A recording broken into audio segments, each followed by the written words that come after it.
Number 3. Blanca Montano. On February 3, 2011, 21-year-old Blanca Montano brought her son and her 5-month-old daughter to the University of Arizona Medical Center in Tucson, Arizona.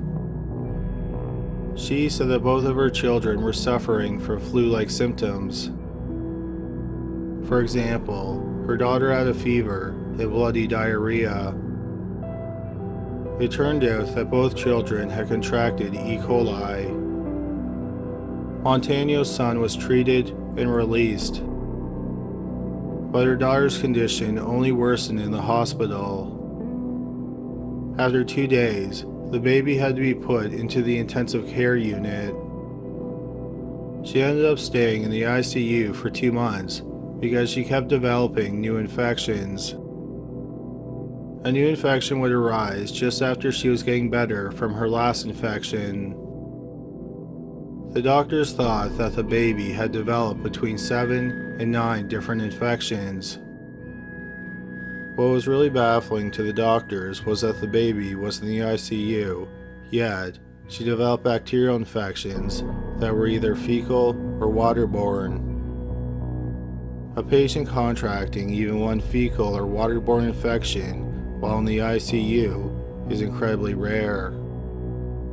Yet, somehow, Montano's daughter had developed 7 to 9 of these infections in just 2 months.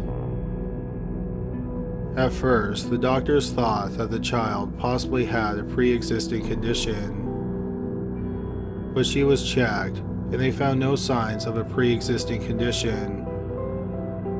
Then they thought that the hospital staff might have accidentally been doing something that caused the infections.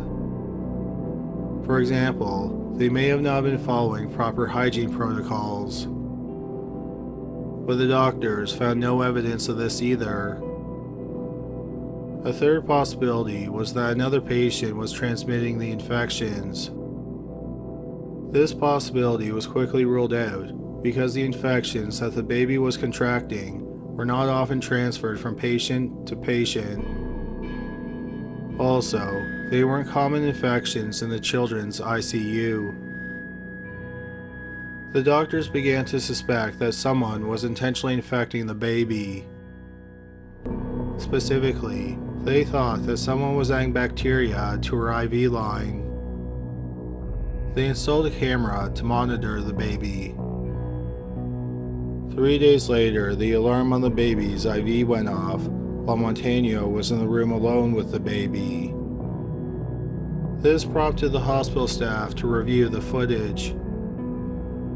They saw Montano intentionally try to block the camera by putting an alcohol wipe in front of it.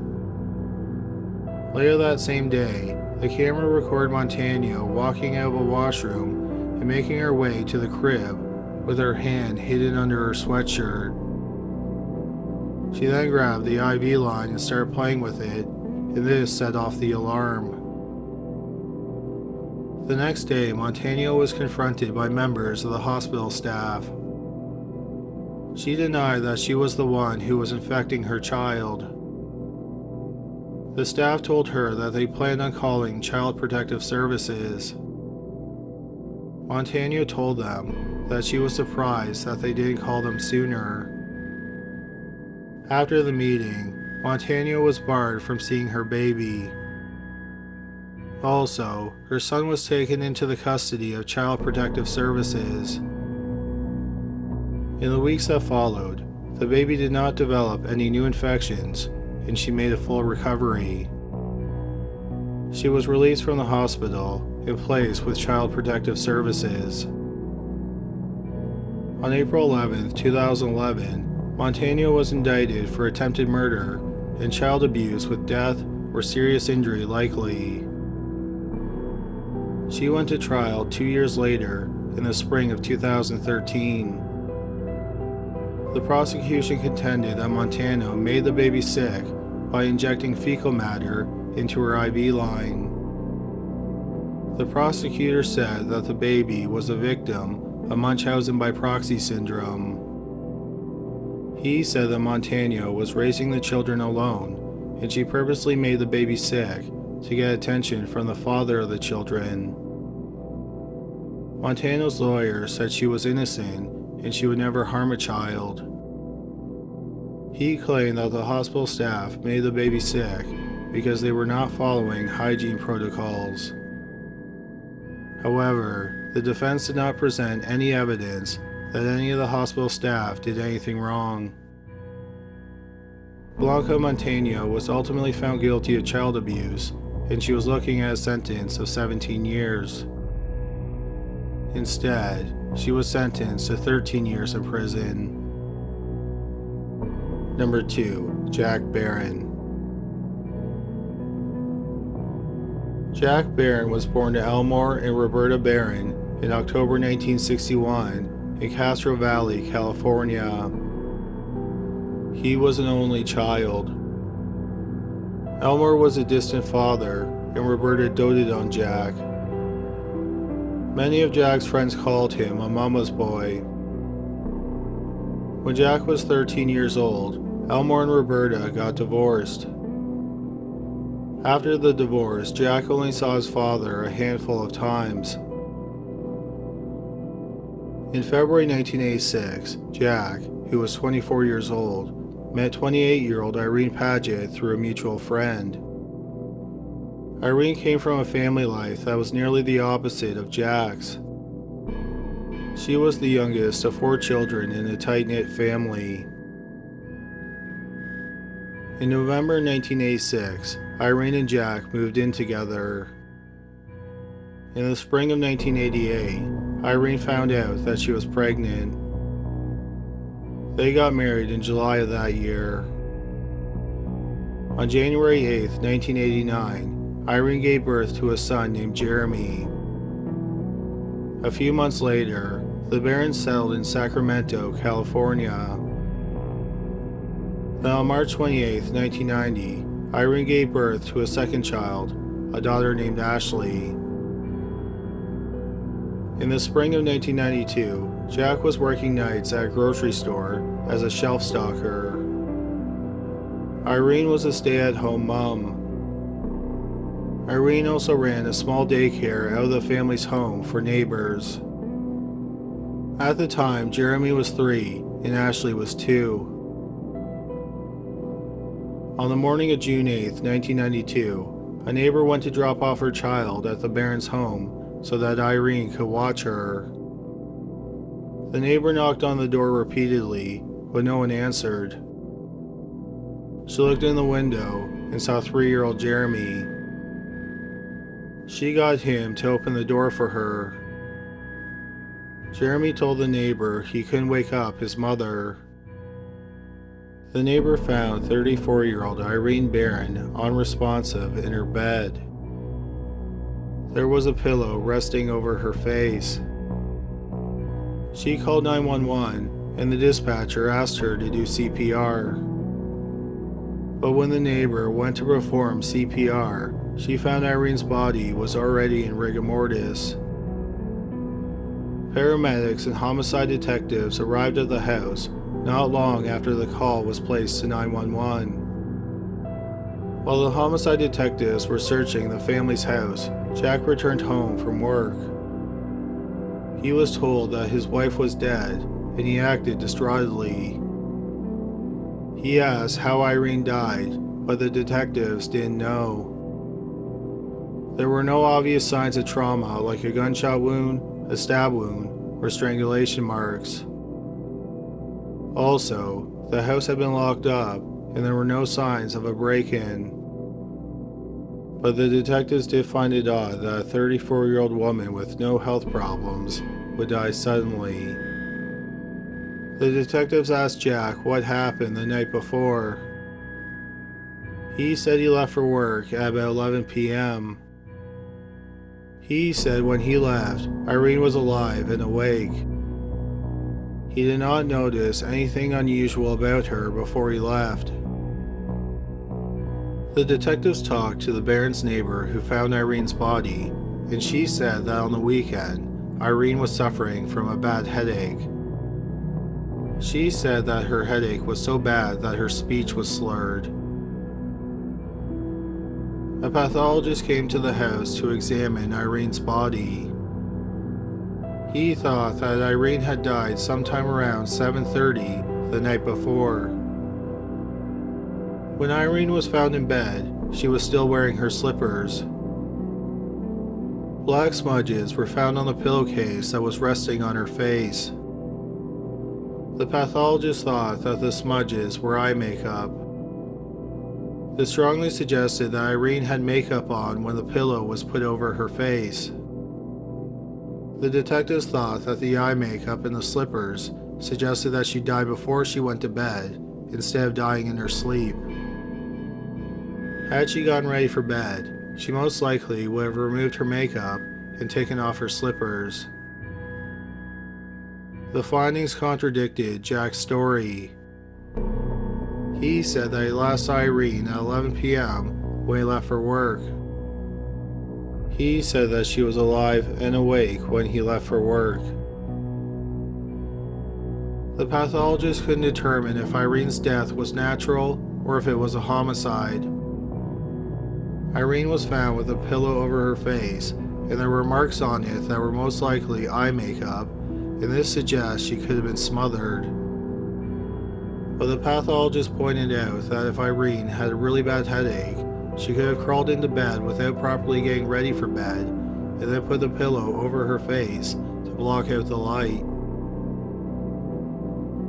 An autopsy was performed, and the coroner found some bruises on her body. But the coroner couldn't determine the cause of death. He also couldn't determine if her death was natural or a homicide. Irene did have bruises on her body, but he couldn't say when she got them. She also had hemorrhages in her eyes, and sometimes hemorrhages in the eyes are signs that someone has been asphyxiated. But these hemorrhages are also found if someone dies of something like a heart attack. Since the coroner couldn't say for sure that Irene had been murdered, the police didn't continue to investigate her death. In the wake of Irene's death, friends and family gave a lot of support and sympathy to Jack. A lot of people gave him food, and many gave him money. Nearly a month after his wife was buried, Jack had a female co-worker move in. The woman was having marital problems. Jack swore they were just friends, and she was a roommate. Irene's family thought that this was incredibly odd, but it didn't prove that he murdered Irene. The roommate didn't live with Jack for very long. She thought that Jack had a terrible temper, especially towards his children. One time, he threatened to send his son Jeremy to the same place as his mother. On February 7, 1993, about 6 months after Irene's death, a babysitter arrived at the Barron's home to watch Jeremy and Ashley. She knocked on the door, but there was no answer. After knocking for a few minutes and still getting no response, she drove back home. When she got home, she called Jack and told him that she had been at his house, but no one answered the door. She wanted to know if he still needed her to babysit. Jack said he must have been in the shower when she knocked on the door, and he asked her to come back and babysit. When she came back, Jack let her in. Jack told her that both Jeremy and Ashley were napping. Then Jack and the babysitter checked in on both kids, and they appeared to be sleeping. Jack then went to his own bedroom to nap before he went to work. A couple hours later, Ashley woke up. When 4-year-old Jeremy didn't stir, the babysitter went to check on him. She got a bad feeling when she saw him lying in the same position that he was lying in when she and Jack checked on him hours earlier. She tried to wake up Jeremy, but he didn't respond. The babysitter woke up Jack and then called 911. The 911 dispatcher told the babysitter that either she or Jack should perform CPR. The babysitter told Jack to perform CPR, but he refused. He said it was too late. The paramedics arrived a few minutes after the babysitter called 911. By the time they got there, 4-year-old Jeremy was already dead. The paramedics asked Jack if he noticed anything wrong with Jeremy before he went for his nap. Jack said that Jeremy had been suffering from a bad cold and he had given him some cough syrup before his nap. But other than that, nothing was wrong with Jeremy. Jeremy was buried a few days later. Once again, Jack was the recipient of sympathy and attention from his friends, co-workers, and some of his family. Irene's family was highly suspicious of Jack. One thing that Irene's brother noticed was that Jack didn't cry once during Jeremy's funeral. The police did not investigate Jeremy's death at all. The coroner didn't see any signs of foul play, and he assumed that Jeremy died from natural causes. He thought that there was something in the Barron's house that killed both Jeremy and Irene. But the house was checked, and nothing unusual was found. Another possibility was that both Irene and Jeremy took the same medication, and it was laced with something that killed them. All the medication in the Barron household was tested, and nothing unusual was found. Another possibility was that something genetic killed the mother and son. Irene's family thought that this was possible, and they became worried that something in their genes might kill them, so some of them underwent testing. But nothing unusual was found in their genes. Ashley also underwent testing. Her pediatrician thought it was possible that complications from sleep apnea killed Irene and Jeremy.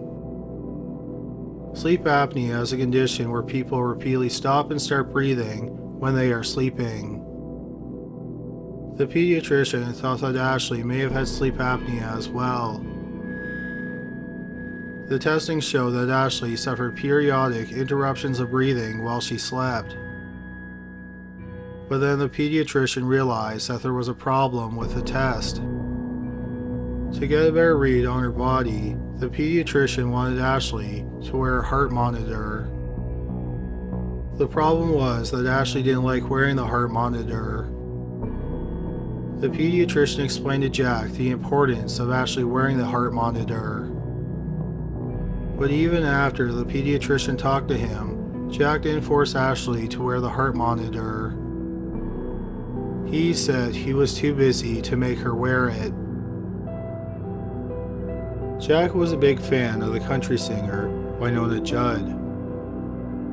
The friend that introduced him to Irene was also friends with the president of Judd's fan club. That friend ended up telling the president of the fan club about Jack and his horrible losses. In turn, the president of the fan club told Judd about Jack.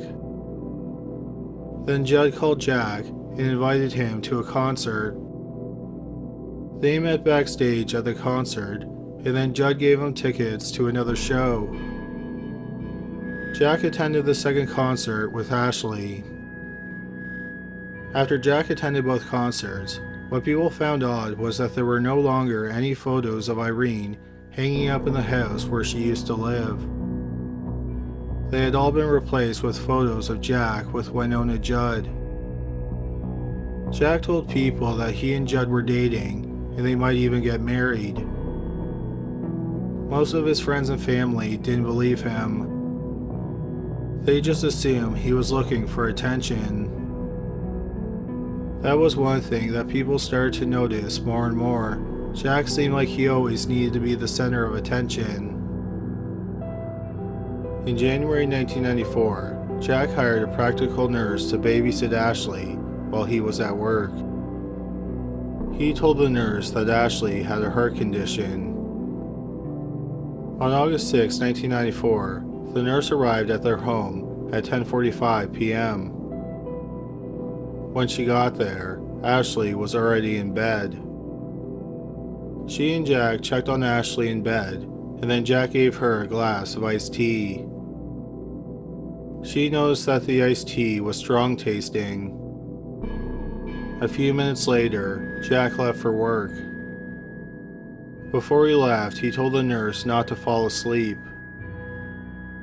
Right after Jack left the house, the nurse checked on Ashley again, and she thought that Ashley was sleeping. Then, despite being warned not to fall asleep, the nurse fell asleep just minutes after Jack left. At 4 a.m., she woke up and checked on Ashley. She noticed that Ashley was lying in a different position than the last time she checked on her. She touched Ashley, who was 4 years old, and she became alarmed.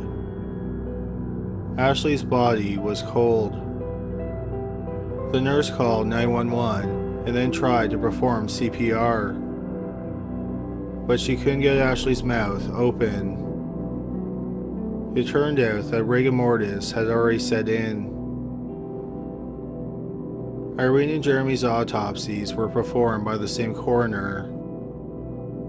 Ashley's autopsy was performed by a different coroner. But just like the first coroner, he couldn't determine the cause of death. At this point, a lot of people were suspicious of Jack. After Ashley's funeral, Jack's friends and family gathered at his house.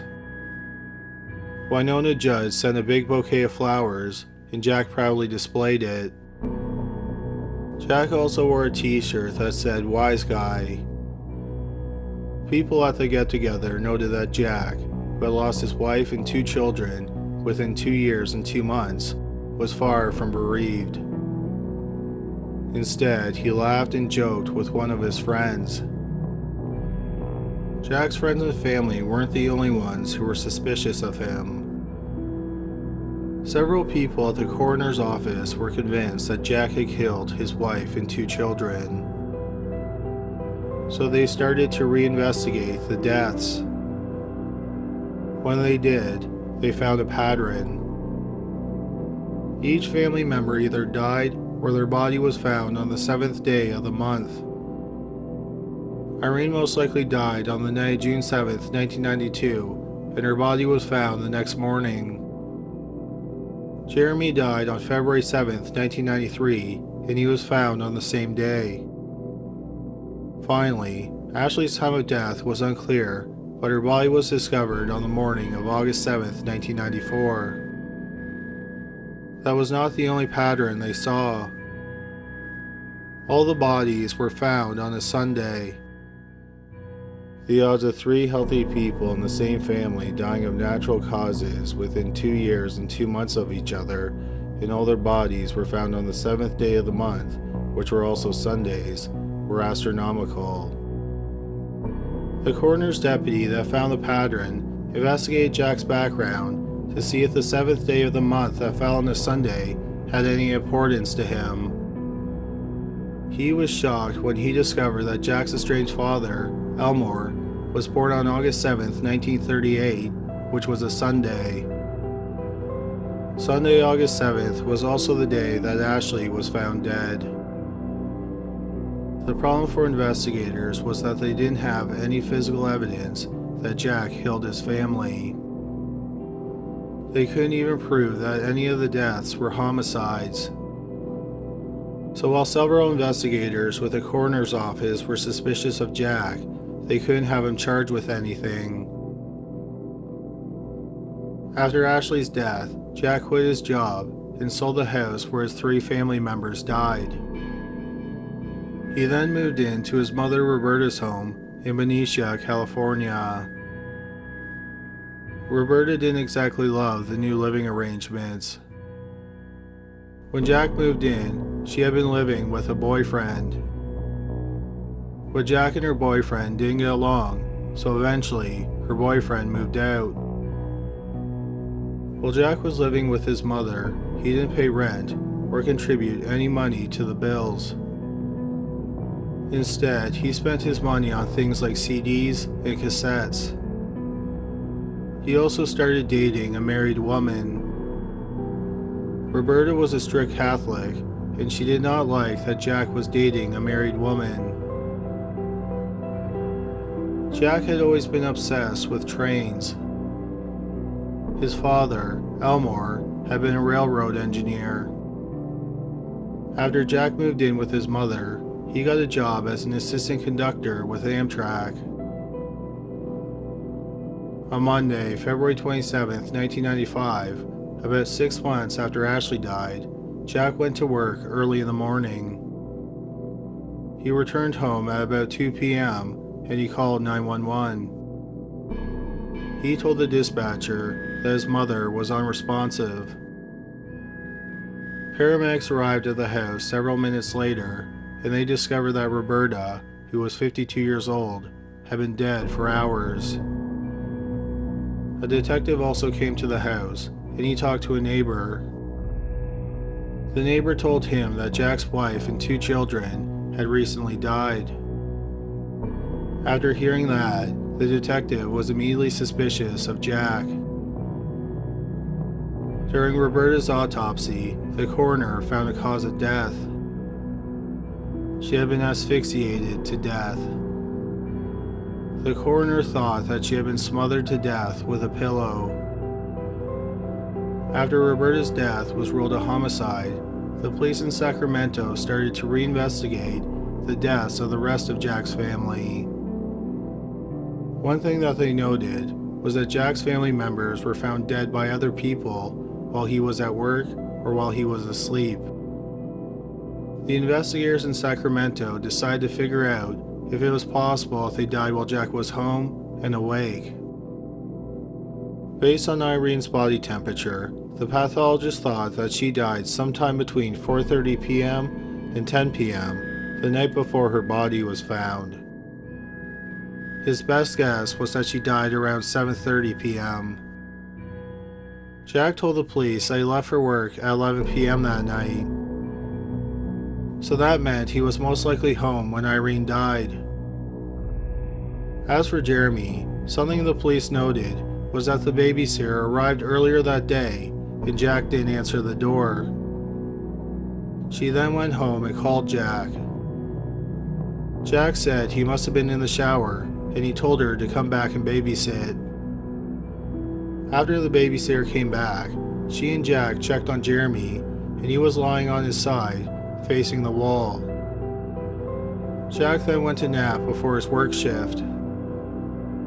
2 hours later, the babysitter checked on Jeremy and he hadn't moved. When she touched him, he was already in rigor mortis, meaning he had probably been dead for hours. The police suspected that Jack was killing Jeremy when the babysitter arrived the first time. The toughest case was Ashley's. The nurse who was watching her on the night she died checked in on her a few minutes after Jack left for work. At the time, Ashley was lying on her right side. Then the nurse fell asleep. When she checked on Ashley about 5 hours later, Ashley was lying on her back. The blankets were also in a different position. Therefore, Ashley wasn't dead when Jack left for work.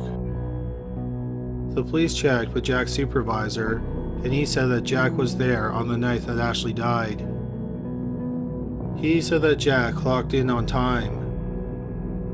The supervisor also said that Jack was there at 4 a.m. when he got the call informing him that something was wrong with Ashley. But Jack's supervisor could not verify that Jack was at work the entire time. He said it was possible that Jack slipped away without anyone noticing. Even though Jack had an alibi, the police thought he still killed Ashley. Before Jack left for work on the night that Ashley died, Jack gave the nurse who was watching Ashley a glass of iced tea. The nurse noticed that the iced tea had a strong taste to it, and she thought that that was unusual because Jack liked his iced tea weak. The police speculated that the iced tea that Jack gave her was laced with something that made her fall asleep. If the nurse was drugged, The police had several possible scenarios about how Jack killed Ashley. One possible scenario is that he snuck out of work, drove home, smothered Ashley, and then drove back to work. Another possibility is that after Jack gave the nurse the drugged iced tea, he left the house, but he didn't drive far. He returned a few minutes later, after he knew the nurse was asleep. He killed Ashley and then drove to work. Or it's possible that Ashley was already dead when the nurse arrived. Jack then drove a short distance away and returned a few minutes later after he knew the nurse would be asleep. Then he simply moved Ashley's body to make it look like she was alive when he left the house, and then he drove to work. If Jack left his home that night at 11 p.m. and he arrived at work on time, he would have had about 20 minutes to wait, get back into the house, and either kill Ashley or move her body. There is some speculation that Roberta either knew or suspected that Jack killed Irene, Jeremy, and Ashley. The police think it's possible on the night that Roberta died, she either brought it up or she accused Jack of the murders, and Jack either snapped or he decided to silence her. Based on the clothing that Roberta was wearing when her body was found and the amount of rigor mortis in her body, the coroner thought that she was probably killed sometime between midnight and 1 a.m. This was several hours before Jack said he left for work. Jack was interviewed by the police in April 1995, and he denied killing his family. On July 17, 1995, which would have been Irene's 38th birthday, Jack was arrested, and he was charged with the murders of Irene, Jeremy, Ashley, and Roberta. After Jack was arrested, the police tracked down his father, Elmore, who was living in the southeastern United States. Elmore said that if Jack did kill his family, then he wanted to be the one who pulled the switch on him. Elmore said if he was the one who brought Jack into this world, he wanted to be the one who took him out. One of the problems facing the prosecution was that there wasn't a lot of physical evidence that proved that Jack committed the murders. What was most damning was the pattern in which his family had died. All 4 family members, who lived in 2 different houses, had died suddenly within 2 years and 8 months of each other. Also, Irene, Jeremy, and Ashley were all killed or they were found dead on the 7th day of the month, which was also a Sunday. And Jack's estranged father was born on the 7th day of the month, which was also a Sunday. However, this was all circumstantial evidence. But then a judge ruled that the pattern could be included as evidence at the trial. Jack's trial started in February 2000, nearly 4.5 years after he was arrested. At the trial, a doctor testified that Jack had Munchausen by proxy syndrome. The doctor said it was rare among men. At the time, there were only 15 to 20 recorded cases. Jack was ultimately found guilty of killing his wife Irene, his son Jeremy, and his mother Roberta. He was acquitted of killing his daughter, Ashley. Jack Barron was sentenced to 3 consecutive life sentences without the chance of parole. Number 1. Martha Woods. In July 1967, Harry Woods and his wife, Martha, adopted a 5-year-old baby girl. The mother was an unwed teenager who lived in Denver, Colorado. Harry and Martha named the baby Judy. When they adopted Judy, Harry was a mess hall chef with the Army, and he was stationed at Fort Carson in Colorado Springs, Colorado. Martha didn't work, and she stayed at home with Judy. Between December 1967 and March 1968, Judy was hospitalized 3 times because she had stopped breathing and turned blue. Judy's health scares weren't the only strange things that were happening around the family's home. Supposedly, nearly every day after Harry left for work, a woman would call Martha. Martha said that the woman would tell her to give up Judy or she would die. Harry and Martha's house also caught fire twice. Both times Martha was at home alone with Judy, and she got Judy out of the house. Another time, Martha said that a man stood in front of their living room window and he demanded that Martha hand over Judy to him. Martha said she got a handgun and shot the man through the window screen. She said that she wounded him. Martha said that the man got into a car that was being driven by a woman and they drove off. After these supposed strange events, Harry asked to be transferred. His request was granted, and he was transferred to the Aberdeen Proving Ground in Maryland.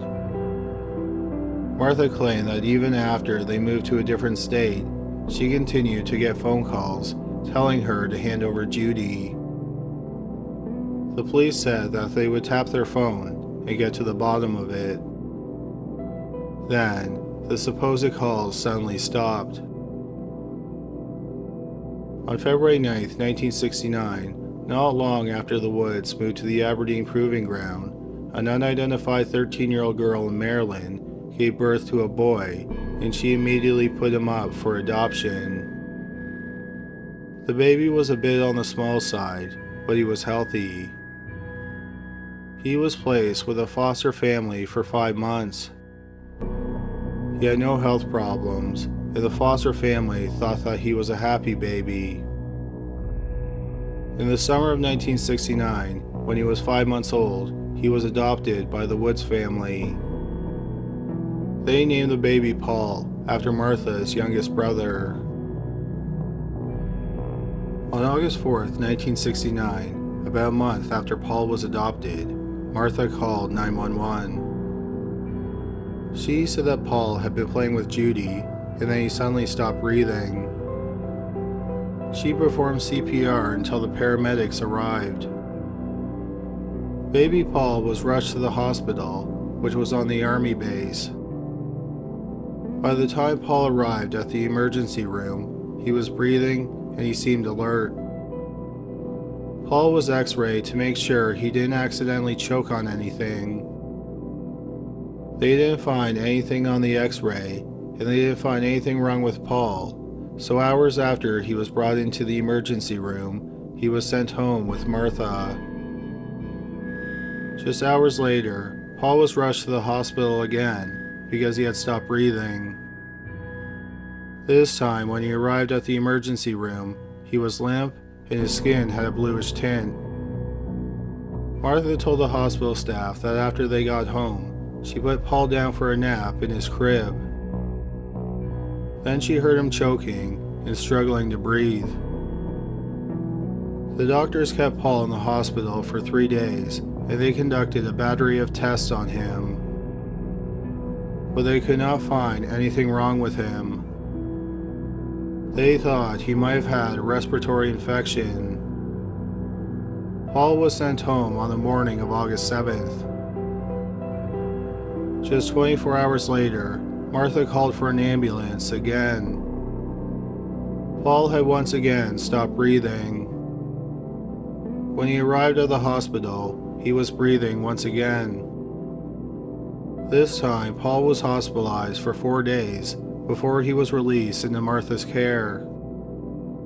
Then, once again, after 24 hours, Paul had to be readmitted to the hospital because he wasn't breathing.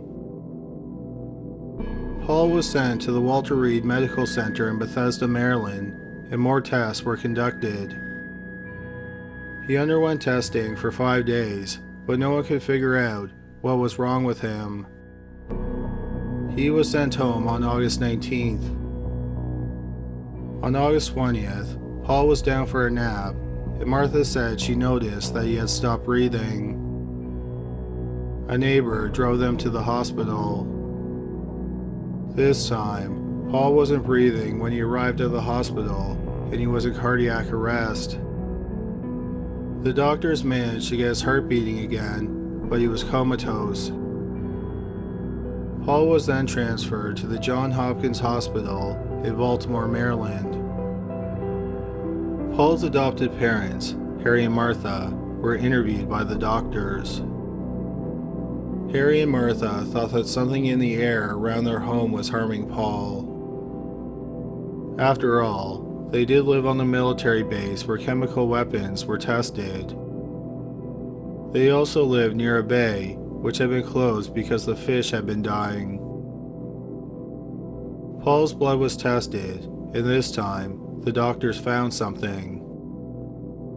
They found small traces of insecticide.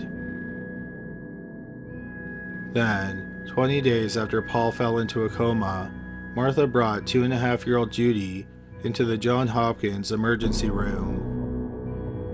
Martha said that Judy had stopped breathing and she turned blue for a few minutes. Then suddenly, she started breathing again. Martha decided to bring her to the emergency room just to be safe. The doctors thought that since Paul and Judy shared a bedroom, it was possible that the same thing caused them both to stop breathing. Judy's blood was tested, and no insecticide was found. In fact, they didn't find anything wrong with her at all. The Woods home, and the area around their home, was examined for any signs of insecticide or any other possible airborne dangers. Nothing unusual was found. The doctor who examined Judy was bothered by the situation, so he kept Judy in the hospital. One thing that the doctor noted was that the children never had any problems while they were in the hospital. They just stopped breathing while they were home, often while Martha was the only adult in the house. The doctor became even more troubled when he learned about Martha's history. It turned out that Martha had suffered 10 miscarriages, she had given birth to 1 stillborn baby, and she had given birth to 3 children, who all supposedly died of natural causes when they were infants. After learning about Martha's history, the doctor strongly suspected that Martha harmed her adopted children. The doctor told Child Protective Services about the situation, and they took Judy into their custody. Paul continued to lie in a coma in the hospital, and Martha and Harry were barred from seeing him. Then a month after he went into the coma, on September 21st, 1969, Paul passed away. He was 7 months and 12 days old. His body was sent for an autopsy. The medical examiner determined that Paul's death was a homicide. He had most likely been asphyxiated.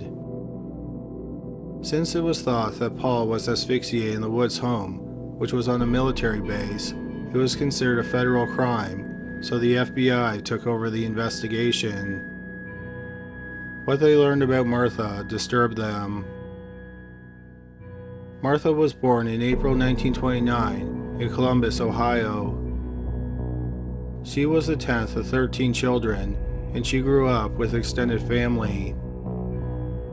She and 16 other people were often crammed into a 2-room rental. In November 1945, at the age of 16, Martha found out she was pregnant. The father was a neighbor boy. Martha gave birth a month early, in mid-July 1946. It was a boy, whom she named Mikey. Mikey had to stay in an incubator for 11 days. When Mikey was at home, Martha said he wouldn't eat. Then on August 16th, supposedly as Martha was holding him, Mikey suddenly stopped breathing. Mikey was rushed to the hospital. A doctor examined him, and he said he was malnourished. The doctor kept Mikey in the hospital for 7 days. During that time, Mikey gained half a pound. The doctor was sure that Mikey was getting better, so he sent him home. But then, on August 23rd, 2 days after he was released from the hospital, Mikey was lying on the floor when, according to Martha, he suddenly stopped breathing and turned blue. A doctor came to the house, but it was too late. The medical examiner thought that Mikey had died from an enlarged thymus, which was commonly blamed in the deaths of infants at the time. On the day after Christmas, 1946, about 5 months after Mikey died, Martha tucked her 3-year-old nephew, Johnny Wise, into bed. The day before, Johnny had been playing outside in the snow, and afterward, he complained about a headache and a sore throat. Johnny was the son of Martha's sister, Betty. When Martha took Johnny into bed, Betty was in the shower. When Betty got out of the shower and went to Johnny's bedroom, she started screaming. Johnny wasn't breathing. Sadly, by the time the ambulance arrived, Johnny was already dead. A doctor thought that his cause of death was diphtheria, which is an upper respiratory infection.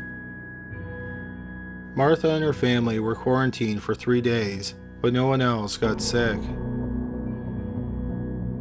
2 years later, in January 1949, Martha got married to a man named Stanley Houston. When they got married, Martha was pregnant with his child. She ended up miscarrying, which was the first of her 10 miscarriages. She got pregnant again, and she gave birth to a baby girl on June 28, 1950. They named the baby Mary Elizabeth. Like Martha's first child, Mikey, Mary was born prematurely. Mary had to spend 3 weeks in the hospital before she was sent home. In the first 2 months that Mary was home, Martha brought her to the hospital 3 times because she had stopped breathing. Mary was kept in the hospital twice for several days, and several tests were conducted on her. But the doctors couldn't find anything wrong with her. On August 25, 1950, Martha brought Mary to the hospital for the 3rd time because she had stopped breathing yet again. Mary stayed in the hospital for a few hours, and then she was released. Then, just hours later, Mary stopped breathing again, and this time, she died. 16 months later, on January 22, 1952, Martha gave birth for the 3rd time. It was a girl, and she and Stanley named her Carol Ann. The baby was born via cesarean section at 7 months. Carol stayed in the hospital for 3 weeks after she was born. Then she was sent home with Martha and Stanley, who were now living in West Jefferson, Ohio, a town that was less than 20 miles from Columbus. In mid-May 1952, Carol developed a cold. On May 12th, the doctor came to Martha and Stanley's home, and he gave Carol a shot of penicillin. An hour later, Carol was dead. Martha said that Carol suddenly turned blue, and minutes later, she died. The doctor that gave her the penicillin didn't order an autopsy. On the death certificate, the doctor wrote that Carol had died of natural causes. When she died, Carol was 3 months and 3 weeks old. This made her Martha's longest living child. After the death of her 3rd child, Martha attempted to take her own life. After the suicide attempt, she was committed to an asylum. She stayed there for several months. After she got out, she started a job at a school for children with disabilities. On 2 different occasions, children she was watching stopped breathing, and then she revived them. She received high praise for her quick thinking and saving the children. In the summer of 1954, Martha's husband, Stanley, was drafted into the Army.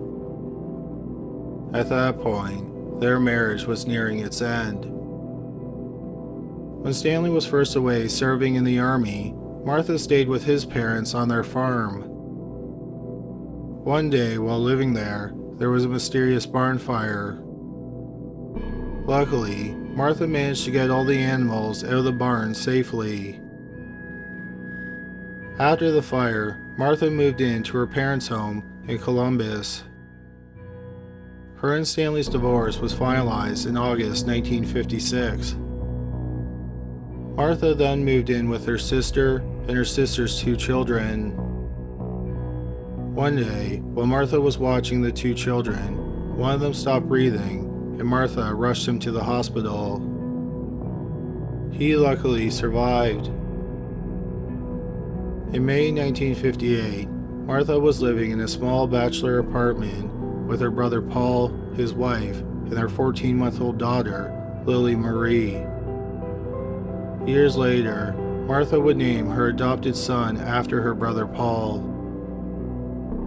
Just before midnight on May 18, 1958, Martha said she checked on Lily Marie in her crib and discovered that she wasn't breathing. An ambulance was called, but by the time the paramedics arrived, Lily Marie was dead. Once again, the cause of death was cited as natural causes. Martha met Harry Woods through her sister, whom she used to live with. Harry and Martha's sister had been dating, and Martha lured him away. After dating for several years, Martha and Harry got married in the spring of 1962. In late 1963, Martha and Harry moved to Colorado Springs, Colorado. Not long after moving there, a neighbor asked Martha if she would babysit her 1-year-old son. Martha told her that she would be more than happy to. On January 10, 1964, Martha was alone with the woman's 1-year-old son, Marlon Rash. Martha claimed that while she was watching Marlon, he stopped breathing. She rushed Marlon to the hospital, and he was kept in the hospital for 5 days. The doctors couldn't find anything wrong with him, and he was released. About 5 months later, on May 3, 1964, Martha was babysitting Marlon again. Once again, Martha brought him into the hospital because he had stopped breathing. This time, Marlon stayed in the hospital for 4 days, and then he was released. On the same day that Marlon was released from the hospital, Martha babysat him. Martha said that he suddenly stopped breathing again. Unfortunately, this time, he couldn't be revived. Marlon Rash was just 18 months old. The cause of death on his autopsy report was listed as unknown. In 1966, Martha was babysitting 2 young children who were siblings. One day, while Martha was watching them, one of them stopped breathing and had to be rushed to the hospital. He luckily survived and didn't have any other problems, even though Martha continued to babysit him. In July 1967, Martha and Harry adopted Judy, and then in February 1968, they adopted Paul. Then just 2 months after Paul was adopted, he died, which led to the investigation of Martha. In 23 years, at least 7 young children died under Martha's care, and another 5 had to be brought to the hospital because they stopped breathing. In November 1970, about 14 months after Paul died, Martha was indicted for the first-degree murder of Paul and the attempted murder of Judy. She went to trial in February 1972. Martha's lawyer said that Martha didn't kill anyone, and if she did, then she was insane when she did it. But then Martha testified, and she was adamant that she was sane. All the psychiatrists who examined Martha agreed with her, They thought she was of right mind. Martha also swore she didn't kill anyone. The biggest problem the prosecutor had was that at least 7 children died under Martha's care, but he couldn't prove any single case was murder. But if you looked at her history, then it showed a pattern to her crimes. However, usually in the American justice system, previous acts are not considered proof of someone's guilt. Nevertheless, the judge allowed the prosecution to have witnesses testify about the 6 other deaths that Martha may have been responsible for. Martha's trial lasted for 5 weeks. After 2 days of deliberation, she was found guilty on all counts. She was sentenced to life in prison plus 75 years. She was eligible to apply for parole in 2003. But on April 20th, 2002, Martha Woods passed away at the age of 73. She always maintained that she was innocent. Number 3. Raymonde Jouhanneau. In the summer of 1971, the Jouhanneau family, who lived in Pontivy, France, were on vacation in Normandy, France. The family consisted of Jean, his 35-year-old wife, Raymonde, their daughter, 10-year-old Martine, their sons, 8-year-old Philippe, and 1-year-old Laurent. For their vacation, they rented a farmhouse. On August 27, 1971, a neighboring farmer went over to the farmhouse where the family was staying. Their vehicle was there, but he did not see or hear the family. He made his way into the house and he found a horrible scene. Jean and his 3 children, 10-year-old Martine, 8-year-old Philippe, and 1-year-old Laurent, were all dead. Their bodies were in blood-soaked beds. A bloody axe was found near one of the beds. It was quickly determined that the family had been hacked to death with the axe. The authorities were alerted and they came to the farm. They searched for Raymonde, who was missing from the house. About 100 yards from the farmhouse, there was a well. A searcher looked down into the well and he saw a human body.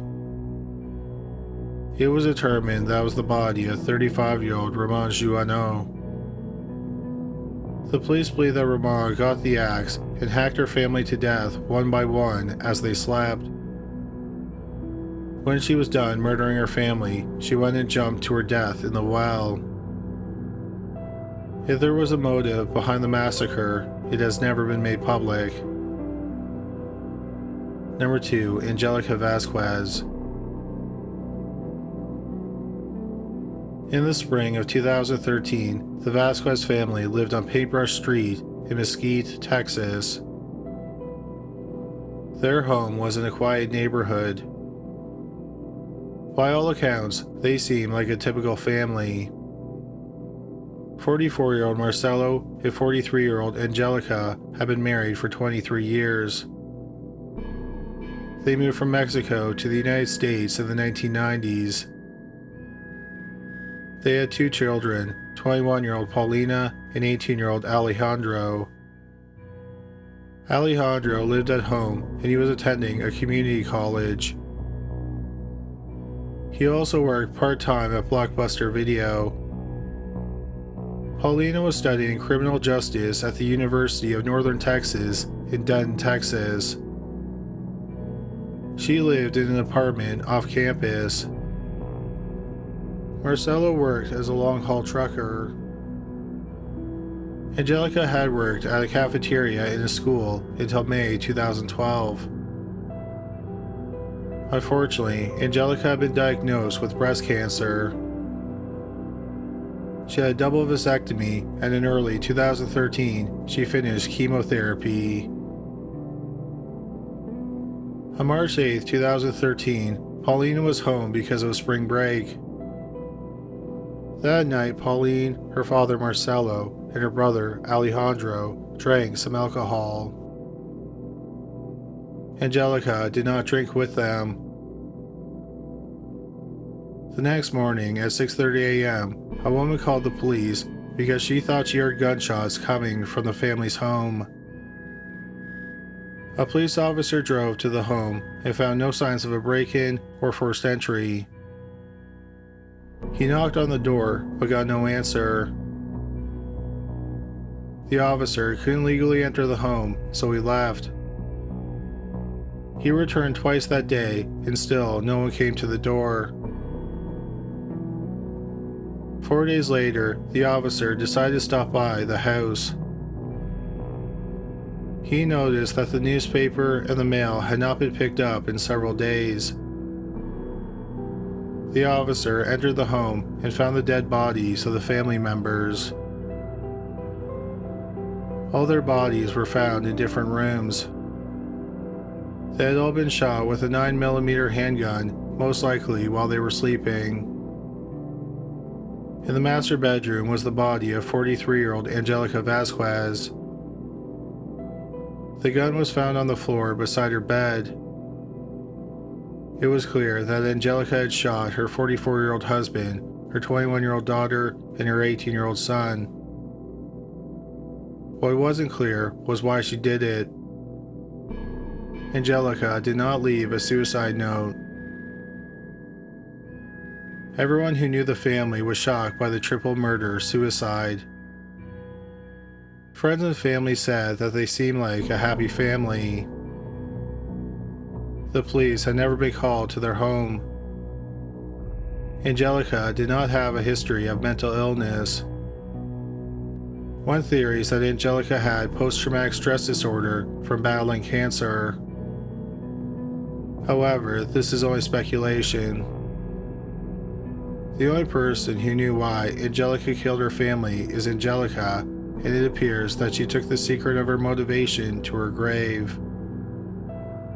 So the Vasquez's friends and family will probably never know what was going on in Angelica's mind on that quiet Saturday morning. Number 1. Bonita Jacks. Bonita Jacks was born 2 days after Christmas in 1974.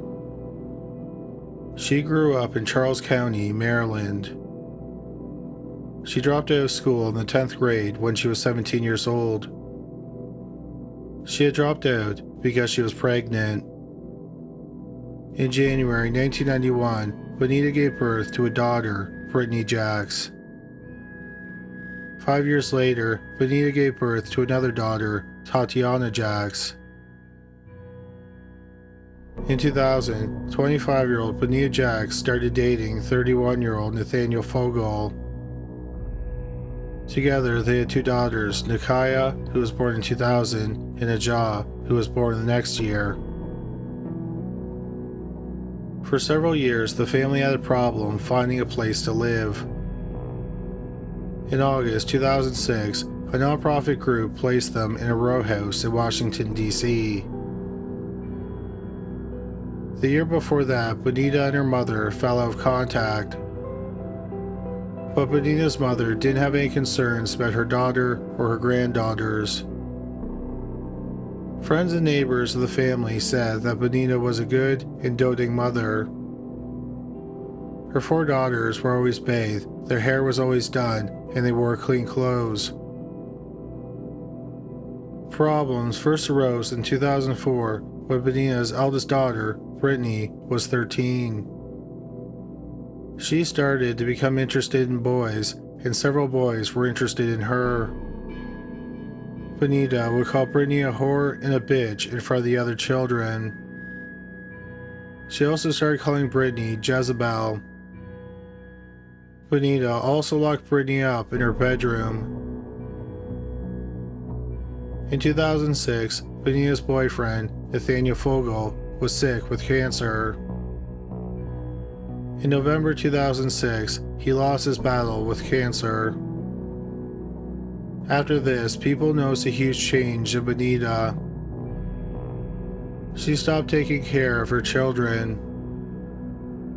They were often seen wearing dirty clothes and their hair was a mess. In early spring 2007, the girls stopped going to school. In March and April 2007, a social worker visited the home several times, but Bonita would never allow her to enter. Even when the social worker came with a police officer, Bonita would not allow them into the home. The social worker made several requests that a child welfare investigator check on the 4 girls, but no one ever did. In May 2007, Bonita moved all the furniture out into the backyard. Months went by, and 2007 became 2008. On January 8, 2008, 2 U.S. Marshals came to the house to serve an eviction notice. Bonita had not been paying the rent for some time. Initially, Bonita wouldn't let them in, but the Marshals forced their way in, and they immediately smelled something awful. They went upstairs to one of the bedrooms. They found the mummified bodies of 3 girls next to each other on the floor. Bugs were crawling all over the bodies. The bodies were lined up in size, and they had white t-shirts on. The second bedroom was sealed with duct tape. The Marshals got the door open. Inside the room was the mummified body of an older girl. She was nude, and a white t-shirt had been draped over her body. She was lying in a pool of dried blood. A steak knife was found on the ground near her body. Bonita was arrested and brought to the police station. She was questioned, and she gave long, rambling answers. She said that her daughters had been possessed by demons. The most powerful demon, Jezebel, had taken over Brittany's body. Bonita said she thought that when the demons died, the girls would be brought back to life. She claimed that she didn't murder the children. Instead, they died in their sleep. She said that 5-year-old Aja, the youngest, died first. Bonita said that Nakaya and Tatiana thought it was funny that she had died. She said that they slept with her body that night. The next morning, she discovered that 6-year-old Nakai had died in her sleep. Then 11-year-old Tatiana died a short time later. While all this was going on, 17-year-old Brittany was locked up in her bedroom. Bonita said that one morning she went into Brittany's room and found her dead on the floor. Bonita explained that the furniture was moved outside because it had been infected by the demons. Because of the state of the bodies, the autopsies were difficult on 2 fronts. The first was determining the causes of death. One theory was that Bonita starved them to death. It was later determined that Brittany had most likely been stabbed to death, but she may not have been stabbed with the knife found in her room. That knife had absolutely no trace of blood on it. Not even microscopic traces of blood were found. It was thought that Aja was beaten and strangled to death. The other 2 girls had most likely been strangled to death. It was also clear that the girls had been tortured. The other difficulty with the autopsies was determining when the girls died. At first, the medical examiner thought that they had been dead for a month or 2. But then more experts weighed in, and they thought that they had been dead anywhere from 3 to 8 months. What is known is that 17-year-old Brittany was the first to die. She was last seen alive about 10 months earlier in March 2007. The last time anyone saw any of the girls was in June 2007. A woman had dropped off Bonita's social security checks, and she saw the two youngest girls, Nakaya and Aja. Bonita was subsequently charged with 4 counts of first-degree murder and 4 counts of first-degree child cruelty. Bonita Jacks went to trial in July 2009. She pleaded not guilty. Bonita had refused to plead not guilty by reason of insanity. The trial lasted 2 weeks. Bonita was found guilty on 3 counts of first-degree murder and 4 counts of first-degree child cruelty. She was acquitted of Brittany's murder. The judge said that there was not enough evidence to prove that Brittany had been stabbed to death. In December 2009, Bonita was sentenced to 120 years of prison without the chance of parole. After the bodies were discovered, it led to a major investigation of the Child and Family Services Agency. 6 employees ended up being fired. The District of Columbia agreed to pay $2.6 million to the heirs of the dead girls. Bonita is currently incarcerated in a prison mental health unit in Fort Worth, Texas. At the time of this video, she is 45 years old. Number 3. Steven Vanderslice. Steven Vanderslice met Jane Bowers in the spring of 1970 in Troy, New York. Steven was 19 and Jane was 15. They were both devout Jehovah's Witnesses, and they were introduced by mutual friends at a meeting in a Kingdom Hall. After that initial meeting, they started dating. Jane's parents did not approve of the relationship. They thought that Steven was shifty and insincere. Nevertheless, Steven and Jane got engaged 5 days after Jane's 18th birthday. They were wed on September 10, 1974, in the same room where they first met. After they got married, the couple lived in Syracuse, New York. On May 26, 1975, Jane gave birth to a son. They named him Heath. A few weeks before Heath's first birthday, Steven took out a life insurance policy on his son. It would pay out $10,000 if Heath were to die. Just over 5 months later, on October 8, 1976, Steven called 911 because Heath was choking. Police officers arrived within minutes and they found Heath, who was 16 months old, unresponsive, and his face was blue.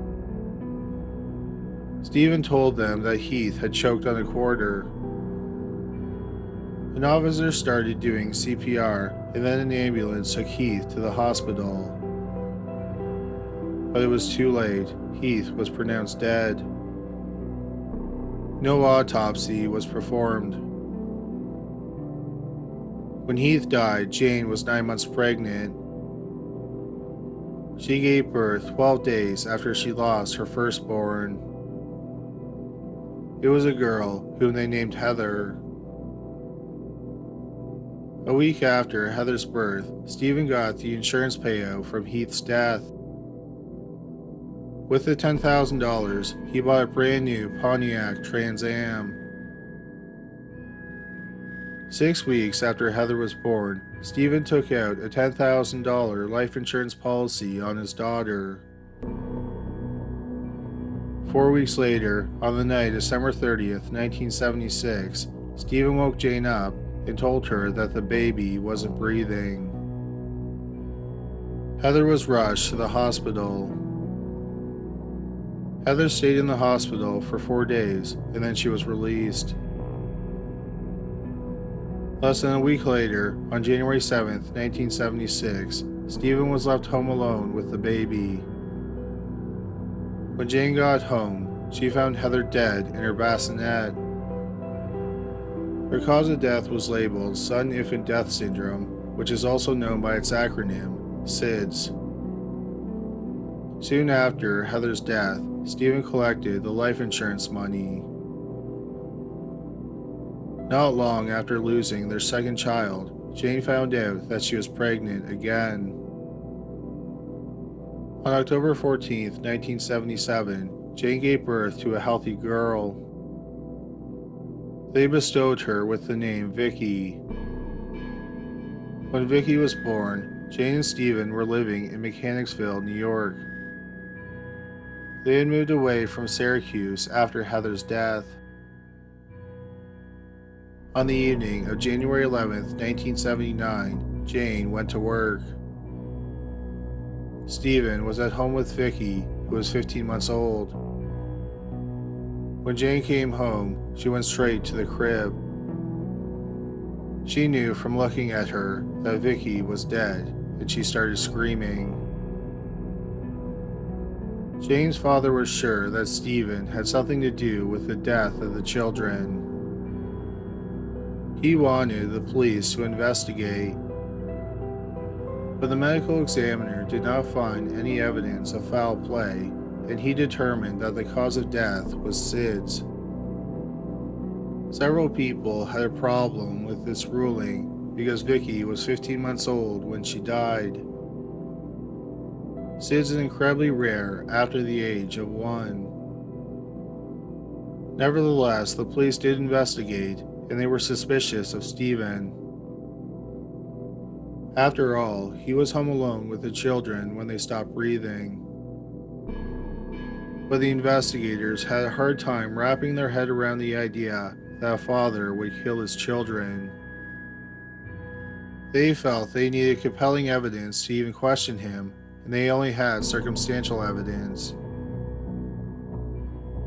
For example, it turned out that a month before Vicky died, Stephen had got a $30,000 life insurance policy on Vicky. Stephen called his insurance broker the day after Vicky died. With the money, Stephen bought himself a new suit, a stereo, and another Trans Am. This model was limited edition. Not only did Stephen financially benefit from the deaths of his 3 children, but he also liked the attention he got as a grieving father. People also got the sense that Stephen wanted all of Jane's attention, and he had been jealous of the children. In April 1981, just over 2 years after Vicky's death, Jane gave birth to a boy. They named him Shane. Jane refused to let Stephen take out a life insurance policy on Shane. It wasn't because she was suspicious of Stephen, she just thought it was bad luck. Nearly 2 years later, in March 1983, the couple welcomed another child, a daughter named Jennifer. In October 1984, a 16-year-old girl and her sister moved in with the Vanderslices. The girls were fellow Jehovah's Witnesses. They needed to be removed from their home because their father was abusive. Sometime after moving in, the 16-year-old girl and Stephen started a sexual relationship.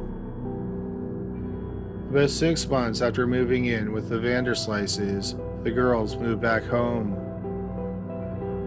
The 16-year-old girl's mother found out that she was pregnant and that Stephen was the father. She reported Stephen to the police. The police questioned Stephen, and he admitted that he had been having sex with the girl. He was arrested, and he was charged with statutory rape. When Stephen was arrested, not only was the 16-year-old girl pregnant with his baby, but his wife, Jane, was also pregnant. Their due dates in October were 4 days apart. Stephen pleaded guilty to 36 different charges, and he was sentenced to a year in prison. After Stephen was sentenced, he talked to a reporter, and he blamed his actions on the grief he felt from the loss of his 3 children. He claimed that the losses gave him severe emotional problems. He said that the deaths were stressful and they made him impulsive. Stephen credited sleep apnea machines as the reason his 2 children, Shane and Jennifer, survived infanthood. At the time, one of the prevailing theories was that sleep apnea was one of the main causes of SIDS. Sleep apnea is a disorder where someone pauses breathing or has shallow breathing while they are sleeping. The theory first rose to prominence in October 1972 when the official journal of the American Academy of Pediatrics, which is also just known as Pediatrics, published an article by Dr. Alfred Steinschneider. In the article, Steinschneider discusses a family who had lost 5 young children, all under the age of 3. All 5 children had mysteriously stopped breathing. The family's name was not made public, and they were only identified by the letter H in the article. Steinschneider had been evaluating the 2 youngest children in the hospital before their deaths, and he noted that they had sleep apnea. He also points out that the 2 children died within a day of leaving the hospital after they were evaluated. In the article, Steinschneider also argued that there is a hereditary element to SIDS. Eventually, in the medical community, it seemed to be an accepted fact that sleep apnea was one of the leading causes of SIDS. An editor of Pediatrics said that it jumped from a decent hypothesis to a religion. The article launched a cottage industry of selling sleep apnea machines to worried parents. The day after Stephen was sentenced, the article where he blamed his behavior on the death of his children was published. A detective in Syracuse who had investigated Stephen in the past read the article. He had always suspected that Stephen had killed his kids. He was disgusted that Stephen would use the death of his children to excuse the fact that he had sexually abused a girl who was in his care. So in September 1985, the detective brought Stephen in for questioning regarding the deaths of his children. After some questioning, Stephen admitted to killing his daughters, Heather and Vicky. He swore that Heath's death was an accident and he had nothing to do with it. After the confession, the bodies of Heath, Heather, and Vicky were all exhumed. But the medical examiner did not find any evidence of foul play in the autopsies that followed. Detectives continued to interview Stephen. He seemed to enjoy the attention he got from the detectives. Stephen would also lead the detectives on by giving them vague answers. Then finally, Stephen said he held Heather and Vicky's faces against his chest until they stopped breathing. He refused to budge on his story that Heath had choked on a quarter. Stephen was asked why he killed his children, and he said it was not because of the money. He said he wanted his wife, Jane, to love him more. In October 1985, the teenage girl Stephen had sexually abused gave birth to a son. A week later, his wife, Jane, also gave birth to his son. Around the same time, Stephen was charged with the murder of his daughter Vicky. In September 1986, Stephen accepted a plea deal where he pleaded guilty to manslaughter, and he was sentenced to 8.5 years to 25 years of prison. When Stephen's other children, Heath and Heather, died, he and Jane were living in Syracuse, which is in Onondaga County.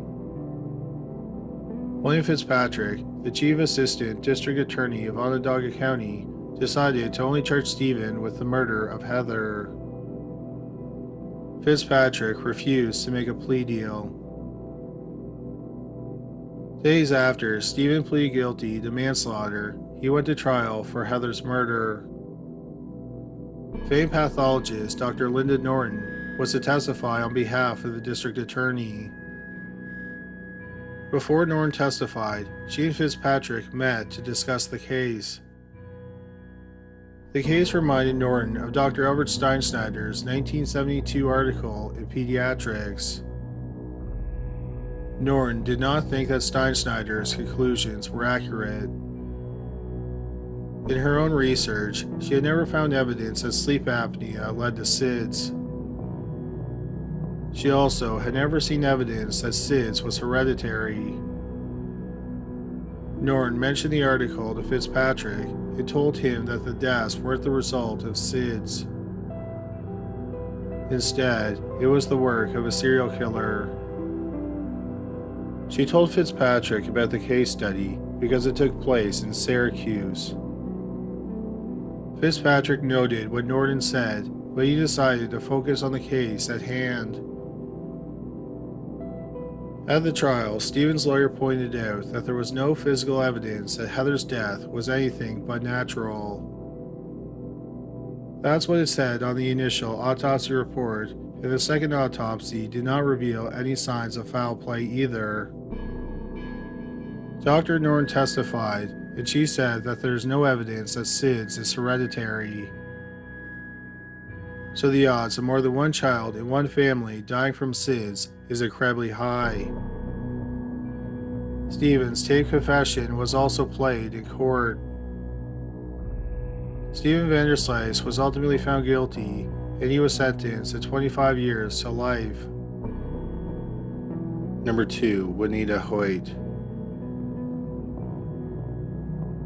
Wanita Ethel Nixon was born in July 1946 in Richford, New York. Not long after she was born, the Nixons' fourth-born, Robert, passed away. Robert was 2.5 years old, and he died of spinal meningitis. A year after Wanita was born, Dorothy became pregnant again. During the delivery in 1947, the umbilical cord wrapped around the baby's neck, and he did not survive the birth. Like the other son the Nixons lost, this baby was also named Robert.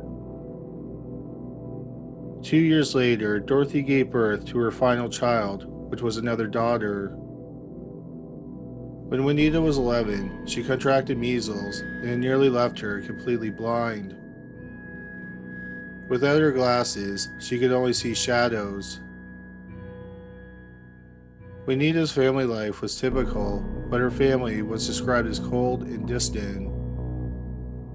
Wanita wasn't very social. She often kept to herself and enjoyed activities like reading.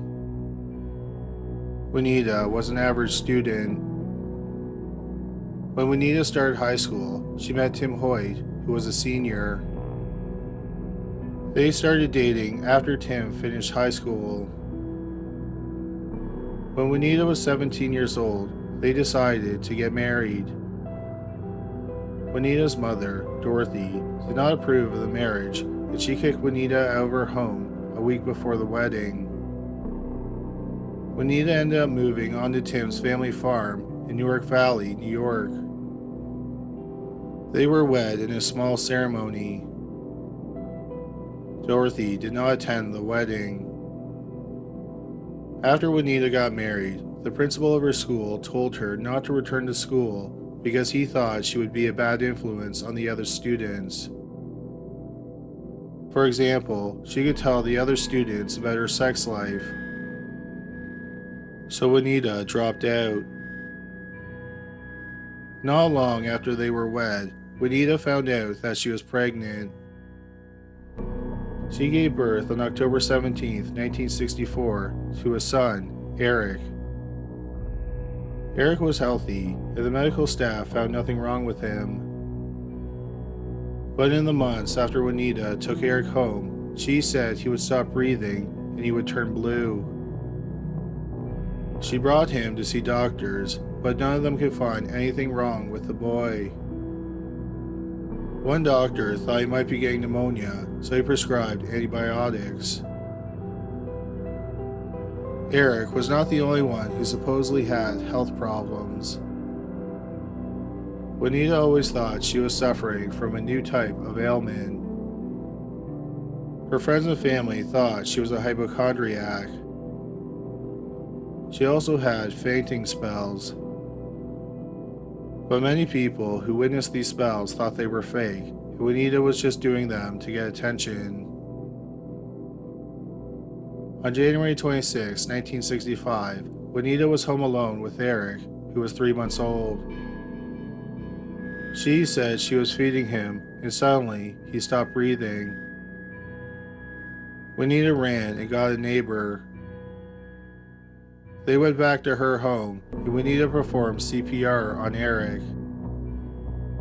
But sadly, nothing could be done to help him. Everyone thought that Eric's death was a tragic but natural death. There was no police investigation, and no autopsy was performed. Later that same year, Wanita became pregnant. She ultimately miscarried, but she got pregnant again soon afterward. Wanita gave birth to a son named James on the last day of May 1966. The next year, Wanita, Tim, and James moved off of Tim's family farm into a mobile home near the farm. Tim worked as a laborer, and Wanita was a stay-at-home mother. Wanita became pregnant again, and she gave birth on July 19, 1968. It was a girl whom they named Julie. Both James and Julie were healthy when they left the hospital. On September 5, 1968, Wanita was home alone with the two kids. A neighbor heard screaming. She discovered that it was Wanita screaming for help. Wanita explained she had been feeding Julie rice cereal, and then suddenly she stopped breathing. An ambulance took Julie to the hospital, where she was pronounced dead. She had only been alive for 48 days. No autopsy was performed.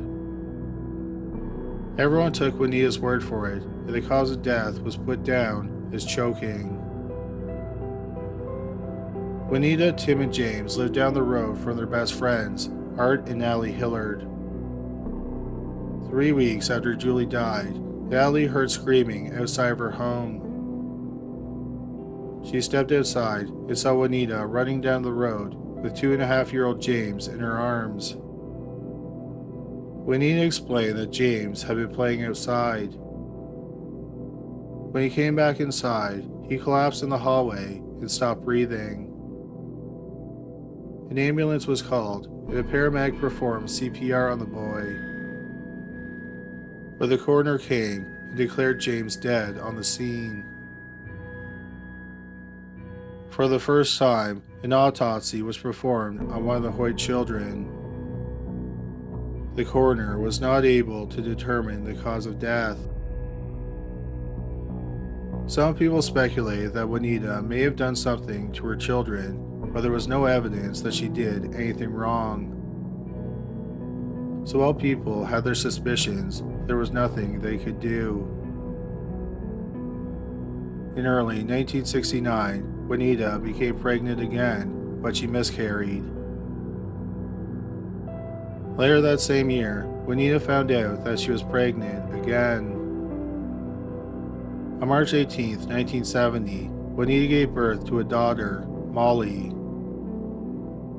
The doctors were aware that the Hoyts had lost 3 children, so they did extensive testing on Molly. But Molly seemed to be healthy. She was sent home with Wanita and Tim 4 days after she was born. 4 days after that, Wanita claimed she went to get Molly from her crib and found her not breathing. She claims she was able to get Molly breathing again. Wanita took Molly to the doctor, but it was a mystery to him as to what caused her to suddenly stop breathing.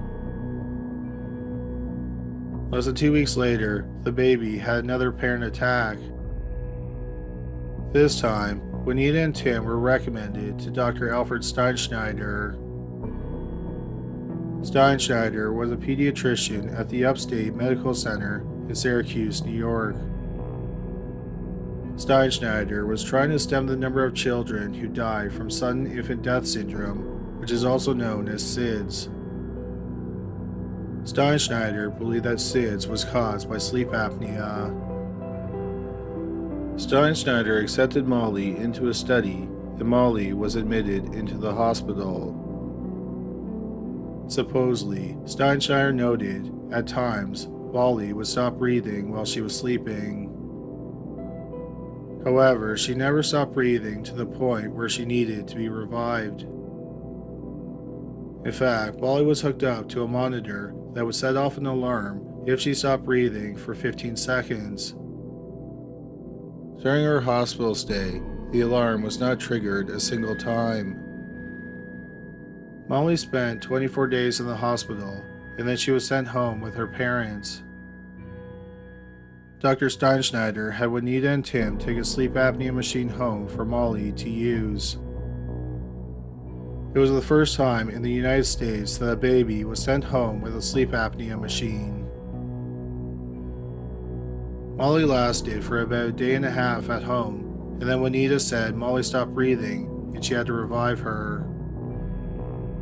Molly was placed back into the hospital. Molly spent nearly a month in the hospital, and then she was sent back home with Tim and Wanita. Once again, during Molly's hospital stay, she did not stop breathing.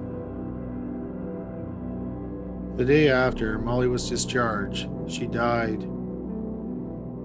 Molly was just shy of being 3 months old. Wanita said that Molly was napping, and then the alarm on the sleep apnea machine went off. Wanita called for an ambulance, and then she performed CPR on Molly while she waited for the ambulance. But there was nothing that could be done to help Molly. Despite the fact that Molly was in a medical study of SIDS, there was no autopsy. Weeks after losing their fourth child, Wanita found out she was pregnant yet again. Wanita gave birth on May 19, 1971, which was Mother's Day. This time it was a boy whom they named Noah. Noah stayed in a local hospital in Newark Valley for 4 days, and then he was transferred to the Upstate Medical Center in Syracuse. Noah was discharged on June 13, 1971, a month after he was placed in the hospital. 3 days later, Wanita said that Noah stopped breathing and she had to revive him. He was sent back to the Upstate Medical Center. The loss of his 4 children was tough on Tim Hoyt. When Tim saw that Noah was having similar problems, he suspected that something hereditary was causing it.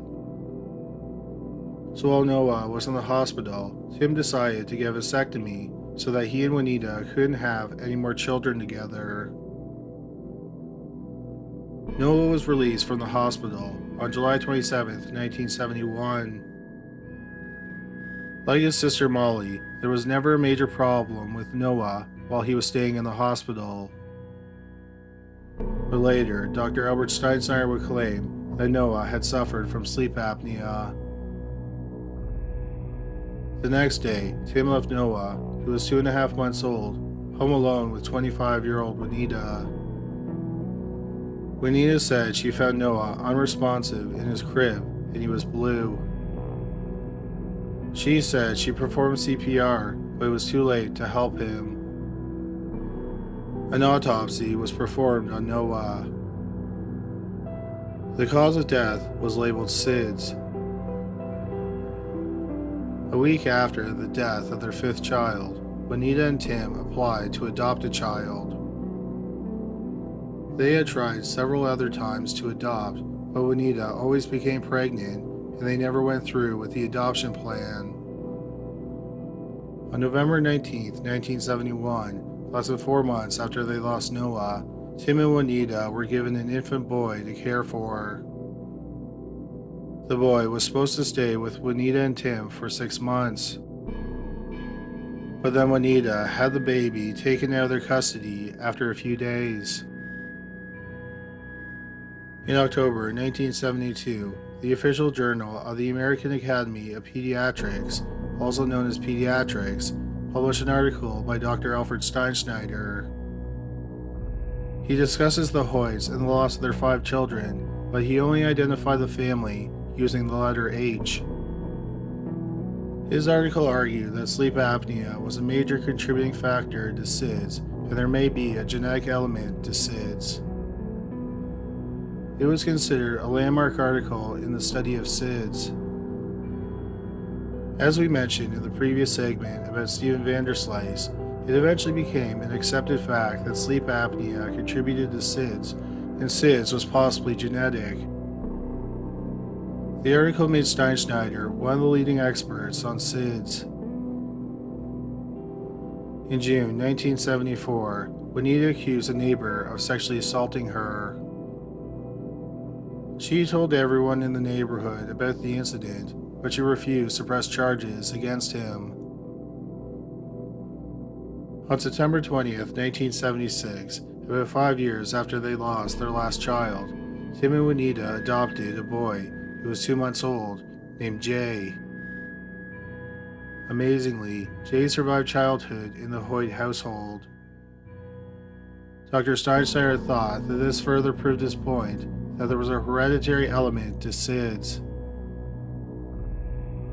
While the deaths of children had stopped, other strange things happened around Wanita. For example, on 2 different occasions, their trailer caught fire. Both times, Wanita said that the fires were caused by the furnace exploding.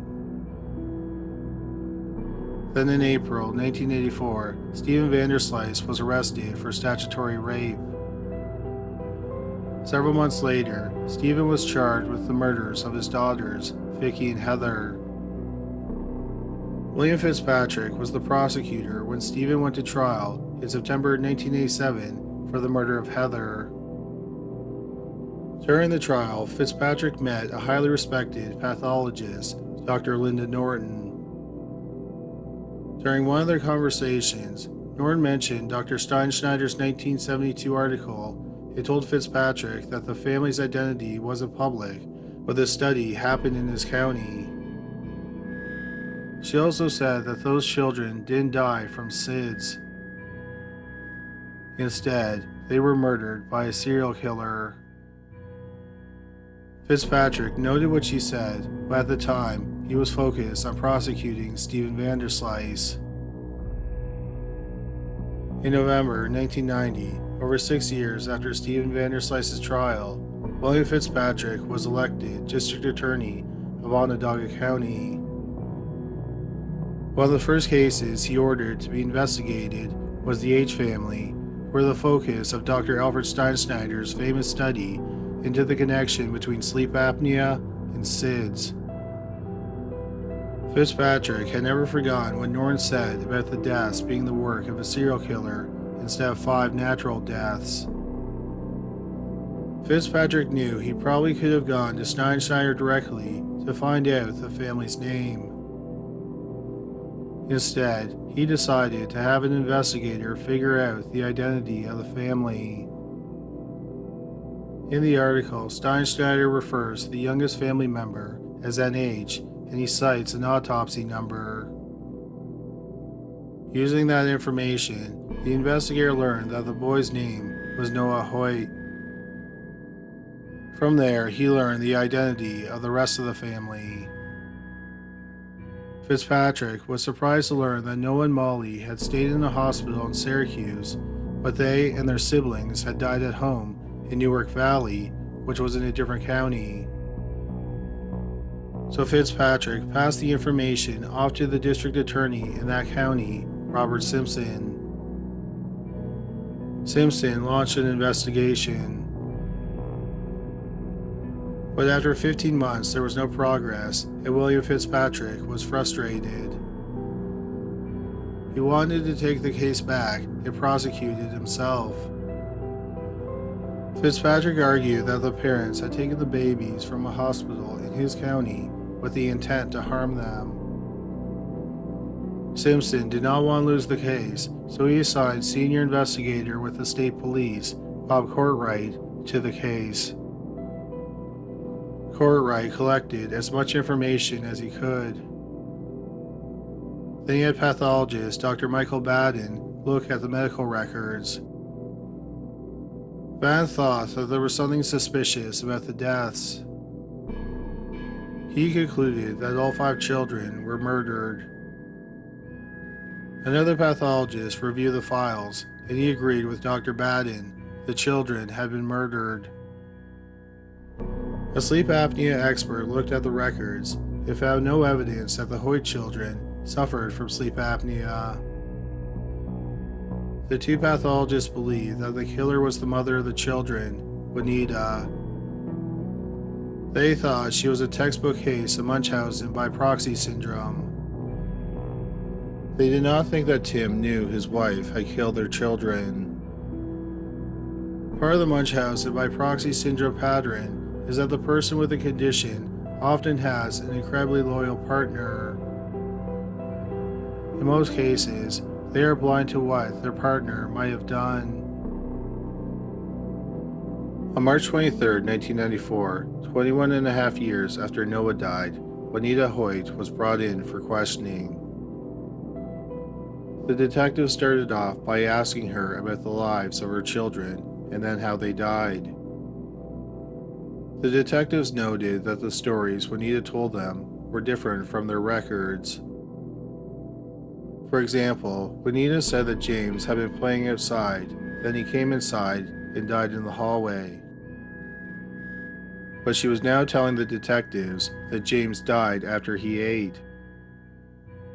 The detectives confronted her about the inconsistencies.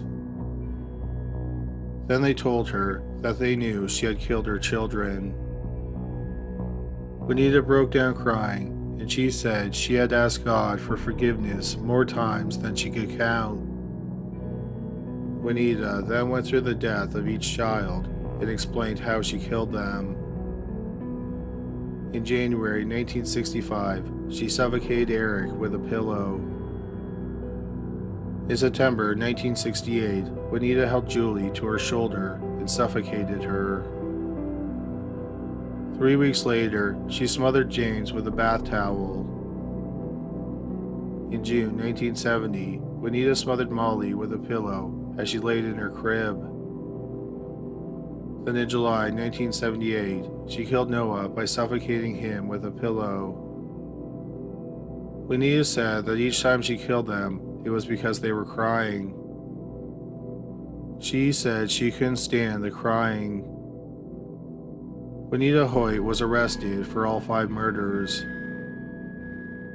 She went to trial in Tioga County in the spring of 1994.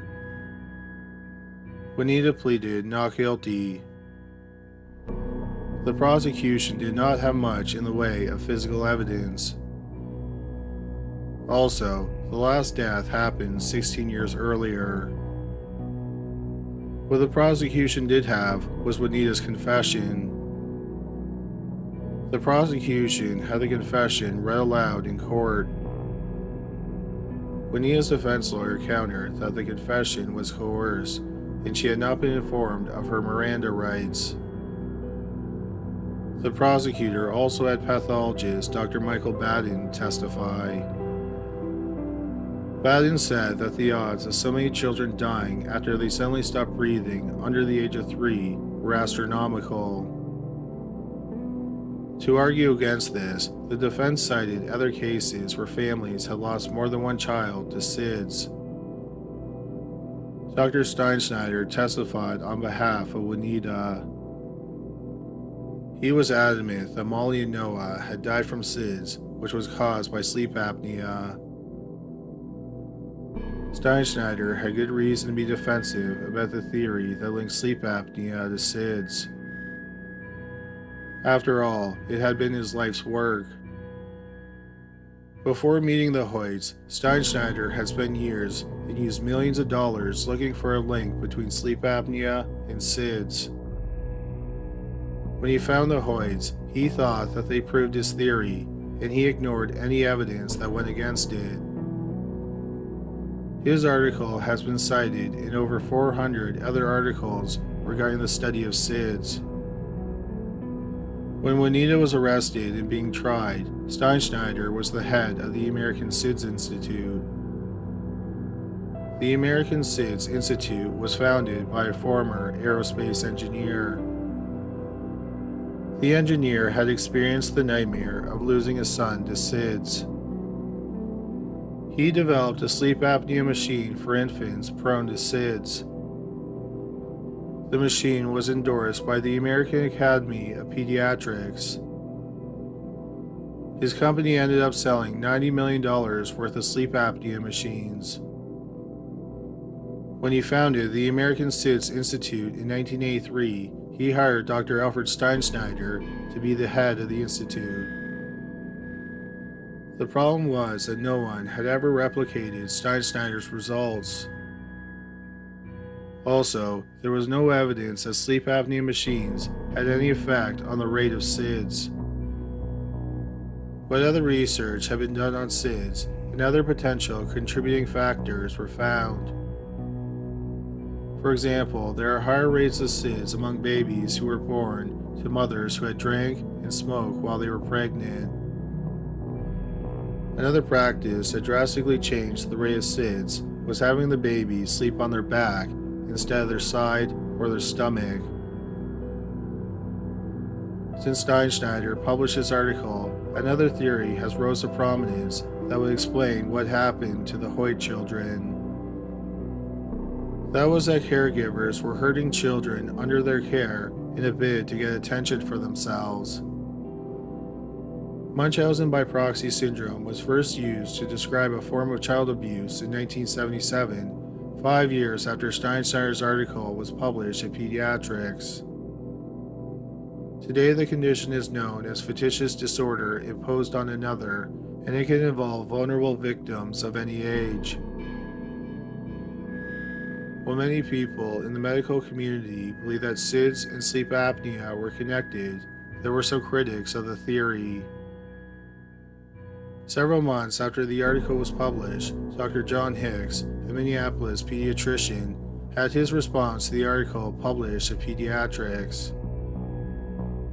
Dr. Hicks suggested that the kids were victims of abuse and they did not die of SIDS. So at Wanita's trial, the prosecution tried to discredit Dr. Steinschneider's article. The prosecution had 2 nurses who worked on Steinschneider's study testify. They said they never saw Noah or Molly suffer any breathing problems. In Steinschneider's response to Hicks' letter, he said on 2 different occasions the children stopped breathing to the point where the nurses had to stimulate the babies. However, Steinschneider did not have any record of a nurse doing that in his own notes. Nor did any nurse remember stimulating the children. Nevertheless, on the stand, Steinschneider was adamant that the children had to be stimulated. When the prosecutor asked Steinschneider what evidence he had to prove that, Steinschneider said, "I wrote it, therefore it's true." The prosecutor then flat out accused Steinschneider of fabricating evidence. Steinschneider denied this.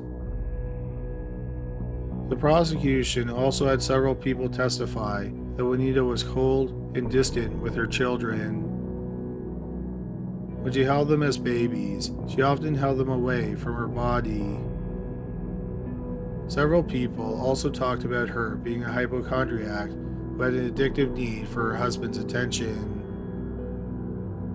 An expert testified, and he said that Wanita killed the children because she was suffering from Munchausen by proxy syndrome.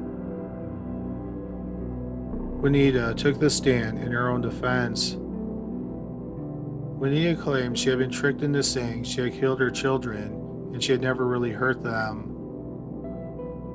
On cross-examination, the prosecutor accused Wanita of loving all the attention she was getting from the trial. Wanita denied this accusation. Throughout the 4-week trial, Wanita's husband, Tim, supported her. The jury ended up deliberating for 12 hours over 2 days. On April 20th, 1995, Wanita was found guilty of 5 counts of second-degree murder. For each count, she was sentenced to 15 years. She was ordered to serve each sentence back-to-back, effectively giving her a 75-year sentence.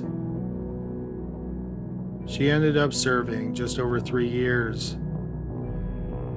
In August 1998, Bonita Hoy died in prison at the age of 52 from pancreatic cancer. After the trial, Dr. Albert Steinschneider was heavily criticized and his article was discredited. To many people, it was clear that he cared more about the theory than he did about his patients. People also wonder how many killers got away with murder because the pathologist thought that the child had died from SIDS caused by sleep apnea. They also wonder how many lives were lost because of how much research was done connecting sleep apnea to SIDS. Steinschneider's article has been cited over 400 times. It was the most cited SIDS paper in the 1970s. In 2017, Dr. James R. Wright Jr. published an article called A Fresh Look at the History of SIDS for Academic Pathology. In it, he called Steinschneider's article cataclysmic. Another problem was that Steinschneider was the head of the American SIDS Institute. It was the most dominant SIDS research institute in the United States. Steinschneider essentially torpedoed other studies looking for other causes of SIDS besides sleep apnea. After Wanita Hoy was convicted, Steinschneider did not admit any wrongdoing and he never apologized. He also never publicly wavered in his opinion that sleep apnea was the leading cause of SIDS. After the trial, Steinschneider continued to work as the head of the American SIDS Institute. He retired in 1998, but he continued to publish papers on SIDS until 2008. Dr. Albert Steinschneider died in 2018 at the age of 88. Number 1. Genene Jones. Genene Jones was born in July 1950 in San Antonio, Texas. She was promptly put up for adoption by her birth parents. When she was an infant, she was adopted by Dick and Gladys Jones. Genene was one of 4 adopted children that the couple had. Dick owned a notorious nightclub in town that was a suspected gambling hotspot. The family lived in a big house on a large plot of land in San Antonio. In 1963, Dick sold his nightclub and he started a billboard company. He ran the company out of a workshop on his property. In November 1966, the youngest of the Jones children, 14-year-old Travis, was in the workshop. Travis, who had learning disabilities, had built himself a pipe bomb. As he was working on it, the bomb exploded. Travis died hours later in the hospital. Genene was just 2 years older than Travis. By all accounts, she was devastated by the loss of her brother. What Genene's friends thought was odd was that Genene returned to school just hours after the memorial service. She seemed to like the attention she got from people over the death of her brother. Genene was not popular in school. She was considered plain-looking and her personality was off-putting. She was described as bossy and obnoxious. She was also a bit of a troublemaker. Whenever Genene would get in trouble, she would blame someone else for her problems. For example, the kids at her school didn't like her because they thought her father was a gambler. Or she claimed she acted out because her family life was hard because she was considered the black sheep of her family. Genene was also a notorious liar. She would apparently say anything to get attention. Genene was close to her father. He died from cancer in January 1968 when Genene was 17. Genene got married to her high school sweetheart 2 weeks after she graduated high school. In January 1972, Genene gave birth to a son. They named him Richard in honor of Genene's late father. The couple's marriage did not last. They got divorced about 18 months later. Months later, Genene's eldest brother died of cancer. After losing her brother and father to cancer, Genene became terrified of cancer. Any ailment she had, she thought it was a sign of cancer. In 1975, Genene got pregnant again. She told most people that the father was her ex-husband, but the father was really a beauty supply salesman who was gay. Genene and the salesman had been friends. Then Genene manipulated him into having sex with her. In June 1976, Genene enrolled in nursing school. In May 1977, she graduated, and then a month after that, she gave birth to a daughter. In October 1978, Genene got a job in the pediatric intensive care unit at the Bexar County Hospital in San Antonio. The unit was for children up to the age of 16. This did not include newborns. They had their own neonatal ICU. The pediatric ICU was for children who had lived at least some of their life outside the hospital. Genene was far from a perfect nurse. In her first year on the job, she was written up 8 times. One time, she had been observing a young female patient for 2 straight shifts. She was ordered to go home after the second shift. She refused to leave the child's bedside, and security guards had to force her out. But then she returned to the hospital hours later, smelling of alcohol, and she was swaying. Genene went directly to the young girl's room, and she started to use the medical equipment that was in the patient's room. Genene was once again forced to leave the hospital. The problem was that there was a shortage of nurses in Texas. So Genene held on to her job despite her odd behavior. Genene also seemed to notice symptoms in a patient that no one else saw. Often, the doctors and residents thought that she was making up the ailments. Genene herself was a hypochondriac. In 2.5 years, she visited the emergency room 30 times. In early 1981, Genene started to demand being assigned to the sickest patients. Many nurses did not want to be assigned to the sickest children because there was a higher risk that the patient might die. When Genene was assigned to a patient she didn't like, she had become difficult. Her supervisors just thought it was easier to let her do what she wanted.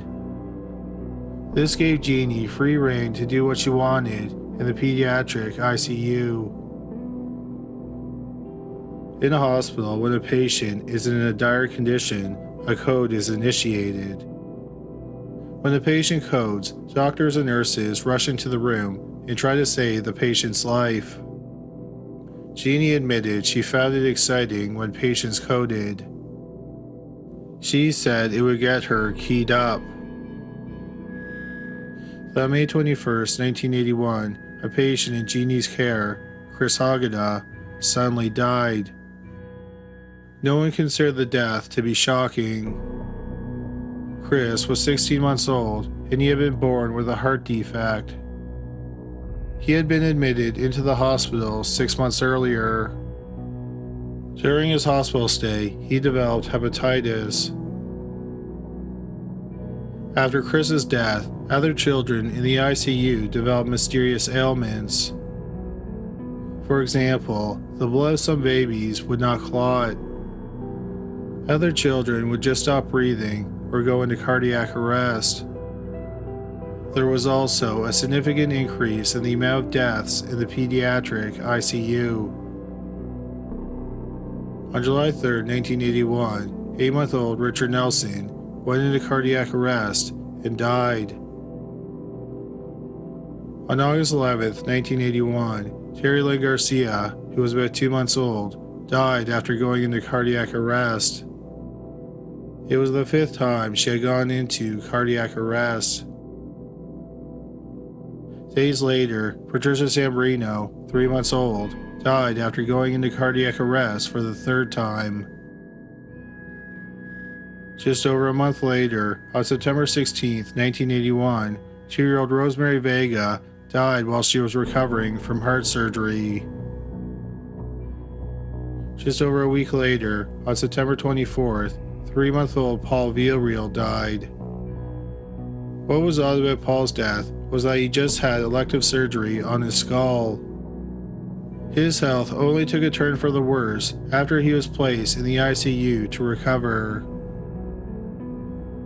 Not long afterward, 4-month-old Placida Barra was placed in the ICU because she had suffered heart failure. The first day that she was in the ICU, someone noticed that 100% oxygen was being fed to her through a respirator, which is dangerous. 5 days later, Placida went into cardiac arrest and she died. One night in the pediatric ICU, 2 babies coded at the same time. Nurses and doctors worked on one of the babies and they were able to stabilize the baby. Then they went to help the second child, but unfortunately, that baby passed away. Then they had to go back and help the first baby because the baby had gone into cardiac arrest again. They were not able to revive the baby, and the child was pronounced dead shortly afterward. The identities of the 2 children have not been made public.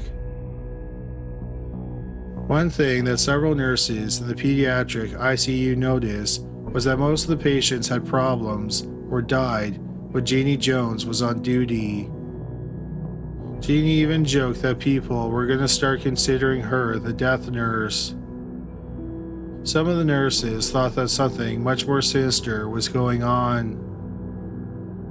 They thought that Genene was harming and killing the children. The head nurse of the pediatric ICU, Pat Belko, heard the other nurses' suspicions about Genene. Belko believed that Genene was abrasive and a bit odd, but she believed that Genene was a good nurse. Also, early in her career, Belko had accidentally given a baby the wrong dosage of a drug and the baby died. Belko was accused of purposely killing the baby and the police investigated her. They found no evidence of wrongdoing. Because of her own experience, Belko did not want to accuse someone of the same thing without evidence. In October 1981, one of Genene's fellow nurses accumulated a list of how many children coded and died while Genene was on duty. When she showed the list to Pat Belko, Belko became disturbed and she informed her supervisor. But the supervisor did not think anything too suspicious was going on because Genene worked with the sickest children. Therefore, her death rate would be higher than the average nurse. A doctor who worked in the ICU also went to his supervisor with his suspicions of Genene. One thing he noted was that the babies would often bleed when they were being resuscitated, and their blood wouldn't clot. He thought that Genene was giving the children a drug called heparin. Also, several children had the rate of their heartbeats drop to dangerously low levels. The doctor believed that Genene was also injecting the children with Valium. The doctor told his supervisor that he wanted to continue to investigate because while he had his suspicions, he could not prove anything. So while some people considered Genene dangerous, she continued to work. On October 10, 1981, 6-month-old Jose Antonio Flores died after spending 4 days in the pediatric ICU. Jose had been hospitalized because he had diarrhea, a fever, he was vomiting, and he was dehydrated. On his 3rd day in the hospital, he had a seizure and he went into cardiac arrest. Also, his blood had stopped clotting, but he was ultimately revived. On his 4th day in the ICU, he went into cardiac arrest and he died. On October 17th, just a week after Jose died, Genene was caught trying to give a baby an overdose of heparin. Genene explained that it had been a mistake and no action was taken. Genene continued to seek treatment for herself on ailments she claimed she had. In late October, Genene went to the emergency room. She complained she had symptoms of a bowel obstruction, so she was hospitalized for 17 days. During those 2.5 weeks when she was in the hospital, there wasn't a death in the pediatric ICU. On November 10th, a report about Genene was sent to the hospital's top administrator, but he did not think anything needed to be done. On December 8th, 1981, 11-month-old Josh Sawyer was pulled out of a house fire. Unfortunately, he had suffered mass smoke inhalation.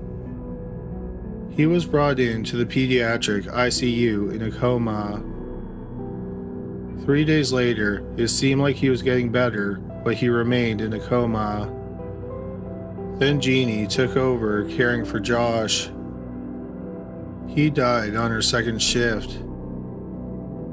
Several nurses and doctors were now convinced that Genene was doing something to the children.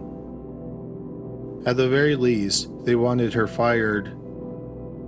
However, hospital officials thought that Genene was the victim of a witch hunt. They found no evidence that she had done anything wrong, so they were not going to fire her. In fact, one doctor who thought that Genene was hurting children was transferred out of the pediatric ICU. In December 1981, 6 children died while Genene was on duty. Just after Christmas 1981, Rolando Santos was admitted to the pediatric ICU with pneumonia. On January 6, while Genene was working, Rolando mysteriously started bleeding. He was given a drug that counteracts the effects of heparin. It was a risky move by the doctor because if Rolando had not been given heparin, the new drug he gave Rolando would make his condition worse. But after a few minutes, the bleeding stopped, indicating the baby had been given heparin. Rolando was moved out of the ICU before Genene's next shift. Rolando's health improved and he was released to his parents. On January 14, 1982, 4-month-old Patrick Zavala was placed in the ICU after undergoing open-heart surgery. The operation had gone well, and the surgeon expected Patrick to make a full recovery. In Patrick's first 3 days in the ICU, he was doing well. Genene had been off for those 3 days. Then on January 17th, Genene returned to work. On Genene's first shift, she claimed she found Patrick unresponsive and she got a doctor. The doctor tried to stimulate Patrick and then he went into cardiac arrest. Patrick was pronounced dead minutes later. After the death, a surgeon who watched Patrick's operation complained to a hospital official. He said that over the past 9 months, there had been too many deaths in the pediatric ICU. The hospital officials started to investigate, and he discovered that other hospital officials were made aware months earlier that a nurse might be harming children. This led to an ad hoc committee which discussed the deaths in the pediatric ICU. While they were meeting, a baby in the pediatric ICU went into cardiac arrest after Genene left his room. The baby was attached to a heart monitor that was equipped with an alarm that would go off if something went wrong with the baby's heart. But the alarm did not sound when the baby went into cardiac arrest. It turned out that the alarm had been turned off. A nurse found the baby unresponsive and she revived him. In February 1982, the committee ordered an investigation into the pediatric ICU. Genene heard about the investigation and she apparently welcomed it for the benefit of the children. Genene was a licensed vocational nurse, also known as an LVN. In the ranking of nurses, an LVN is lower than a registered nurse, which is also known as an RN. The result of the investigation was that all the LVNs in the pediatric ICU would be replaced with RNs. Genene was told she could apply to work in a different department, but she chose to resign effective March 17, 1982. Amazingly, even though several people had accused Genene of murdering children, no note of the accusations was made in her file. Kathy Holland was a resident at the Bexar County Hospital, and she planned on opening a pediatric clinic in Kerrville, Texas, once she was done her residency. She hired Genene to work as a nurse in the clinic. The clinic in Kerrville opened in August 1982. The second day they were open, their first patient was 14-year-old Chelsea McCullen. Since birth, Chelsea had a series of breathing problems. Genene was alone in a room with Chelsea when Chelsea suddenly stopped breathing. Chelsea was rushed to the hospital and she survived.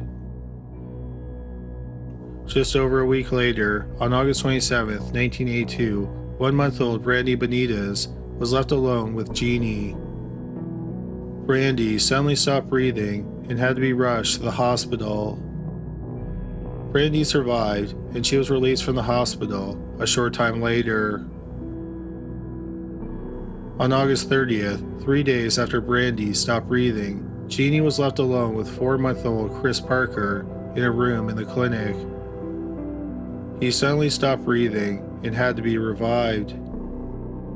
Chris was taken to the local hospital in Kerrville, St. Peterson Memorial, in an ambulance. Genene rode in the ambulance with him. While Chris was in the emergency room, 7-year-old Jimmy Pearson was brought into the hospital because he had stopped breathing. Jimmy had a defective heart and a hereditary bone condition. He was also one of Dr. Holland's patients. Dr. Holland ordered Chris and Jimmy to be airlifted to the Santa Rosa Hospital, which was a bigger hospital than the one in Kerrville. Genene went on the helicopter with them.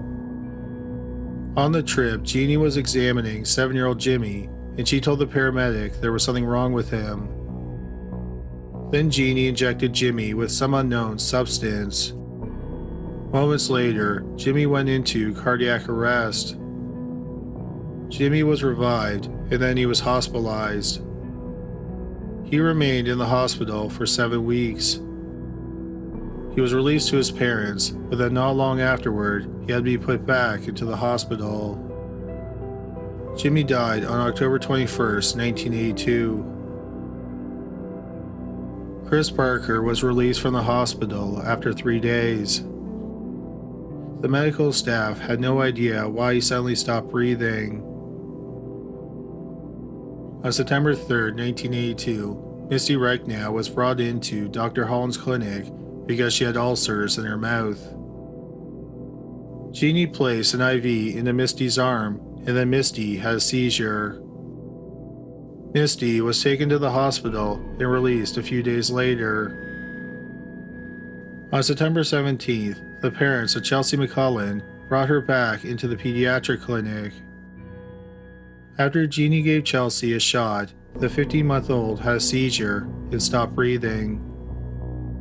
Jeannie rode in the ambulance with Chelsea. She was pronounced dead at the hospital. That afternoon, Jeannie returned to work at the clinic. At the clinic, Jeannie was examining a month-old baby named Jacob Evans. Jacob's 19-year-old mother thought he had been crying a lot, and she thought that this was odd. While Jeannie was examining the baby alone, he suddenly stopped breathing. Jacob was taken to the hospital, and he recovered. Jacob's parents were incredibly thankful that Jeannie was there to save him. On September 18th, Jeannie met with a family without Dr. Holland being at the clinic. The parents were worried that their month-old son, Anthony Wynn, was having a medical issue. Jeannie examined him and then announced he was about to go into a coma because his blood sugar was low. Jeannie called an ambulance, and then she rode with Anthony to the emergency room in the ambulance. Tests were performed on Anthony at the hospital, but the medical staff could find nothing wrong with him. He was released from the hospital after 4 days. On September 23, 1982, 5-month-old Rolinda Ruff was brought into the clinic. Jeannie gave Rolinda an IV. Minutes later, Rolinda stopped breathing and she had to be rushed to the hospital.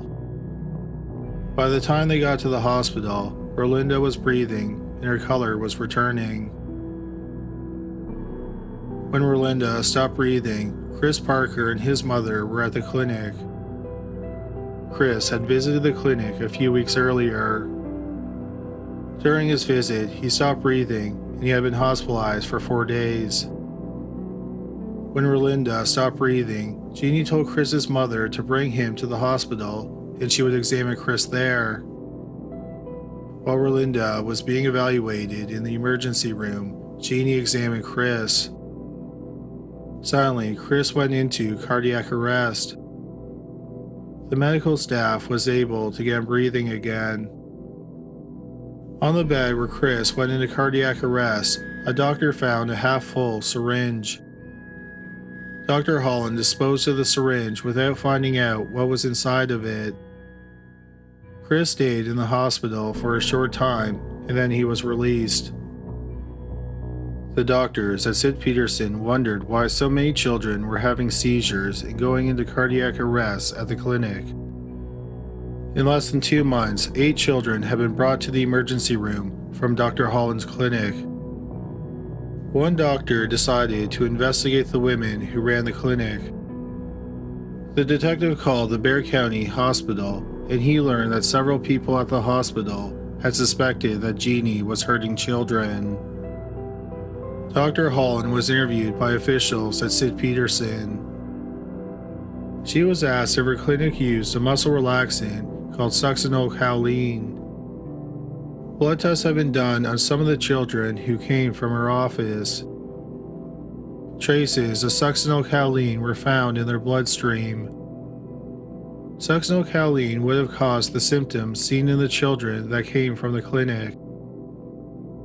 After the meeting, Dr. Holland went back to her clinic and discovered that a ball of succinylcholine was missing.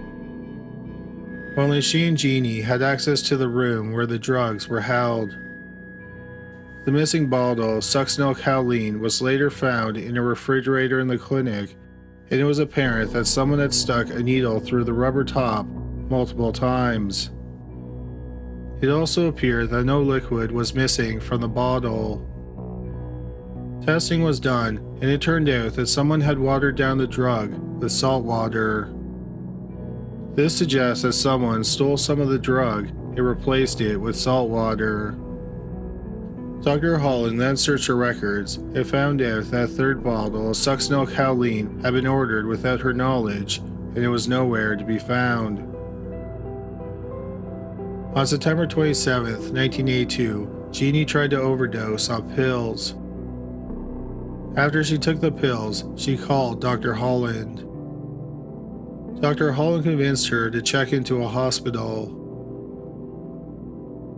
Soon afterward, Genene quit her job at the clinic and moved to San Angelo, Texas.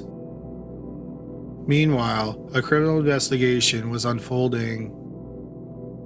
Before Genene left town, she took a polygraph exam where she was asked questions about harming the children. The examiner determined she was not telling the truth. At first, the police and the district attorney were not sure if Kathy Holland was involved in the deaths and near deaths of the children.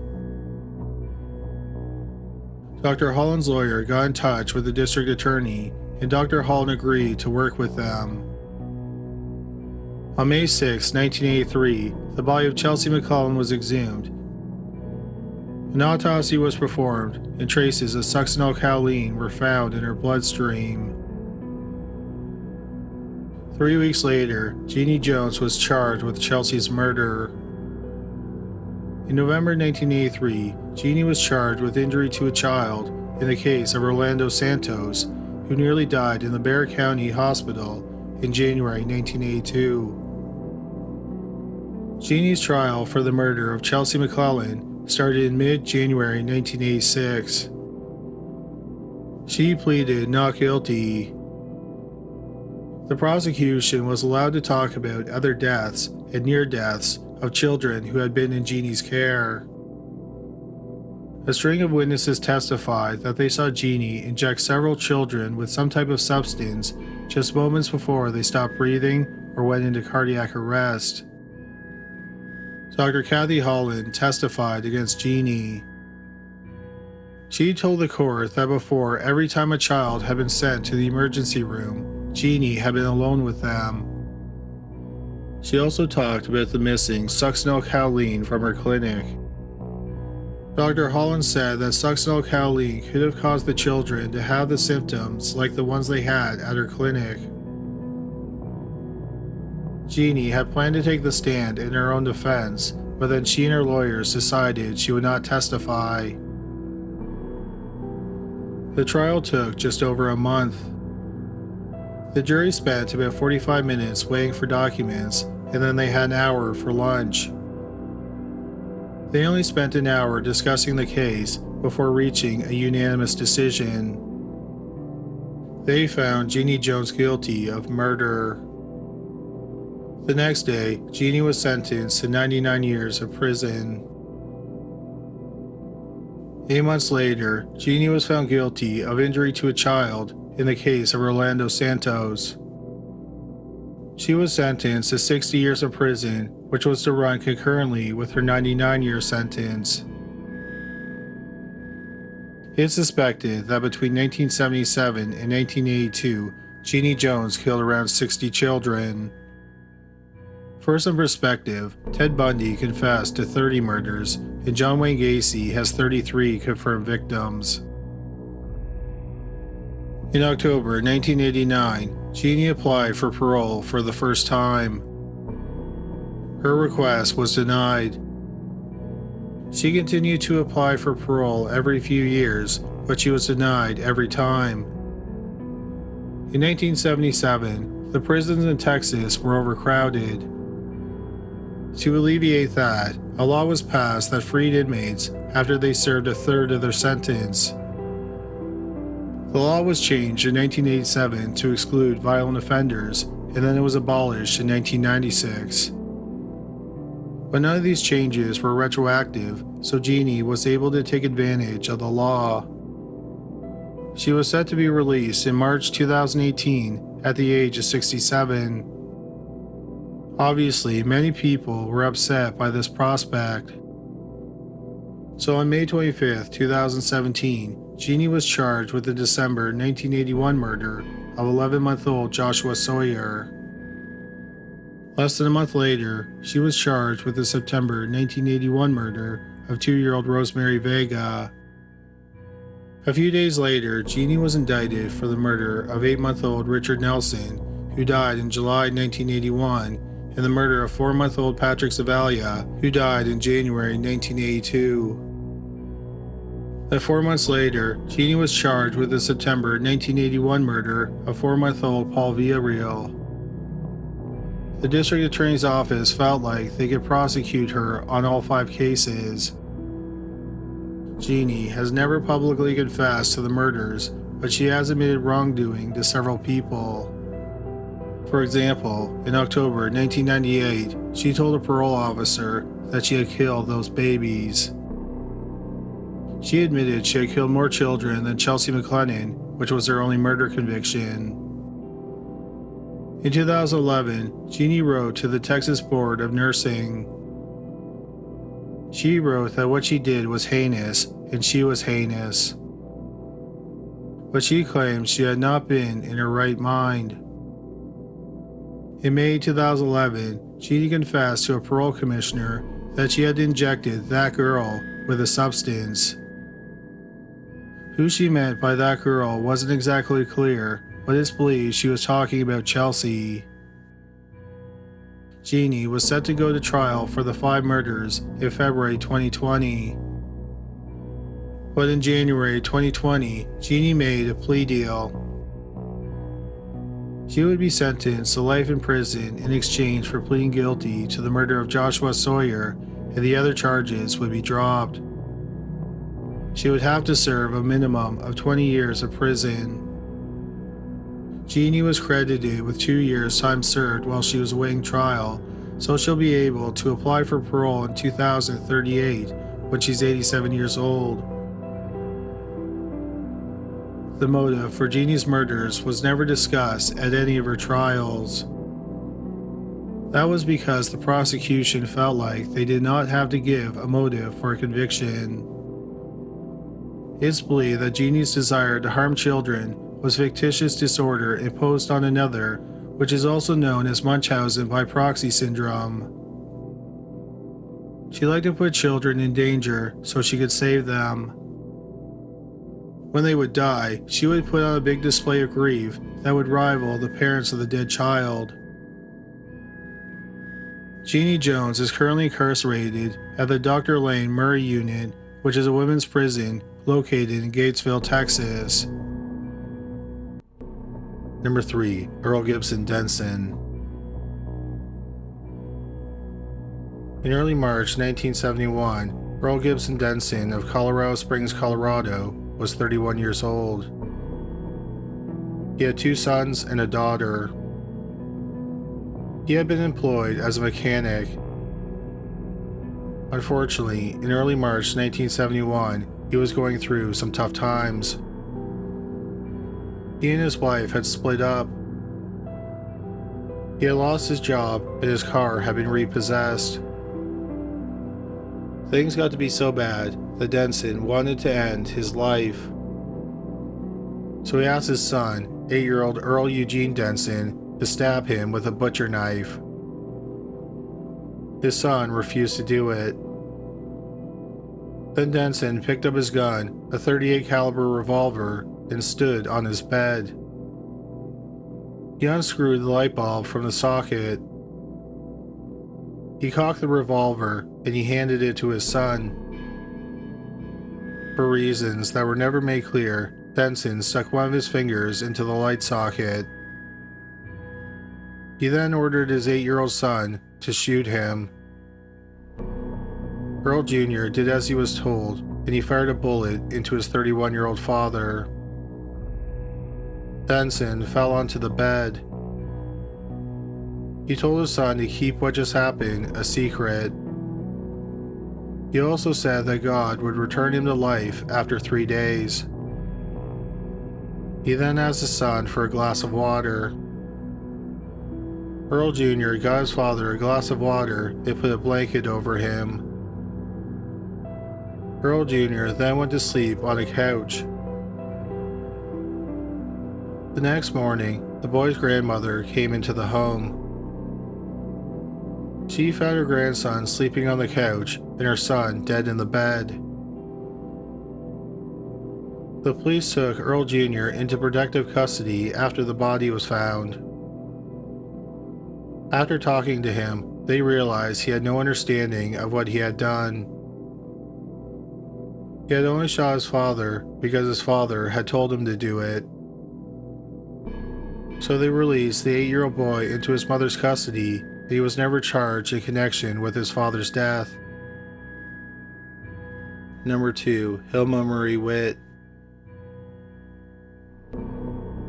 Beverly Shores is a small town in northwest Indiana. It is situated on the banks of Lake Michigan. In 1981, the population of the town was about 850 people. 44-year-old Paul Witt lived in Beverly Shores with his wife of 18 years, Hilma, who went by the name Marie, and their 2 sons, 15-year-old Eric and 12-year-old John.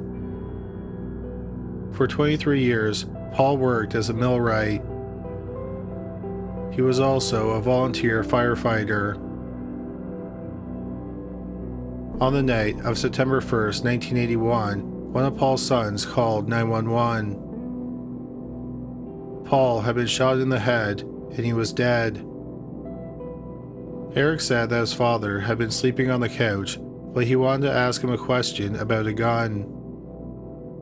He claimed that he tripped over a rug, and the gun accidentally went off. Paul's death was ruled an accident, and the case was closed. After Paul's death, Marie, John, and Eric moved in with Paul's stepmother, 71-year-old Elaine Witt. She lived just outside of Michigan City, Indiana.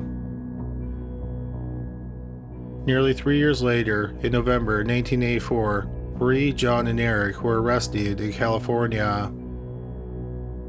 They were arrested after trying to cash one of Elaine's Social Security checks. The police investigated the situation, and they learned that no one had seen 74-year-old Elaine Witt in 11 months. The police questioned 15-year-old John about the whereabouts of his step-grandmother. John said that on January 4th, 1984, Elaine was sleeping in her bed. John, who was 14 at the time, shot Elaine once in the chest with a high-power crossbow. John told the investigators that he killed his step-grandmother because his mother had ordered him to murder her. It turned out that Elaine found out that Marie had been siphoning money from her bank account. Marie had convinced John that if he killed Elaine, their money troubles would be over. They could take the money from her savings account and keep cashing her Social Security checks. Marie told John that he could either strangle her or shoot her with his crossbow. He was allowed to decide that for himself. Marie was not at home when the murder happened. After Elaine was dead, the family set to work dismembering her body in a closet. They used knives, a circular saw, chisels, and a chainsaw. They put the pieces in a chest freezer. They tried various ways of disposing of the remains, including putting it in a trash compactor and trying to dissolve it with acid. They also used a microwave and a deep fryer. The family spent about 4 months dismembering and trying to dispose of the body. Eventually, they discarded the body parts throughout Indiana and Illinois. When they moved to California, they brought the freezer with them and threw out the rest of the remains. John also told the police that his father's death was not an accident. He said he knew it wasn't an accident because he had witnessed it. He had watched his brother Eric, who was 15 at the time, shoot their father in the head as he was sleeping on the couch. John explained that the experience with their father's death led them to dispose of Elaine's body. They disposed of Elaine's body because they did not want to endure another police investigation. The police then questioned Eric about his father's death, and he confirmed that he intentionally shot his father in the head while he was asleep. Eric said he killed his father because his mother had forced him to do it. Eric said he initially refused to kill his father. His mother, Marie, told him he had to do it or she was going to kill herself. She told him that he could either shoot his father or beat him to death with a hammer. She told Eric they had to do it because he wouldn't get in as much trouble if he got caught because he was a juvenile. Marie told Eric that she was going out, and while she was gone, he had to kill his father. While Marie was out, she called Eric and told him she wasn't coming home until he had killed his father. So Eric shot his father in the head while he was sleeping on the couch. The family claims that Paul was killed because he was abusive. It turned out that Marie and her mother, Margaret O'Donnell, had tried to kill Paul in the month before he was shot. They had laced his food with rat poison and Valium. Marie thought that Paul was allergic to Valium. O'Donnell also helped dispose of Elaine's remains and cleaned up the crime scene. None of Elaine's remains have ever been found. Marie, Eric, and John Witt were all charged with murder. Marie's mother was charged with attempted murder. For the two murder charges, Marie had two trials, which both happened in the fall of 1998. Her sons and her mother testified against her at the trials. Marie Witt was found guilty on all counts, and she was sentenced to 140 years in prison. She appealed, and her sentence was reduced to 90 years. She is currently incarcerated at the Indiana Women's Prison in Indianapolis. Her earliest possible release date is April 15, 2027. Maria's mother, Margaret O'Donnell, made a plea deal, and she was sentenced to 6 years in prison in March 1986. Marie's sons, Eric and John, were both sentenced to 20 years in prison for their roles in the murders. They were both released in 1996 after serving about 11 years in prison, and they have not had any trouble with the law since being discharged. Number 1. David Brown. In March 1985, 32-year-old David Brown lived in Golden Grove, California. Brown owned his own computer business that recovered data from damaged computer systems. His business was successful, and he claimed to be a multimillionaire. In that spring of 1985, his living situation was a bit complicated. He lived with his 23-year-old wife, Linda Marie Brown, and their 8-month-old daughter. David's 14-year-old daughter from a previous marriage, Cinnamon, lived with them as well. Linda's 17-year-old sister, Patty Bailey, lived with them as well. Patty had lived with them for the past 5 years. When David and Linda met in the late 1970s, Linda was living with her mother and her 10 siblings. David lived next door to them, and he claimed he had cancer. He asked his neighbor if her daughters could come over and help him do chores, and he would pay them. The neighbor readily agreed. Eventually, David and Linda's relationship turned sexual. David later announced that he had been cured of cancer. David and Linda got married in early 1979 when Linda was just 17 years old. The marriage lasted a month and then they got divorced. David married again soon afterward. This was David's 5th wife. But that marriage only lasted a few months and then they filed for divorce. After his divorce, David went back to Linda. Not long afterward, David got married for the 6th time to his 4th wife. In the early morning hours of March 19, 1985, David called 911. Several officers arrived at the family's home minutes later. David was there with his 17-year-old sister-in-law, Patty, and his 8-month-old daughter. In the master bedroom, the police found the dead body of 23-year-old Linda Brown. She had been shot twice with a .38 caliber handgun. The police asked David what happened.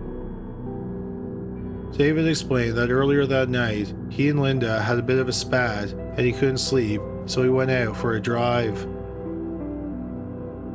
He bought some comic books and some snacks at a 24-hour convenience store. He then went to the beach, where he said he sat and did some thinking. He thought he was away from home for about an hour. When he returned home, he found Patty looking nervous and she was holding the baby. She was upset and said that Cinnamon had tried to kill her by shooting at her.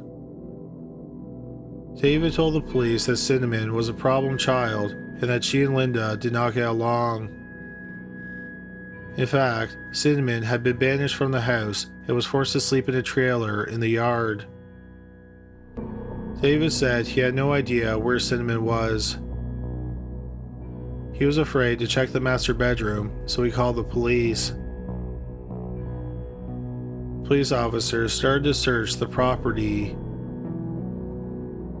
In a dog pen in the back, there were 2 large dog houses.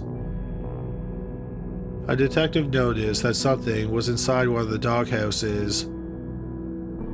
It turned out to be 14-year-old Cinnamon lying in a pool of her own vomit and urine.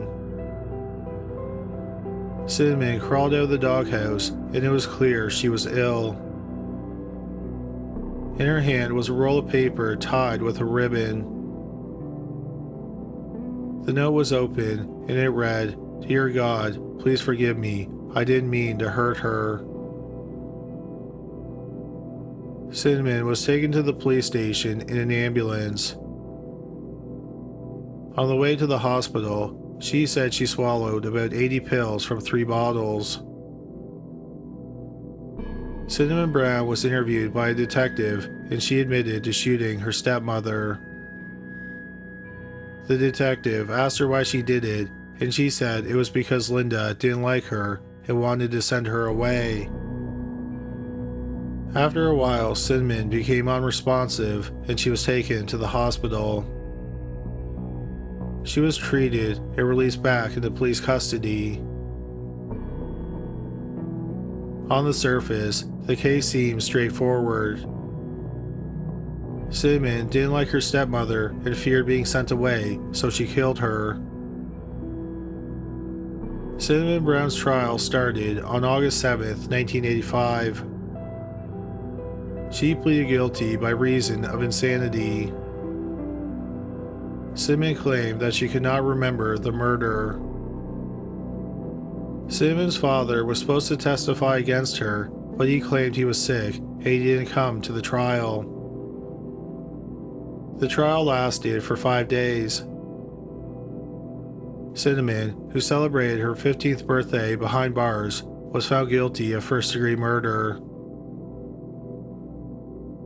In 1985, 15-year-old Cinnamon was sentenced to 27 years to life. She was sent to a juvenile detention center in Camarillo, California. After Linda's murder, David got a payout of $835,000 from 4 life insurance policies that he had taken out on Linda's life.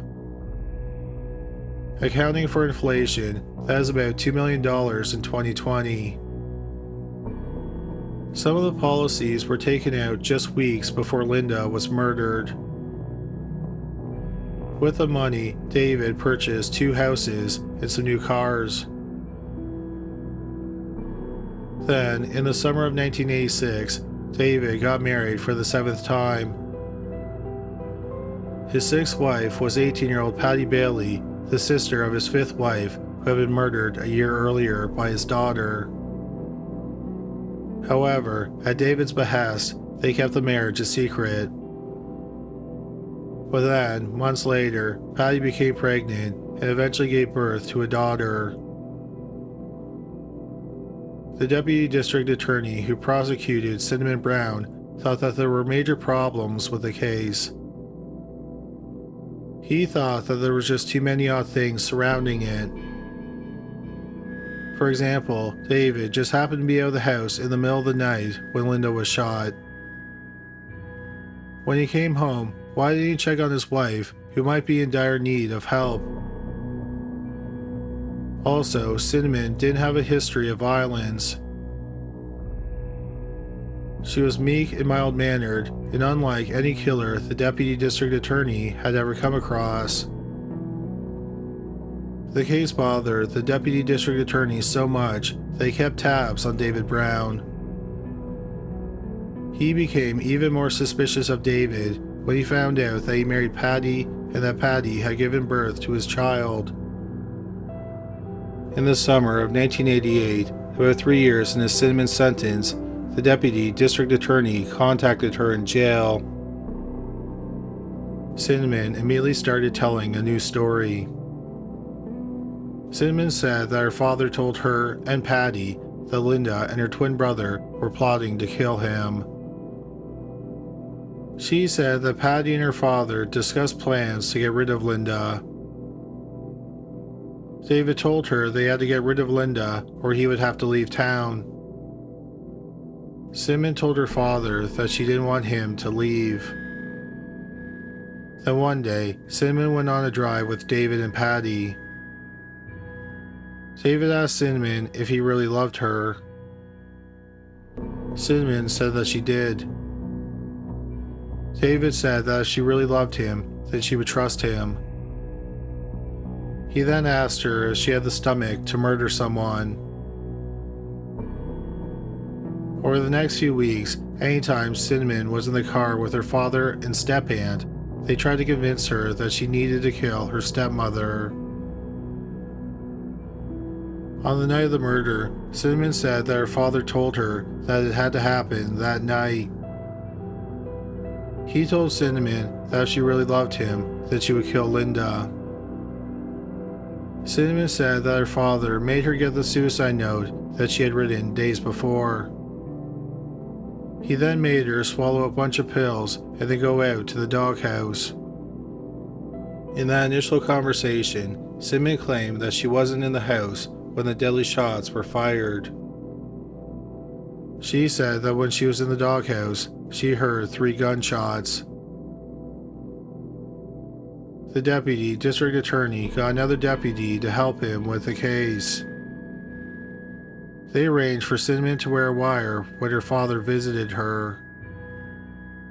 During David's visit, Cinnamon talked about the murder, and David made some incriminating statements that implicated both him and Patty in Linda's murder. The next time David came to visit Cinnamon, Patty came with him. Once again, Cinnamon was wearing a wire.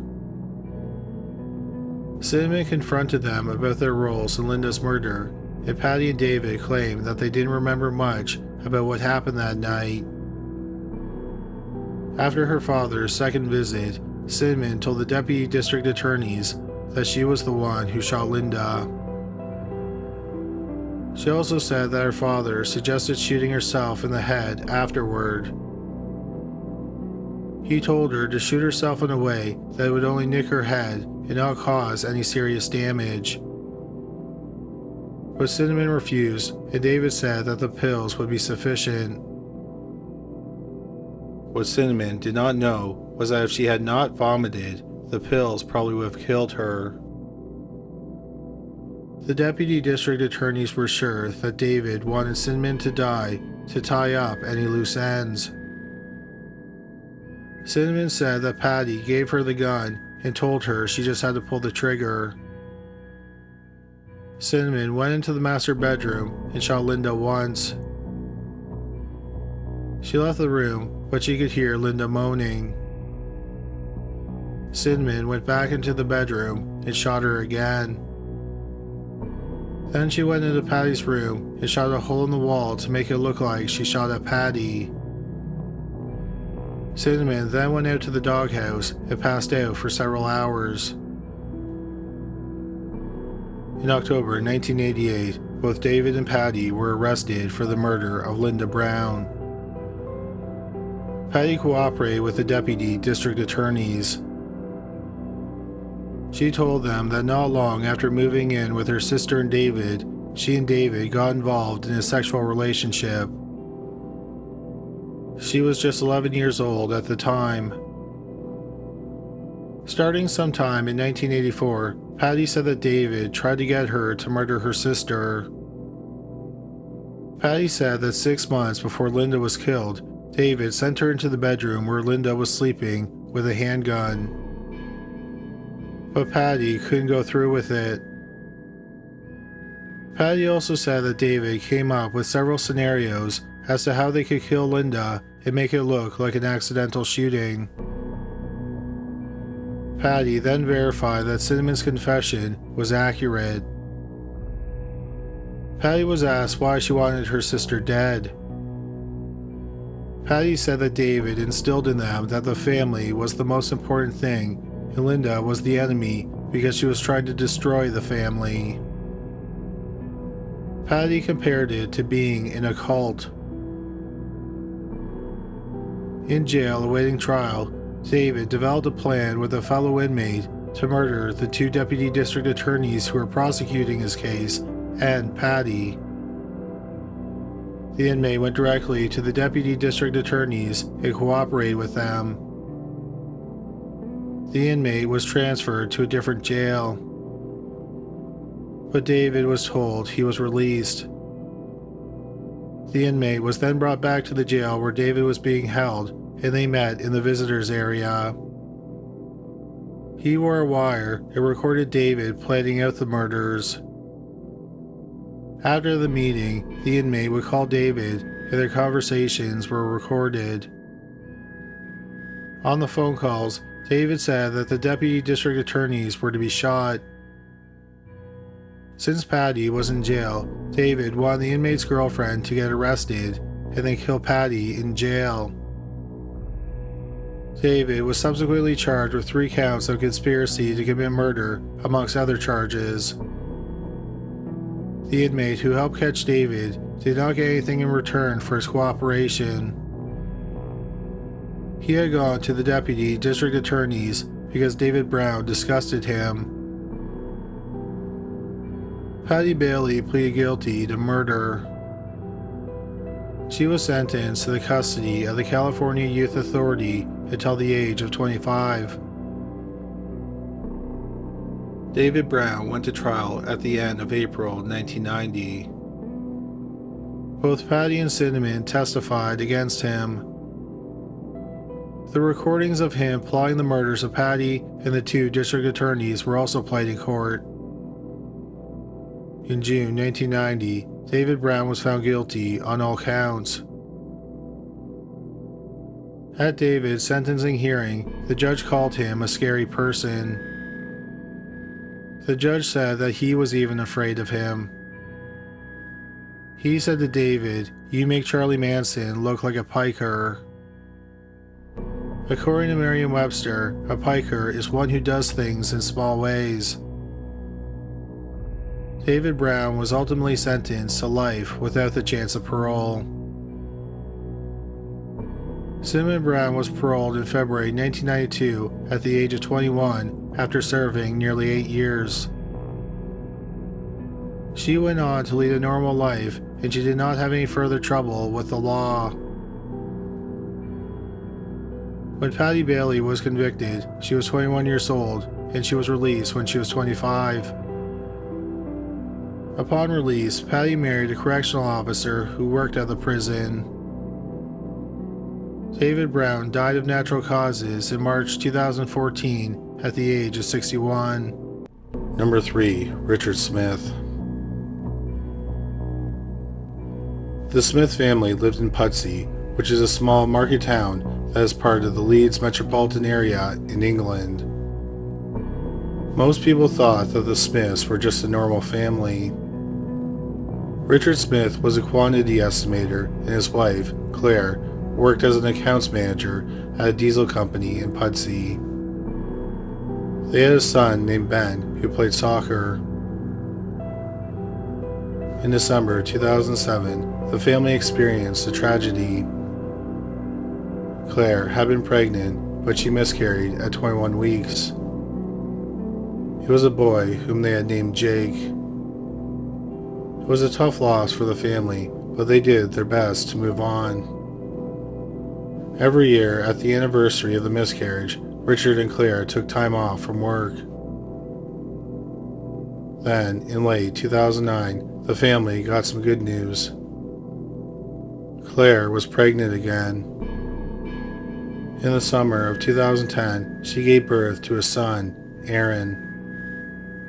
Everyone who knew the family thought that Aaron's birth helped heal the wounds from the loss of Jake.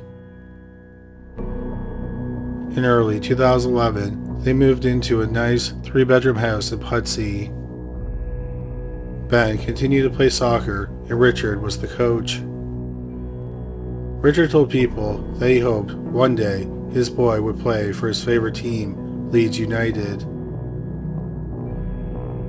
On Friday, December 9th, 2011, 37-year-old Richard, 36-year-old Claire, 9-year-old Ben, and 1-year-old Aaron went to the soccer club's Christmas party. They left the Christmas party at around 11 p.m. No one saw the family on Saturday. On Sunday morning, Richard was seen washing his car outside the family's home, which wasn't too unusual for a Sunday. That evening, a neighbor noticed something odd on one of the family's windows. It looked like soot. The neighbor called Richard's brother, and he and his best friend went over to the family's home. They got inside and instantly noticed that there was a fire slowly burning somewhere inside the house. In the main floor bedroom, they found the dead bodies of the family. Richard's brother immediately called for help. The fire was put out and the bodies were retrieved from the house. Based on the autopsy reports and clues around the house, the police did their best to figure out what happened. On Friday, December 9th, the family attended the Christmas party. No one noticed anything amiss with the family. Then, most likely, sometime on Saturday, Richard stabbed Claire in the chest and strangled her with a scarf. Richard also stabbed 1-year-old Aaron once in the chest. 9-year-old Ben had been stabbed in the neck, the chest, and the arm. However, unlike his mother and brother, his wounds weren't fatal. It's believed that Richard attacked his family sometime on Saturday because no one saw them that day. Also, Ben had an advent calendar and the door for Saturday was closed. On Sunday morning, Richard washed his car. Then, he either gathered up his family and placed them in the bedroom, or his family was already in the bedroom and he joined them. He then started the slow-burning fire. Claire's body was in a sleeping position. Ben was draped across his mother's body, and Aaron was between them. In the crook of Claire's elbow was the box that contained Jake's ashes. Then Richard had his arms around his family. As we previously mentioned, Ben's stab wounds had not been fatal. Instead, he either died from smoke inhalation, or he was suffocated with a pillow, or his father pressed his face against his chest until he stopped breathing. Richard had stabbed himself in the neck, but the wound was not fatal. He died from smoke inhalation and from breathing in the gases from the fire. Everyone who knew the family was shocked by the murder-suicide. No one is sure why Richard wiped out his entire family. Richard and Claire were not having any marital problems. Also, they weren't in any financial trouble. There is speculation that Richard had a mental breakdown after the miscarriage. The murders happened nearly 4 years to the day of the miscarriage. Richard did not leave a note, so we'll probably never know exactly why he committed these horrible acts. Number 2. Henri Valberg. In the mid-1970s, the Valberg family lived in Paris, France. Henri Valberg and his wife, Micheline, had 2 children, Gilles and Didier. Henri had been a successful businessman, but he had run into financial trouble. He had to close his surveying business and fire his 6 employees. He then started a cosmetics business, but it also failed. On February 21, 1976, 23-year-old Gilles and 15-year-old Didier returned from a ski trip. Early the next morning, neighbors heard a series of loud bangs, but they weren't sure what was causing the noises. Later that morning, a neighbor knocked on the family's door and it opened. The neighbor saw a family member slumped in an armchair. They called the police, and the police came to the family's home. In the living room, they found the dead bodies of 23-year-old Gilles and 15-year-old Didier. Also in the living room were the dead bodies of Micheline's 74-year-old mother, Mrs. Georges Robert, and Henri's aunt, 72-year-old Alice. They were all blindfolded, and they had been shot once in the heart. On the bed in the master bedroom, the police found the bodies of 50-year-old Henri and 52-year-old Micheline. Micheline had also been shot in the heart. Henri was dead from a gunshot wound to the head. The gun was lying next to Henri. There are different reports as to what gun was used, but it was either a .357 Magnum or a carbine. The police found a note written by Henri. He said that the family had talked about it all night, and they decided it was better to die than face the dishonor of bankruptcy. He wrote, "We decided together to leave the society." So Henri killed them and then took his own life. A police spokesperson said, "Call it collective suicide, or rather, 5 murders by submission, with the killer taking his own life." Number 1. George Hassell. Farwell is a small town in Texas that is situated on the border of New Mexico. In December 1926, he was home to 38-year-old George Hassell and his wife, 41-year-old Susie. They lived on a farm in the town. Susie had 9 children who were fathered by her first husband, Thomas. Thomas had died several years earlier. One day, while Thomas and George were working on a field on the family's farm, Thomas was supposedly kicked to death by a mule. In December 1926, all but 2 of Susie's children lived on the farm in Farwell. Her eldest child, Nora, lived in California with her husband. Her second oldest, 21-year-old Elton, was working in New Mexico. Just weeks before Christmas 1926, people in the town noticed that Susie and the children weren't around. George explained that they had moved back to Oklahoma, which is where they moved from 2 years earlier. Around the same time that the family went missing, George started selling off items that the family had. Then, on December 23, 1926, George was rushed to the hospital. He was near death after stabbing himself several times. While he was in the hospital, the police looked around his home. They noticed some blood that didn't appear to have come from George. They also found a freshly dug cellar just off the kitchen. They thought it was odd that the family would dig a cellar only to move away days later. The sheriff's department checked the cellar. It wasn't long before they uncovered a body buried in the floor. Soon, they uncovered 8 more bodies. The bodies were 41-year-old Susie and 8 of her 9 children, 21-year-old Elton, 15-year-old Virgil, 13-year-old Maudie, 11-year-old Russell, 7-year-old David, 6-year-old Johnny, 4-year-old Nanny Martha, and finally, 22-month-old Samuel. The sheriff went to George's hospital room and confronted him about the discovery of the bodies. George said, "I did it. I did it."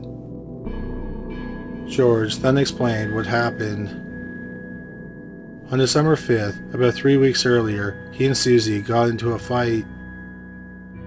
She had accused him of sexually abusing his eldest stepdaughter, who was also his niece, 13-year-old Maudie.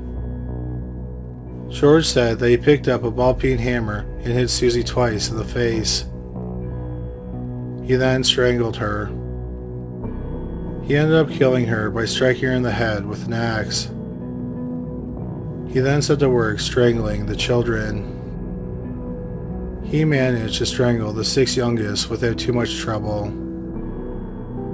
Then, when he got to 11-year-old Russell, the boy put up a fight, and this woke up 15-year-old Virgil. As he was choking Russell, Virgil was fighting him.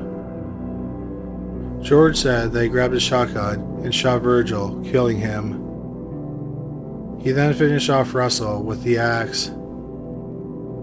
He then buried the bodies in the cellar that he and the children had dug out days earlier. He then waited for Elton, who was away working in New Mexico, to return home. Elton arrived at the family's farm 3 days after the murders. George told him that his family had gone out of town to visit a relative. That night, he and Elton stayed up late playing cards. After Elton went to bed, George shot him in the head with a shotgun. Once George had confessed to the murders of his wife and stepchildren, he started talking about his early life. And what he told the police shocked them. George was constantly in trouble as a youth. He first thought about committing a mass murder when he was 17. He wanted to kill his stepmother and her family members because he heard that his stepmother was poisoning his father. He had even planned out the murders. But he had gotten too drunk the night before and he slept in. Later that same day, he was arrested for stealing money from work and he did some time in jail. George said that when he was 18 years old, he got married and his wife gave birth to a son. But he didn't stick around long and he joined the army. George said he ended up deserting the army and then he enlisted in the Navy where he served as a cook. He was eventually arrested for deserting the army and he served 2 years in prison. After he got out, he tried to reconcile with his wife, but she wanted nothing to do with him. George said that he met a woman who had a young son. The boy reminded him of his son, and he and the woman became romantically involved. They eventually moved to Whittier, California. They adopted 2 children who were orphans from Colorado. In June 1917, about 9 years before the murders in Farwell, he was working in the oil fields in Whittier. The United States had recently entered World War I. George said that he and his wife had an argument about him enlisting. During the argument, he ended up strangling her and clubbing her to death with an axe. He then used the ligature to strangle the 3 children. After killing the family, he spent 3 days burying them in a cellar. He told anyone who was looking for them that they had moved to San Francisco. After burying the bodies, George moved away from Whittier. He eventually ended up in Blair, Oklahoma, where his brother Thomas and his wife Susie lived. One day, while he was working alone in the fields with Thomas was supposedly kicked to death by a mule. The authorities thought it was an odd story, but the family accepted the explanation for Thomas's death, so they didn't pursue an investigation. George said that after his brother's death, he reviewed the Bible and he determined it was okay to marry Susie, so he did. They ended up moving to Farwell, Texas. Nearly 2 years later, he murdered Susie and his 8 stepchildren, who were also his nieces and nephews. The police were shocked by George's confessions. They couldn't believe that he had killed 2 of his families. They asked him for more details about the first family he had killed about 10 years earlier. George refused to reveal the name of his former common-law wife. He also didn't remember the address where they lived. The police got in contact with the investigators in Whittier, California. At first, they didn't believe George because they couldn't find any record of a Hassell family living there in 1917. George's story made headlines across the country. One woman who read the story was Gertrude Hoffman, who lived in Pittsburgh, Pennsylvania. Her sister, Martha Vogel, had been living with a man named George Hassell in Whittier, and she went missing about 10 years earlier. Then Hoffman saw a photograph of George, and she knew that the man was her sister's common-law partner. Hoffman had visited them in Whittier shortly before her sister disappeared. So she contacted the police in Farwell. Based on her information, the police in Whittier traced the location where the family had lived, but the house had been demolished. Some neighbors remembered that a family had lived there about 10 years earlier, but they had disappeared one night. Also, their last name wasn't Hassell, it was the Baker family. The police in Farwell asked George what name he was using in Whittier, and he said G.G. Baker. The police asked George to draw a sketch as to where he buried the bodies on the property. He did, and the police in Whittier started digging. They found the remains of a woman and 3 children, a boy who was about 8 years old, a girl who was about 5 years old, and an infant around the age of 1. They all had a piece of cloth tied around their necks, and the woman, presumably Marie Vogel, had been clubbed to death with what appeared to be an axe. It was decided that, even though George had confessed to 13 murders, he would only be tried for 1. That way, if he was somehow acquitted, he could be tried for the other 12 murders. George Hassell went to trial a few weeks after he was arrested in January 1927 for the murder of his eldest stepson, 21-year-old Eldon Hassell. The jury deliberated for less than 2 hours before they found him guilty. He was sentenced to death. George Hassell was scheduled to die in the electric chair on February 10, 1928, about 14 months after the murders in Farwell. He was calm and jovial as he sat on death row. George did not have any specific requests for his last meal. When he was asked if he had a last statement, he said, "I would like to announce to the world that I am prepared to meet my God. I have made my confession to God and man. Man does not understand it all, but God does." On February 10, 1928, at 12:29 a.m., the first jolt of electricity entered 39-year-old George Hassell's body. 8 minutes later, he was pronounced dead. The police said that they suspect that George may have committed more than the 13 murders he confessed to. Number 3. Andrea LeCouffe. In December 2004, 47-year-old Brian Langer and 26-year-old Andrea LeCouffe lived on a quiet street in Toronto, Ontario, Canada. The couple had 3 children, 3-year-old Zoe, Bridget, who was turning 2 that month, and 7-month-old Margot. Brian was a successful businessman. He was the president of a company that sold software used in the printing of direct mail. He was called caring and professional. Andrea stayed home with the children, which she understandably found difficult. She was often tired and stressed out from dealing with the 3 children who were 3 and under. On December 1, 2004, a call came in to 911 from the family's home. It was 47-year-old Brian Langer. He said that his wife had stabbed him in the stomach. First responders raced to the family's home. What they found left them all shaken. Brian was in his bed, bleeding from his stomach. 3-year-old Zoe and Bridget, who was nearly 2, were in their bedroom.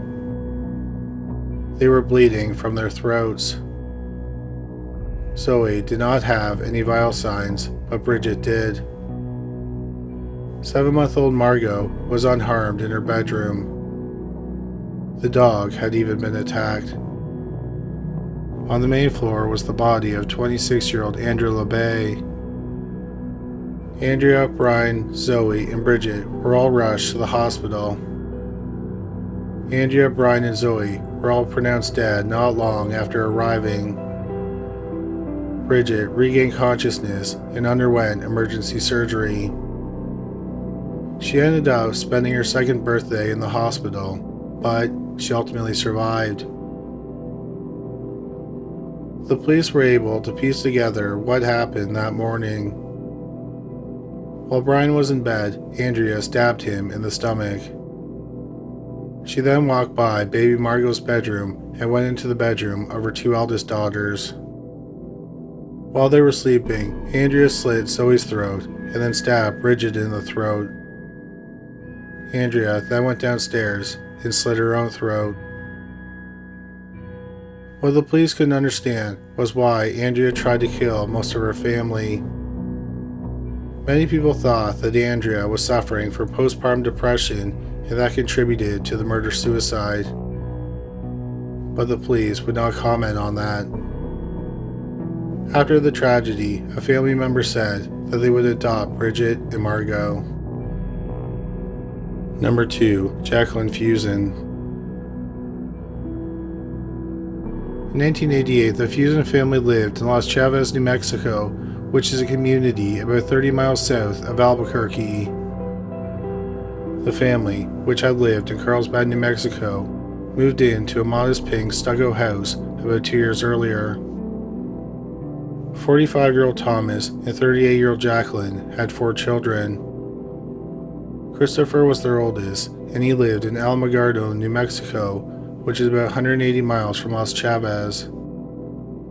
18-year-old Johnny, 12-year-old Mammy, and 10-year-old Amanda all lived at home. Thomas worked as a plumber, but he was having health problems. He needed surgery for a hernia. He had also been laid off a few times in the last several months. At around 8:30 a.m. on Tuesday, April 5, 1988, a neighbor found 38-year-old Jacqueline on her front doorstep. She was dead with a bullet wound in her chest. On her lap was a .22 caliber revolver. The neighbor called the police. Inside the master bedroom, they found the dead body of 45-year-old Thomas. He had been shot twice in the chest and once in the head. In another bedroom was the dead body of 18-year-old Johnny. In a third bedroom were the bodies of 12-year-old Mammy and 10-year-old Amanda. All 3 of the children had been shot in the head once. It appeared that Thomas and the children were all shot on Sunday night while they slept. Then, Jacqueline lived in the house with the dead bodies of her family for a day. She then took her own life on Monday night or Tuesday morning. Before Jacqueline shot herself, she wrote 2 letters. One was a short note explaining what should be done with the property and the dog. The second letter was addressed to the surviving Fuson son, Christopher. In the second letter, Jacqueline wrote about the family's financial problems. She wrote that Thomas needed surgery, but they didn't have any money to pay for it. She wrote that she was tired of living under the stress caused by the financial problems, and she didn't see any other way of dealing with it.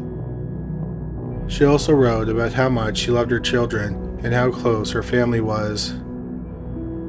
She said she didn't want to see her family live apart.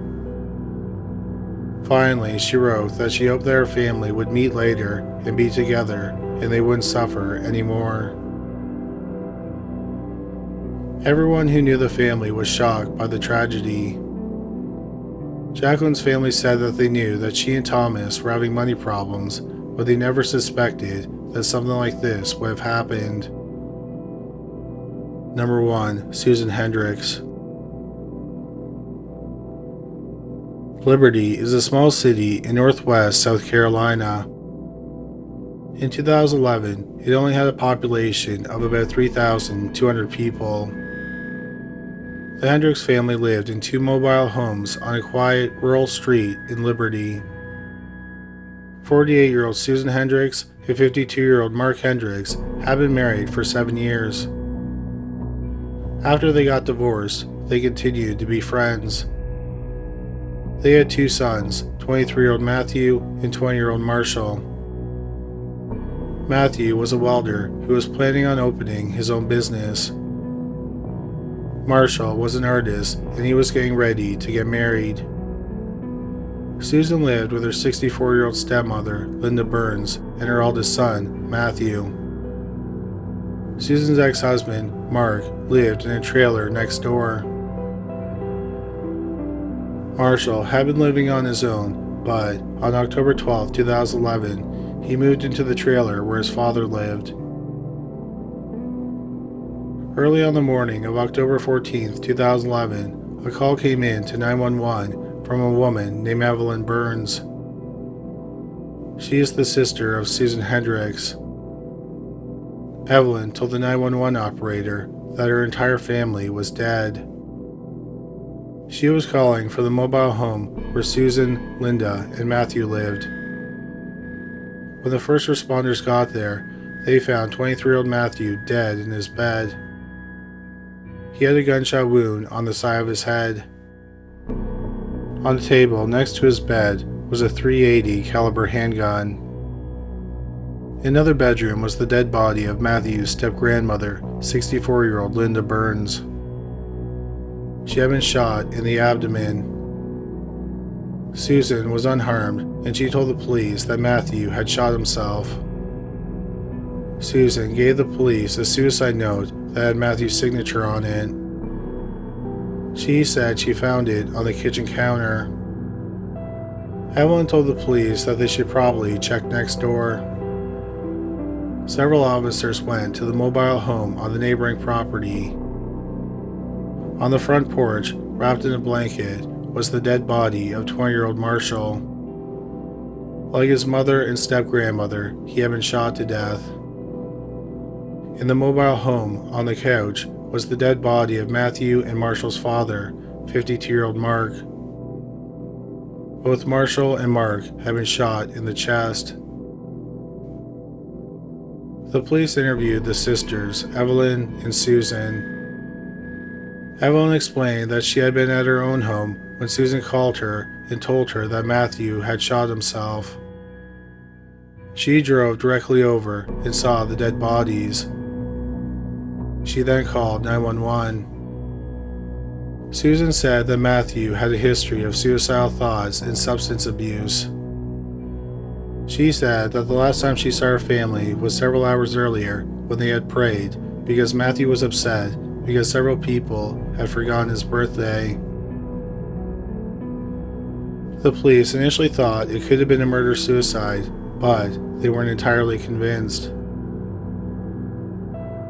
One odd thing was that the gun belonged to Susan, and she usually kept it in her nightstand.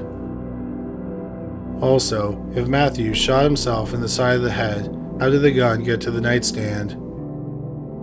Wouldn't it have been in his hand? Or wouldn't it have been on the mattress where his body was found, or on the floor beside the bed? The nightstand seemed like a strange place to find the gun. So the police brought in forensic experts, and they did several tests.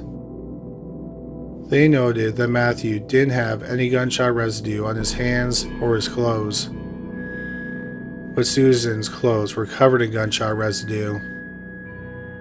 Also, Susan had recently taken out life insurance policies on her family, and they all named her as the beneficiary.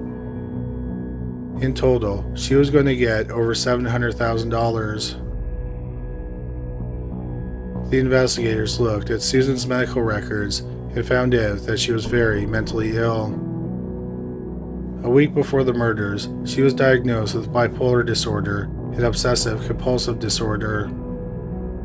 She had also been receiving psychiatric treatment since the 1990s. Since 2002, she had been off work on disability because of her psychiatric problems.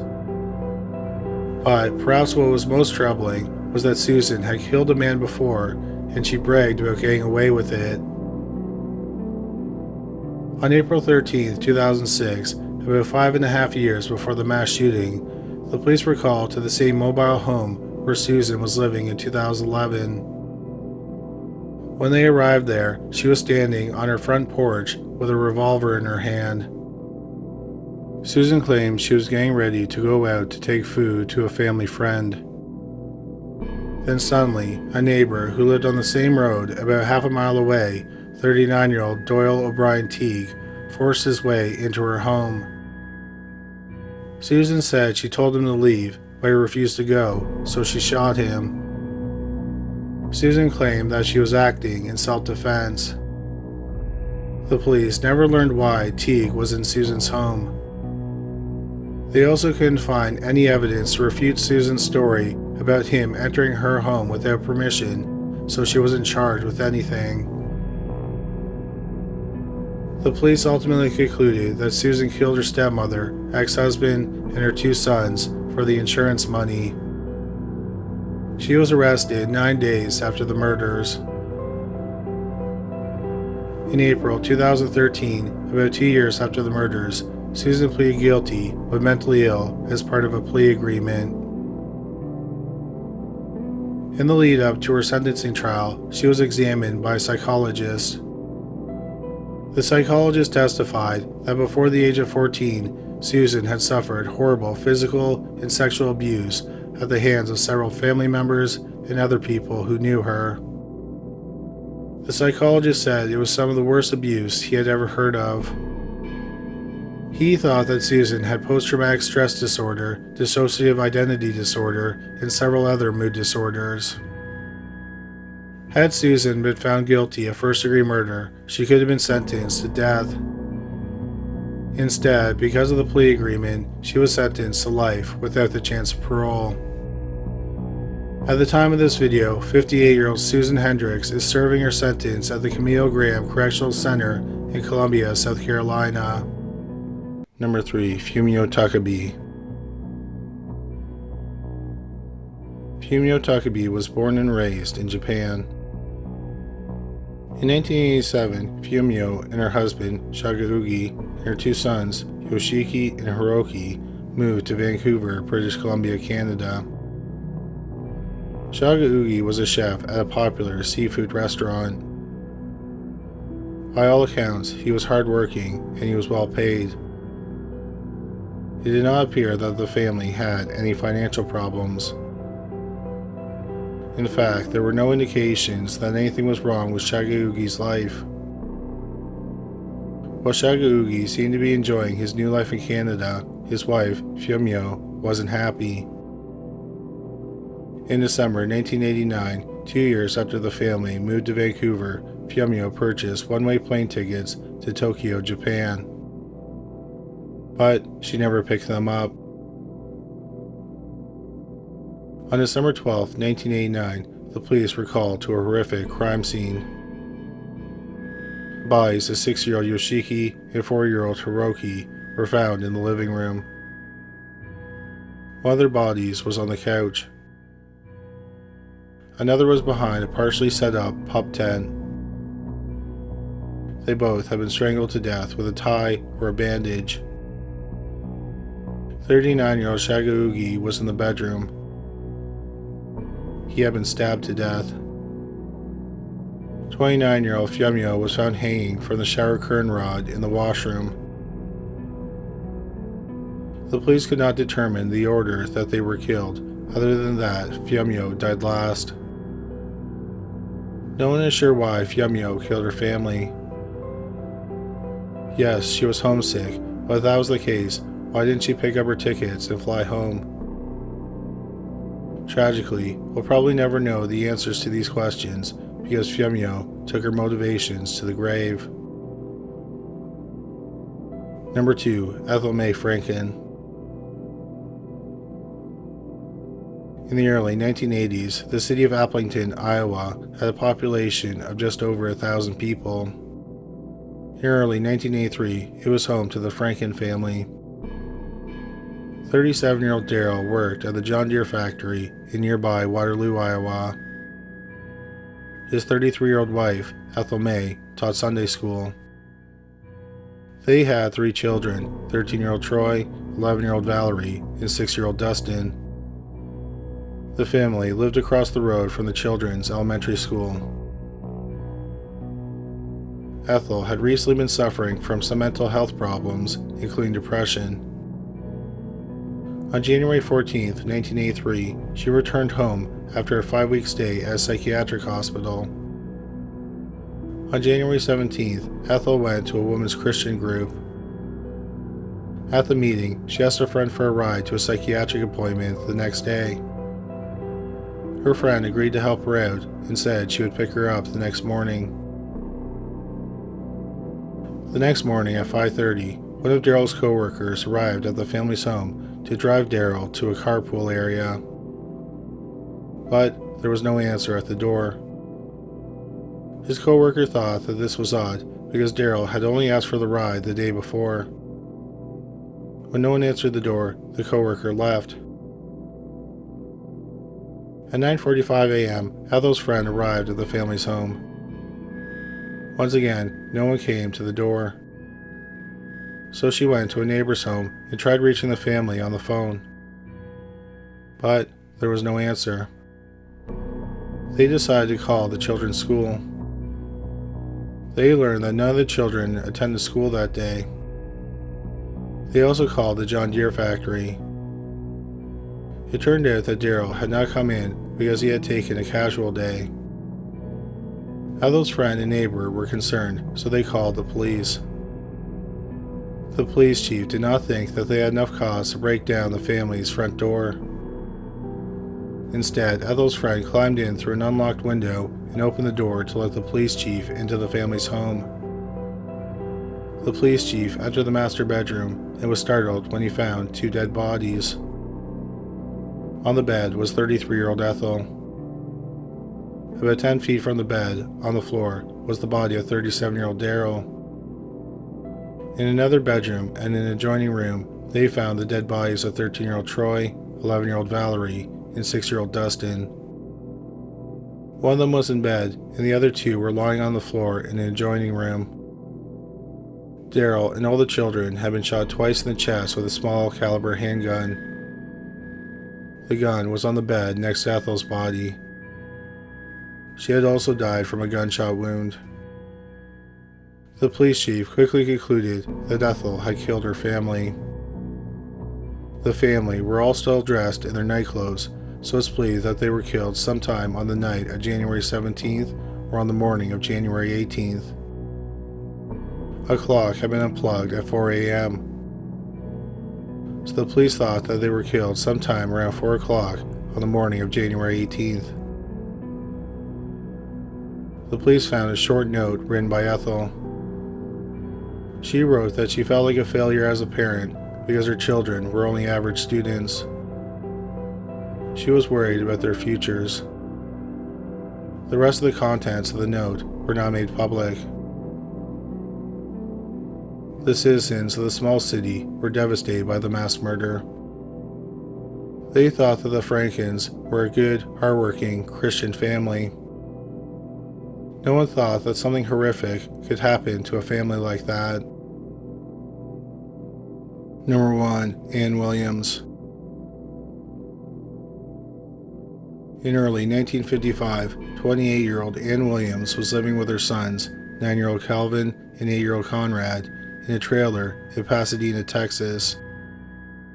Ann had been married 10 years to Hoyt J. Williams. In January 1955, Hoy was sentenced to 3 years in prison for transporting a stolen car over state lines. He was serving a sentence at a federal prison in Atlanta, Georgia. In Pasadena, Ann worked at a five-and-dime store as a clerk. On February 17, 1955, a co-worker of Ann's, Marie Grimes, reported Ann missing. She became worried after Ann didn't show up for work. Also, a few weeks earlier, they had an odd interaction. Ann gave Grimes a sealed envelope and said she should only open the envelope if anything happened to her. So when Ann went missing, Grimes opened the envelope. Inside was a key to Ann's 1950 Cadillac. There was also a blank check with Ann's signature on it and instructions to take care of her sons, Calvin and Conrad, until their grandmother arrived to take care of them. What was extra odd was that Calvin and Conrad were also missing. The police started a search for the missing family. 6 days later, the police received a disturbing phone call from a man named Morris Johnson. Morris was a friend of Ann's, and he owned a wrecking yard and a garage. Earlier that day, Ann came to the wrecking yard and talked to his wife. Morris noticed that Ann seemed to be nervous about something. His wife asked Ann to join them for lunch. Ann then said she had some spoiled venison in the car. She was wondering if she could bury it behind the garage. Morris said that his 19-year-old son, Clayton, took the 4 packages and buried them. Even after the packages were buried, Ann seemed nervous.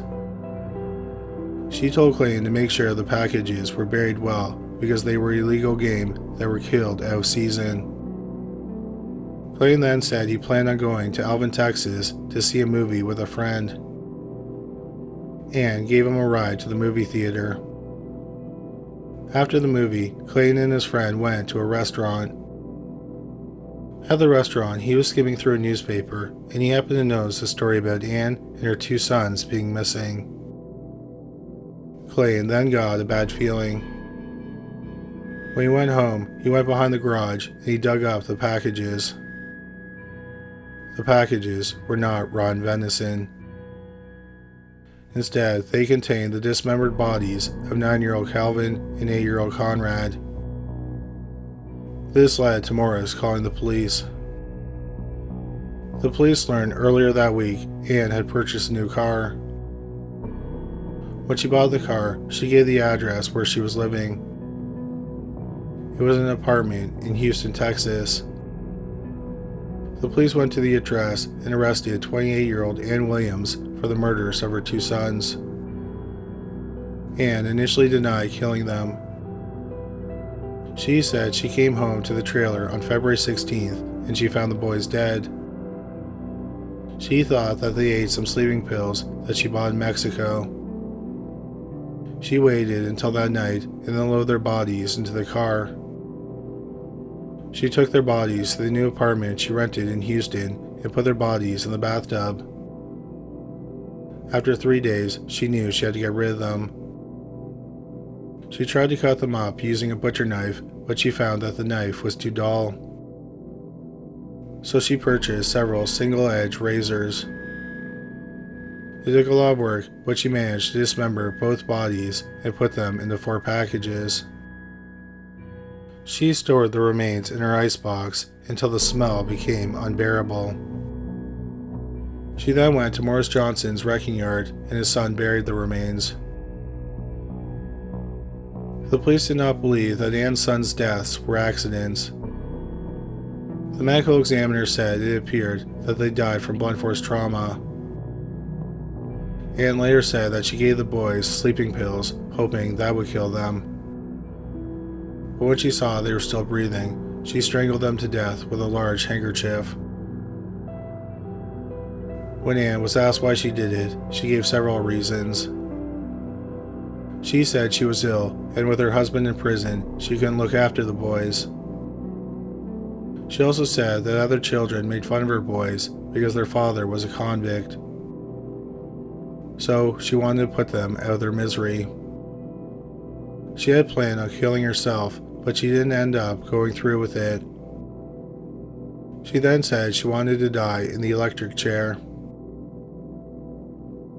Ann Williams went to trial several months later in November 1955.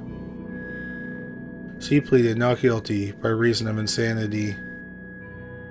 But then, at the start of her trial, a plea deal was struck.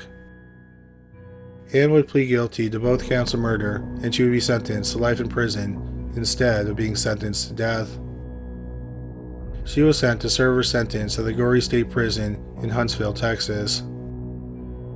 It's unclear what happened to her after that. If Ann Williams is still alive today, she would be about 94 years old. Number 3. Lacey Spears. Garnett Spears was born in Decatur, Alabama on December 3, 2008. He appeared to suffer from medical problems from the beginning of his life. He was in and out of hospitals for the first 9 weeks of his life. His mother, Lacey Spears, would bring him because he had several health problems, including digestive issues and severe ear infections. She said he couldn't keep anything down, so he wasn't gaining any weight. The doctors were mystified. They couldn't figure out why he kept vomiting, so they decided to perform surgery. They found nothing. The problems continued, and Lacey said that Garnett wouldn't drink from a bottle. So Garnett ended up in the hospital with severe dehydration. When he was 9 months old, he underwent a second surgery. During this surgery, a feeding tube known as a G-tube was inserted into his stomach. After that, Garnett started to gain some weight, but he continued to have health problems. In 2010, Lacey and her son moved in with her grandmother in Clearwater, Florida. She stayed there for about 2 years and then decided to move again. This time she moved into an alternative community called The Fellowship in Chestnut Ridge, New York. The Fellowship is a community where older people and people with disabilities live. Lacey explained Garnett's health problems to members of the community. But many of the members never saw any problems with Garnett. He seemed healthy, and they often saw him eating like the other children. But Lacey claimed he suffered from horrible stomach pains and often couldn't eat with his mouth. When Garnett was 4, Lacey took him to a pediatric gastroenterologist. He found nothing wrong with Garnett except that he still had the G-tube in his stomach. They usually aren't left in place for that long. The doctor suggested a battery of complex tests to see if anything was wrong with Garnett, and Lacey agreed. The test revealed that nothing was wrong with Garnett. The doctor then suggested simpler tests to see if the G-tube was necessary. Lacey instantly opposed those tests. The doctor thought it was odd that she was open to the more complex tests, but she would oppose the easier ones. The doctor became suspicious and frustrated with Lacey, and he requested that she provide him with Garnett's medical records. Lacey never provided the medical records, and she stopped taking Garnett to the doctor. Lacey talked online about her son's illnesses and her quest to help him. She even started a blog about Garnett's health and her difficulties. When people asked about Garnett's father, Lacey told them it was a sheriff's deputy named Blake Robinson. She said that Robinson had died in a car accident. But Robinson was alive and well. He had met Lacey 2 or 3 times and they never had sex. Garnett's father was a man named Chris Hill. Hill and Lacey had been neighbors and they occasionally had sex. Hill thought that the baby was his, but Lacey was adamant that it wasn't. She told him to stay out of her life. As a result, he never met his son. In January 2014, 5-year-old Garnett's health took a turn for the worse. He had a fever, stomachache, and a headache. Lacey took him to a pediatrician who couldn't figure out what was wrong. Garnett's health continued to worsen. Several days after being taken to the pediatrician, he was admitted to the Nyack Hospital in Nyack, New York, because he was having seizure-like symptoms. Garnett was linked up to machines to monitor seizures, and there were cameras in the room. At first, Garnett's health improved. Lacey looked like a dutiful mother as she sat bedside. But then suddenly, there was a problem. A normal sodium level is 138. Over a few hours, Garnett's sodium levels suddenly shot up to 182. The doctors were shocked because this wasn't metabolically possible. Garnett was airlifted to Westchester Medical Center in Suffern, New York.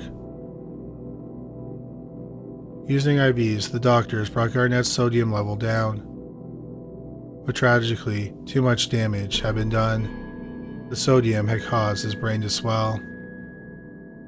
Garnett remained in a coma and then died on January 23, 2014. He was less than 2 months past his 5th birthday. During his short life, Garnett had been hospitalized 23 times. While Garnett was in the coma, the doctors knew what happened to him wasn't naturally possible, so they wanted a police investigation. Several detectives went to Lacey's home while he was in the coma. They found an IV bag on a pole that had a strange substance in the bag. The police asked Lacey about it, and she said she was breastfeeding, so they assumed it was breast milk in the bag. In the garbage, they found another IV bag. But the police didn't end up collecting either bag as evidence. On the kitchen table, they found 5 medical bottles. Behind the bottles was a can of salt. They collected the salt, some syringes, and other holistic medication. It turned out that Lacey had called a member of the fellowship and asked her to hide an IV bag. So she hid it in a closet. She told the elders, and then they turned over the IV bag. The police decided to go back to Lacey's apartment and collect the other IV bags. They sent the bag that was hidden in the closet and the one that was in the garbage for testing. There was the equivalent of 69 small salt packs in each bag. 10 weeks after Garnett's death, it was labeled a homicide. The police only had one suspect, Lacey Spears. 3 months after it was determined to be a homicide, Lacey was arrested and charged with second-degree murder and first-degree criminal manslaughter. 27-year-old Lacey Spears went to trial in February 2015. The defense argued that the hospital made a mistake, which led to Garnett's death. The prosecution argued that Lacey liked the attention she got from Garnett's illnesses, so she continued to make him sick. They said that she injected his feeding tube with a syringe and then poisoned him with salt. They used the video recording from the hospital bed as evidence. 17 times Lacey took Garnett to the washroom, which is off camera. On the day Garnett fell irreversibly ill, Lacey took Garnett to the washroom twice. After the 2 visits to the washroom, Garnett needed medical attention. In the morning, after the first trip, nurses helped him because he was feeling some discomfort. Then in the afternoon, about half an hour after going to the washroom, he started thrashing and gagging. The defense argued that the video proves that Lacey was innocent. It does not show her doing any harm to her son. Plus, each time she took Garnett to the washroom, she left the door open. Why would she poison her son with the door open? Any of the hospital staff could have walked in and saw her. The prosecution said that the video does have evidence that Lacey caused Garnett's death. They said that when you slow the video down, it looks like Lacey has a feeding tube and another substance in her hand. After a 3-week trial, the jury deliberated for 3 days. They found 27-year-old Lacey Spears guilty of second-degree murder. In April 2015, she was sentenced to 20 years to life in prison. Although Munchausen by proxy was not brought up at the trial, the judge said it was a clear case of it. He hopes that Garnett's death will bring more attention to it, and hopefully people will report it when they see signs of it in the future. 34-year-old Lacey Spears is serving her sentence at the Bedford Hills Correctional Facility. She'll be able to apply for parole in June 2034 when she's 46 years old. Lacey maintains that she is innocent. Number 2. Lori Reich. 40-year-old Lori Reich gave birth to her daughter, Rebecca Wright, on May 17, 1993, in Salem, Oregon. She told people she had been artificially inseminated. According to Lori, Rebecca was born prematurely. Supposedly, when she was born, she only weighed 2 pounds and was 13 inches long. Rebecca was then transported to a bigger hospital in Portland, Oregon. Once there, she supposedly developed a grade 3 bleed on her brain. This apparently resulted in Rebecca getting cerebral palsy. On the 4th day of Rebecca's life, Lori said that Rebecca had open heart surgery to fix a hole in her heart. Lori said that the medical staff didn't expect her to survive, but she pulled through. However, Rebecca had lifelong problems. Cerebral palsy made it difficult to walk, so she used a walker. At times, she would wear leg braces. Other times, she would wear hearing aids. But she didn't consistently wear the braces or the hearing aids, which some people thought was odd. Throughout her life, Rebecca was on 2 drugs. One was Concerta, a central nervous system stimulant. It's commonly prescribed to treat attention deficit hyperactivity disorder. She was also on a powerful antipsychotic called Risperdal. It's often used to treat schizophrenia in adults and aggression in people with autism. In 2007, 14-year-old Rebecca was taken out of school twice for operations. One was an eye surgery, and another was a bone straightening surgery. But when she returned to school, even though she had undergone major surgery, she didn't have any bandages. For the supposed bone straightening operation, she only had an over-the-counter splint. Lori wasn't without her own problems. After moving to Salem, she became estranged from her sister, so she didn't talk to anyone in her family. She and Rebecca lived in state-subsidized housing in Vancouver, Washington. Lori was constantly in need of money. She claimed she couldn't work because she had to be her daughter's full-time caretaker. Lori also claimed that she suffered from a laundry list of health problems herself. According to the Wilmette Weekly, she told her friends she had back pain, colitis, Crohn's disease, arthritis, fibromyalgia, hemorrhoids, yeast infections, yeast-infected hemorrhoids, depression, and post-traumatic stress disorder. According to Lori, she had some traumatic things happen in her life. Before she lived in Oregon, she lived in New York City. She claimed that while she lived there, she was raped by a doctor. She said that the doctor later shot bullets into her doorway. She told people that she was engaged to a firefighter and he died in a fire.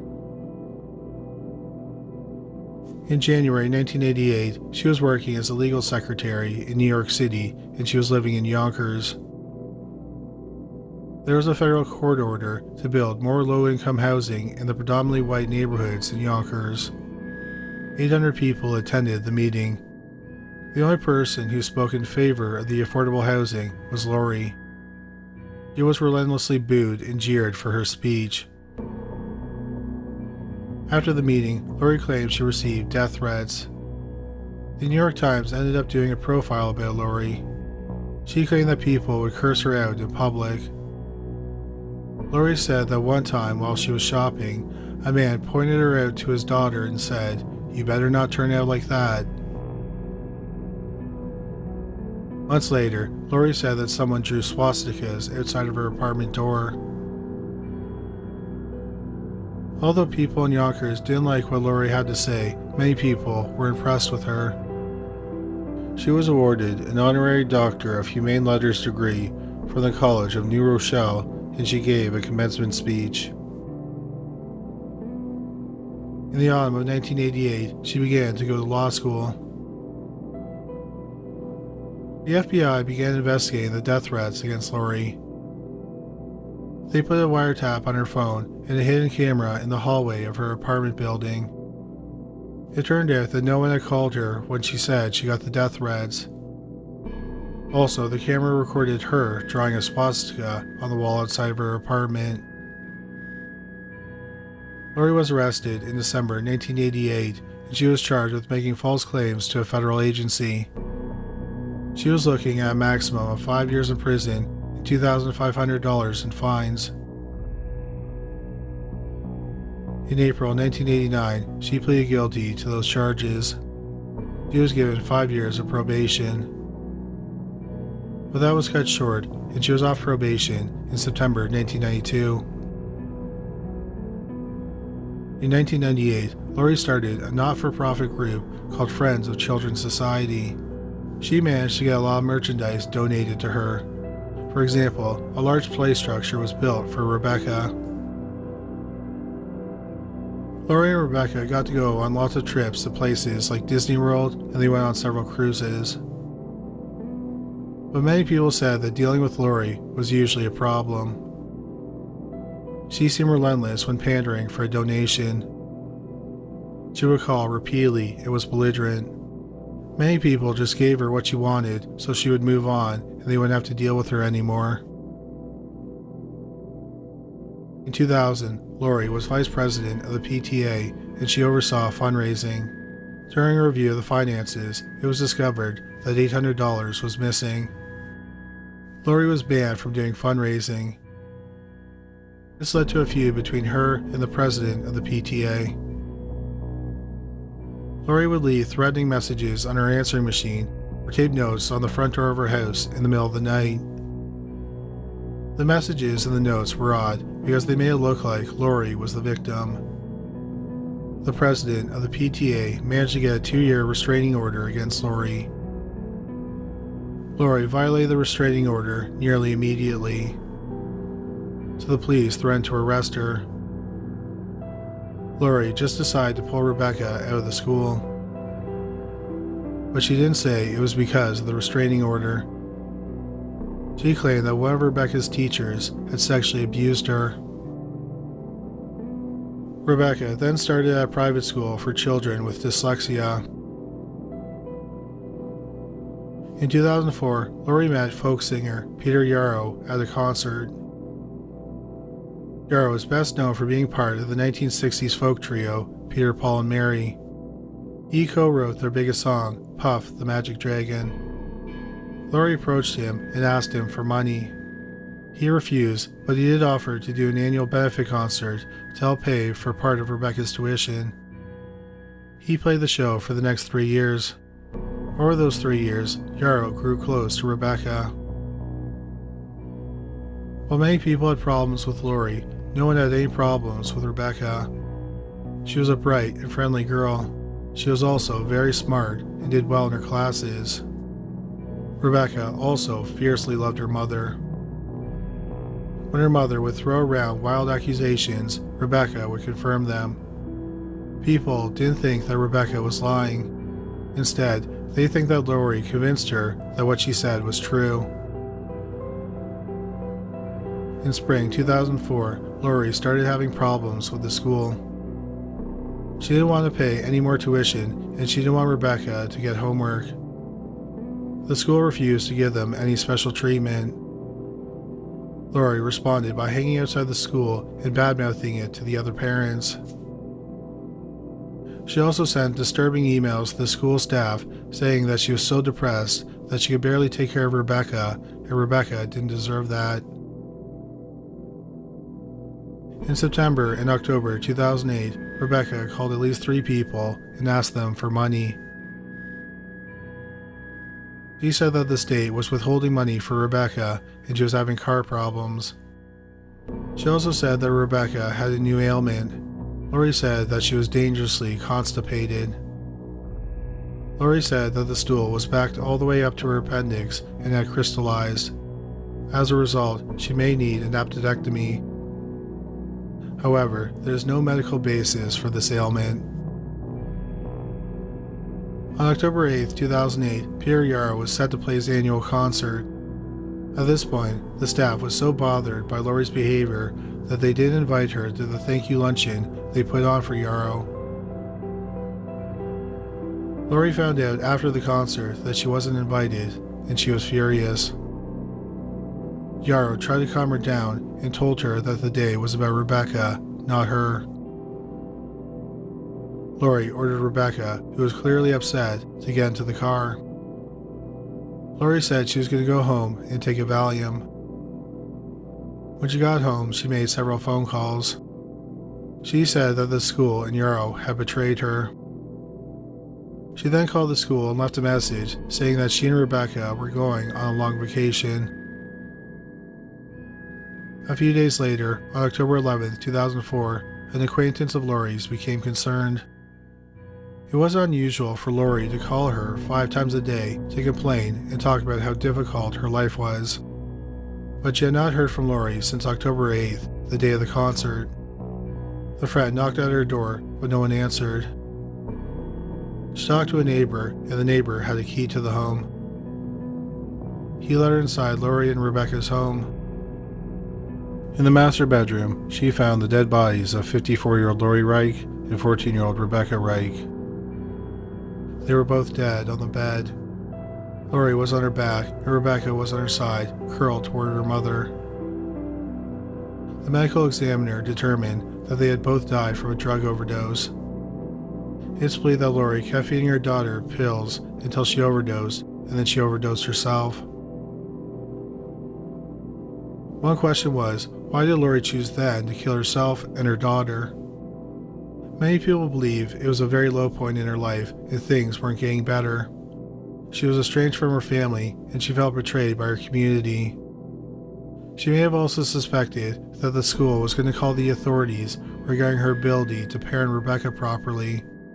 Had Rebecca been taken away from her, she not only would have lost the person she loved most in life, but people may have realized that Rebecca wasn't as sick as Lori claimed she was. Also, Rebecca was a young teenager, and over the next few years, she may have grown apart from Lori because it's natural for teenagers to pull away from their parents. Once again, this would have been bad for Lori because Rebecca may have realized that she wasn't as sick and feeble as her mother made her out to be. After the murder-suicide, the Wilmette Weekly, an alternative newspaper, did an article about the mother and daughter. None of the hospitals would confirm or deny that Rebecca had health problems or if she underwent any medical procedures. But the reporter did show photos of Rebecca as a baby and a child to a pediatrician. He noted that Lori said that Rebecca had open heart surgery on the 4th day of her life. But Rebecca didn't have a scar on her chest to indicate she had surgery like that. There were photos of Rebecca when she was about 7 months old, playing with blocks and books with both hands. The pediatrician notes that she does not appear to have any mobility issues. He also noted that the walker Rebecca used was generally used by people with spinal problems and not cerebral palsy like Rebecca supposedly had. So it's believed that Lori had Munchausen by proxy syndrome or factitious disorder imposed on another. She used Rebecca and her supposed ailments for attention and money. Number 1. Beverly Allitt. Grantham and Kesteven Hospital is in Grantham, England. On February 21, 1991, the parents of 7-year-old Liam Taylor brought him to the hospital because he was very ill. After reviewing some x-rays, the doctor determined he had pneumonia and he was admitted to Child's Ward 4. Sometime after he was admitted and resting comfortably, his parents decided to go home and rest for a few hours. When they returned at about 6 p.m., a nurse, 22-year-old Beverly Allitt, told them that Liam's condition had worsened, but he was now stable. So Liam's parents decided not to leave his bedside that night. In the morning, it appeared that Liam's health had improved. Nevertheless, his parents were still worried, so they stayed that day and the next night. Allitt checked on Liam early that morning and then called a colleague over. Liam was a deathly shade of pale. Allitt called for a crash team. But tragically, nothing could be done for 7-week-old Liam Taylor. Due to a lack of oxygen, he suffered brain damage, was placed on life support. The Taylors were told that Liam would never recover, so they made the incredibly hard decision to remove him from life support. He passed away not long afterward. The medical examiner labeled the cause of death as heart failure. Several people in the ward thought it was odd that Liam had been hooked up to an apnea monitor that should have set off alarms if he was breathing, but the machine had remained quiet. The staff just assumed that sometimes accidents happen and they moved on. 2 weeks after Liam's death, on March 25, 1991, 11-year-old Timothy Hardwick was admitted to the hospital. Timothy had cerebral palsy and he was checked into the hospital after an epileptic seizure. Beverly Allitt was assigned to look after him. That day, Timothy had a heart attack. Doctors tried to save the 11-year-old boy's life, but they were unsuccessful. It was thought that the seizures caused his death. On March 3, 1991, Kaylee Desmond was admitted to the children's ward with a chest infection. Allitt was her nurse. A few days after being admitted, Kaylee seemed to be on the road to recovery. But then, on her 5th day, she went into cardiac arrest. Luckily, she was revived. She was then transferred to a different hospital. Doctors at the hospital examined her, and they found something odd. There was a puncture mark under her armpit. They thought it might have been an accidental injection. 12 quiet days passed at Children's Ward 4 at the Grantham Stephen Hospital. On March 20th, 1991, 5-year-old Paul Crampton was brought to the hospital because he had bronchitis. Allitt was assigned to be his nurse. Like the other children, Paul seemed to be getting better after being admitted. But then, over 6 days, he nearly became comatose 3 times. After his 3rd brush with a coma, blood tests were conducted. He had 30 times the insulin in his blood. The doctors were at a loss as to how this could have happened. He was transferred to another hospital. Allitt went with him during the transport. At the new hospital, Paul recovered. 5-year-old Bradley Gibson was admitted to the hospital the same day Paul was transferred. He had been diagnosed with pneumonia. On March 30th, 1991, the 5-year-old boy went into cardiac arrest. His heart stopped beating for 32 minutes. The doctors were about to give up, and then they detected a faint heartbeat. Bradley was finally revived. A blood test was done. For an unknown reason, his insulin level had spiked. Bradley was transferred to a different hospital and he made a recovery. The following day, on March 21st, 2-year-old Yik-Hung Chan was admitted to the hospital. He had fallen out of a window and fractured his skull. Under Allitt's supervision, his oxygen levels dropped to dangerous levels twice. He was treated both times and recovered. He was moved to a different hospital and had no further problems. March 1991 ended without any abnormal problems in the ward. On April 2, 1991, 2-month-old Becky Phillips was admitted to the hospital because she had a stomach virus. Allitt noted that Becky was showing symptoms of hypoglycemia. According to the Mayo Clinic, hypoglycemia is a condition in which your blood sugar, glucose level is lower than the standard range. The attending physician examined Becky and he didn't see anything wrong with her, so Becky was discharged. Early the next morning, Becky started screaming, and her parents, Peter and Susan, knew something was terribly wrong. They called their GP, who came and checked on Becky. He thought that her heart rate and temperature were normal, so he thought that Becky was possibly colic. Peter and Sue brought Becky into their bed. 2 hours later, she stopped breathing. Becky was rushed to the hospital, but she was tragically pronounced dead on arrival. Becky had a twin sister, Katie. After Becky's death, it was decided that Katie would be placed in the hospital as a precaution. Olive was tasked with watching the girl. Within 10 minutes, Katie stopped breathing, but she was revived. 2 days later, Katie stopped breathing again. This time, her lungs collapsed. Once again, Katie was revived. She was transferred to another hospital, and they examined her. It turned out she had 5 broken ribs. She had also suffered severe brain damage because her brain went without oxygen for a long time. She was left partially paralyzed and partially blind. Despite everything that went wrong, Peter and Sue were grateful for all the help Beverly Allitt seemed to have given to their daughters.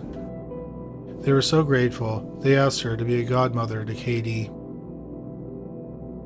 Allitt happily accepted. A few weeks later, on April 22, 1991, 15-month-old Claire Peck's parents admitted her to the hospital after a severe asthma attack. She was placed on a ventilator. Twice she was left alone with Allitt. Both times she went into cardiac arrest. The second time, doctors were unable to revive her. Blood work was done and it was discovered she had double the amount of potassium in her system. At this point, some of the workers in the ward were very suspicious about the number of kids going into cardiac arrest in the past 2 months, so the police were notified. They were told about 25 suspicious cases. Many of them had high levels of insulin or potassium or both. Turned out that there was one common denominator among all of them, Beverly Allitt. Allitt had access to both potassium and insulin. In fact, she had reported that the key to the insulin fridge was missing. The police checked the nursing logs and discovered that some were missing. The police searched Allitt's home and found the missing logs. Allitt denied hurting the children and said she had only been doing her job. Beverly Allitt was charged in November 1991 with 4 counts of murder and 8 counts of attempted murder. Eventually, she was charged with 3 more counts of attempted murder. After she was arrested, investigators looked into her background to see if there was any explanation as to why she would have wanted to hurt the children. Beverly Allitt was born on October 3, 1968 in Lincolnshire Village. As a child, she would fake injuries to attract attention. She would wear bandages and casts, but not allow anyone to examine her wounds. As a teen, Allitt was overweight and spent extra time in the hospitals complaining of different ailments. Doctors would often notice her odd behavior, and when this would happen, she would find another doctor. Her so-called illnesses followed her to Grantham College, where she trained as a nurse. Allitt ended up missing a lot of school because she was allegedly sick. Allitt ultimately failed her nursing examinations, but somehow she obtained a 6-month position as a state-enrolled nurse at the Grantham Kesteven Hospital. At the time, the hospital was severely understaffed with only 2 trained nurses. Several psychiatrists examined Allitt.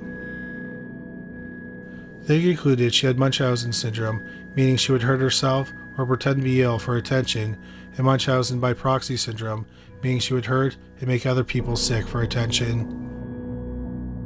It's apparently rare for one person to have both conditions. Beverly Allitt's trial began on February 15, 1993. It was delayed several times because Allitt was supposedly sick. The prosecutors showed the jury that Allitt was at each incident over the 59 days. When she was off, nothing suspicious happened. Professor Roy Meadow, a pediatrics expert, testified about Munchausen syndrome and Munchausen by proxy syndrome. Meadow noted how Allitt's unusual behavior, both as a child and an adult, showed she had symptoms of both. Even her trial was postponed because she claimed to be ill. Meadow concluded that Allitt would never be cured and she was dangerous to anyone she was in contact with. The trial lasted nearly 2 months, but Allitt was only there for 16 days. She missed the other trial days because she claimed she was ill. On March 28, 1993, Allitt was convicted of 4 counts of murder, 3 counts of attempted murder, and 6 counts of causing grievous bodily harm. She was given 13 life sentences. Allitt's 59-day crime spree had a terrible effect on the hospital where she worked, Grantham and Stephen. They were forced to close their maternity ward. The hospital is still open today, but it's called Grantham District Hospital. Allitt first started serving her sentence in prison at HMP Holloway in London, England. But then, because of her Munchausen syndrome, she was transferred to Rampton Secure Hospital in Nottingham. Allitt is on the list of Home Office offenders who will never be eligible for parole. Allitt has tried to get her sentence reviewed, but that hasn't happened. Several of her victims, who are now adults, believe that she be transferred back to her prison where she should live out the rest of her life. But that has not happened either. At the time of this video, 53-year-old Beverly Allitt is still at the Rampton Secure Hospital. Number 3. Florine Strieka. 19-year-old Florine Strieka, whose first name was not given, from Deva, Transylvania, had been abandoned by her lover in 1905. Her lover, only recognized in the press as Jovich, took the couple's child to his parents' home. As an act of revenge, Strieka snuck into the house in the middle of the night as the family slept. She planted what the press called an inferno machine, which was an explosive device, in the house. 10 minutes later, an explosion destroyed the family's home. Jovich, his sister, his parents, and the baby were all killed in the explosion. The bodies were found buried in the debris. No record was found regarding what happened to Florine Strieka after she killed her family. Number 2. Nancy Sabaro. In the summer of 1980, 38-year-old Nancy Sabaro lived in Hollywood, Florida with her second husband, 41-year-old Jack Sabaro, and her 2 children from her previous marriage, 18-year-old Deanna Maines and 14-year-old Brian Maines. The family also had a poodle named Buttons. Nancy and Jack got married 4 years earlier. The family moved into the home about a year and a half later. They had recently remodeled the house. The summer seemed to be a happy one for the family. Deanna was engaged to get married. The wedding was scheduled for July 12, 1980. On the night of June 30th, 1980, Nancy went to a neighbor's home. She returned home at around 11 p.m. and pulled her black Cadillac into the family's garage. The next day, Deanna's fiancé, Donald Lieberman, went to the family's home around 5:30 p.m. He had tried to call Deanna all day, but got no answer. When Donald got there, he thought it was weird because he couldn't even hear Buttons barking. He knocked on the door, but no one answered. He looked in the master bedroom window. On the bed was his 18-year-old fiancée, Deanna Maines. She was wearing baby doll pajamas. It looked like she was sleeping. He knocked on the window, but she didn't stir. Donald then went to the bedroom window of 14-year-old Brian Maines. He was also motionless in bed. Donald then knew that something was terribly wrong. He broke into the home and found 38-year-old Nancy's body in the kitchen. She was fully clothed. It appears she was on the phone when she died.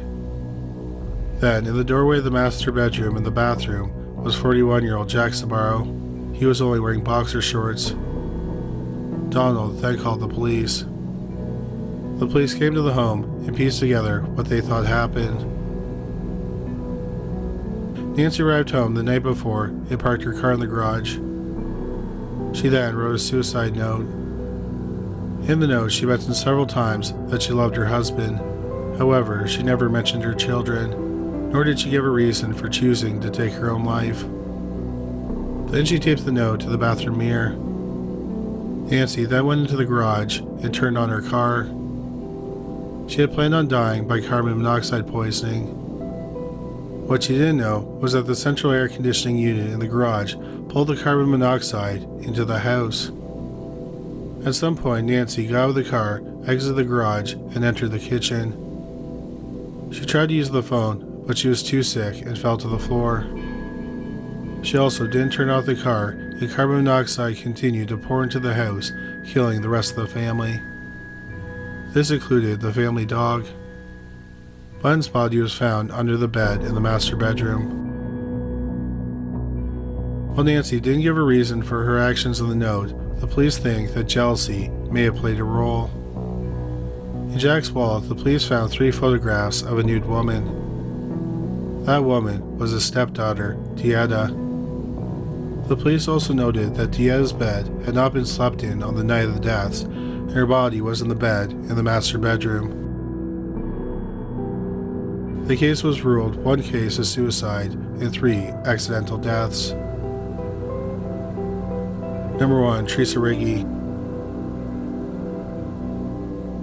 Teresa Buddymore was born in December 1963 in Bakersfield, California. In the late 1980s, she moved to Denver, Colorado. She was a violinist who taught music. An accident as a teenager derailed her dreams of performing music professionally. Sometime after moving to Denver, she met Pasquale Riggi, who was from Colorado and worked as an engineer for the oil company Shell. The couple was married in Teresa's hometown of Bakersfield, California in 1989. In 1997, Teresa and Pasquale moved to Lowestoft, England for Pasquale's job. The couple lived there for 8 years as their marriage deteriorated. Despite the rockiness of their marriage, Teresa began treatment for in vitro fertilization.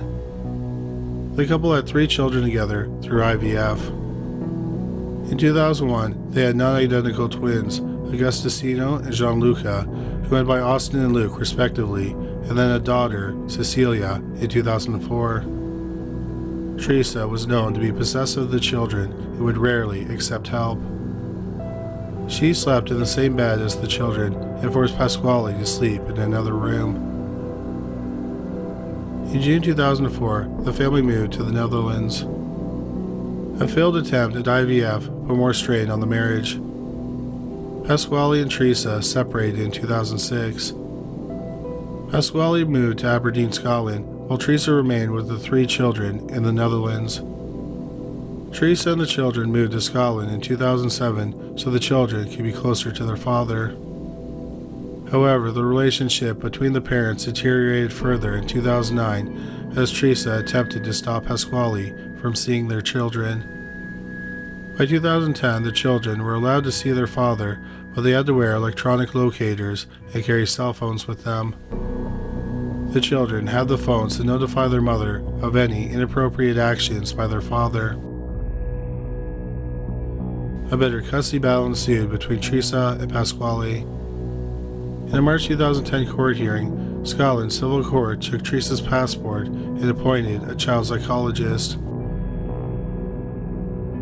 In July 2010, Pasquale reported his children missing after they failed to show up for one of their visitations.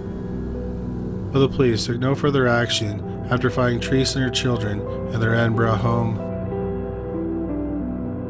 In a telephone conversation, Teresa asked Pasquale if he would take the children from her. He told her she left him with no choice. Teresa replied with, "Then say goodbye," and hung up. On August 3, 2010, Teresa failed to show up for another custody hearing. The next day, a gas explosion rocked their Edinburgh home. Neighbors heard the explosion and rushed to their home. When they got there, Teresa was standing on a railing on the second floor, about 40 feet off the ground. Then she jumped head first. Somehow a neighbor managed to break her fall by pushing her onto a parked car. However, she was badly hurt in the fall. She also had 5 self-inflicted stab wounds. Ultimately, she survived her injuries. Police and firefighters responded to the explosion. Inside, the police found the home splattered with blood. The bodies of 8-year-old Austin, 8-year-old Luke, and 5-year-old Cecilia were lying side by side with 3 knives next to them. The children had been deceased for many hours. They were possibly even dead 48 hours before the explosion. It's believed that Teresa stabbed the 8-year-old twins and their 5-year-old sister 8 times in their home. She used 3 different knives. While she was killing them, a song called Angel that she had recorded herself played on her laptop. She then created a gas explosion to cover up the murders. Teresa Riggi faced 3 charges of murder and another for the gas explosion. Her trial aired many details of the couple's troubled marriage and Teresa's possessive nature with the children. Psychiatrists examining Teresa found she had narcissistic, paranoid, and hysterical personality disorders. At the time of the murders, she suffered from acute stress reaction. She pleaded guilty to the lesser charge of culpable homicide and was sentenced to 16 years in high-security psychiatric care. She was supposed to be sentenced to 18 years, but the plea bargain discounted 2 years. At the end of her sentence, she would be deported. The charges for the explosion were dropped. A statement was read on behalf of Pasquale, and it said, "The horrific manner in which my children died will leave an indelible mark on the rest of my life. As a father, my natural instincts were geared towards safeguarding my children from the dangers of the world." At her sentencing hearing, the judge called Teresa's crimes grotesque and truly disturbing. She was sent to Scotland's Cornwall prison in April 2011. Due to her notoriety, Teresa was not popular with the other inmates. She spent her days hiding in her cell. In November 2011, Teresa was attacked by a fellow inmate in her cell. A 39-year-old prisoner slashed Teresa's face with a broken razor multiple times. Guards found Teresa covered in blood with a clump of hair missing. She survived, but her face was left badly scarred. The 39-year-old was charged with the attack and found guilty. She was sentenced to 2 years in prison. In October 2011, Teresa was badly hurt when she was thrown down a flight of stairs. A 22-year-old inmate was arrested, but the charges were dropped due to a lack of evidence. Teresa also attempted suicide several times in prison. In late 2013, Teresa was moved to Rampton Secure Hospital in England, a high-security hospital that was better equipped to handle her. By March 2014, Teresa had spent almost 3 years incarcerated. On the morning of March 10, 2014, Rampton Hospital staff found Teresa's lifeless body in her room.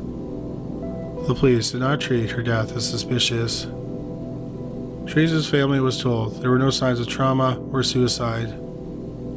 Having developed an eating disorder before becoming a mother, Teresa had problems with food in prison. Combined with that and multiple suicide attempts, she was frail. Family members believe this stress took a toll on Teresa's body. She was 50 years old when she died.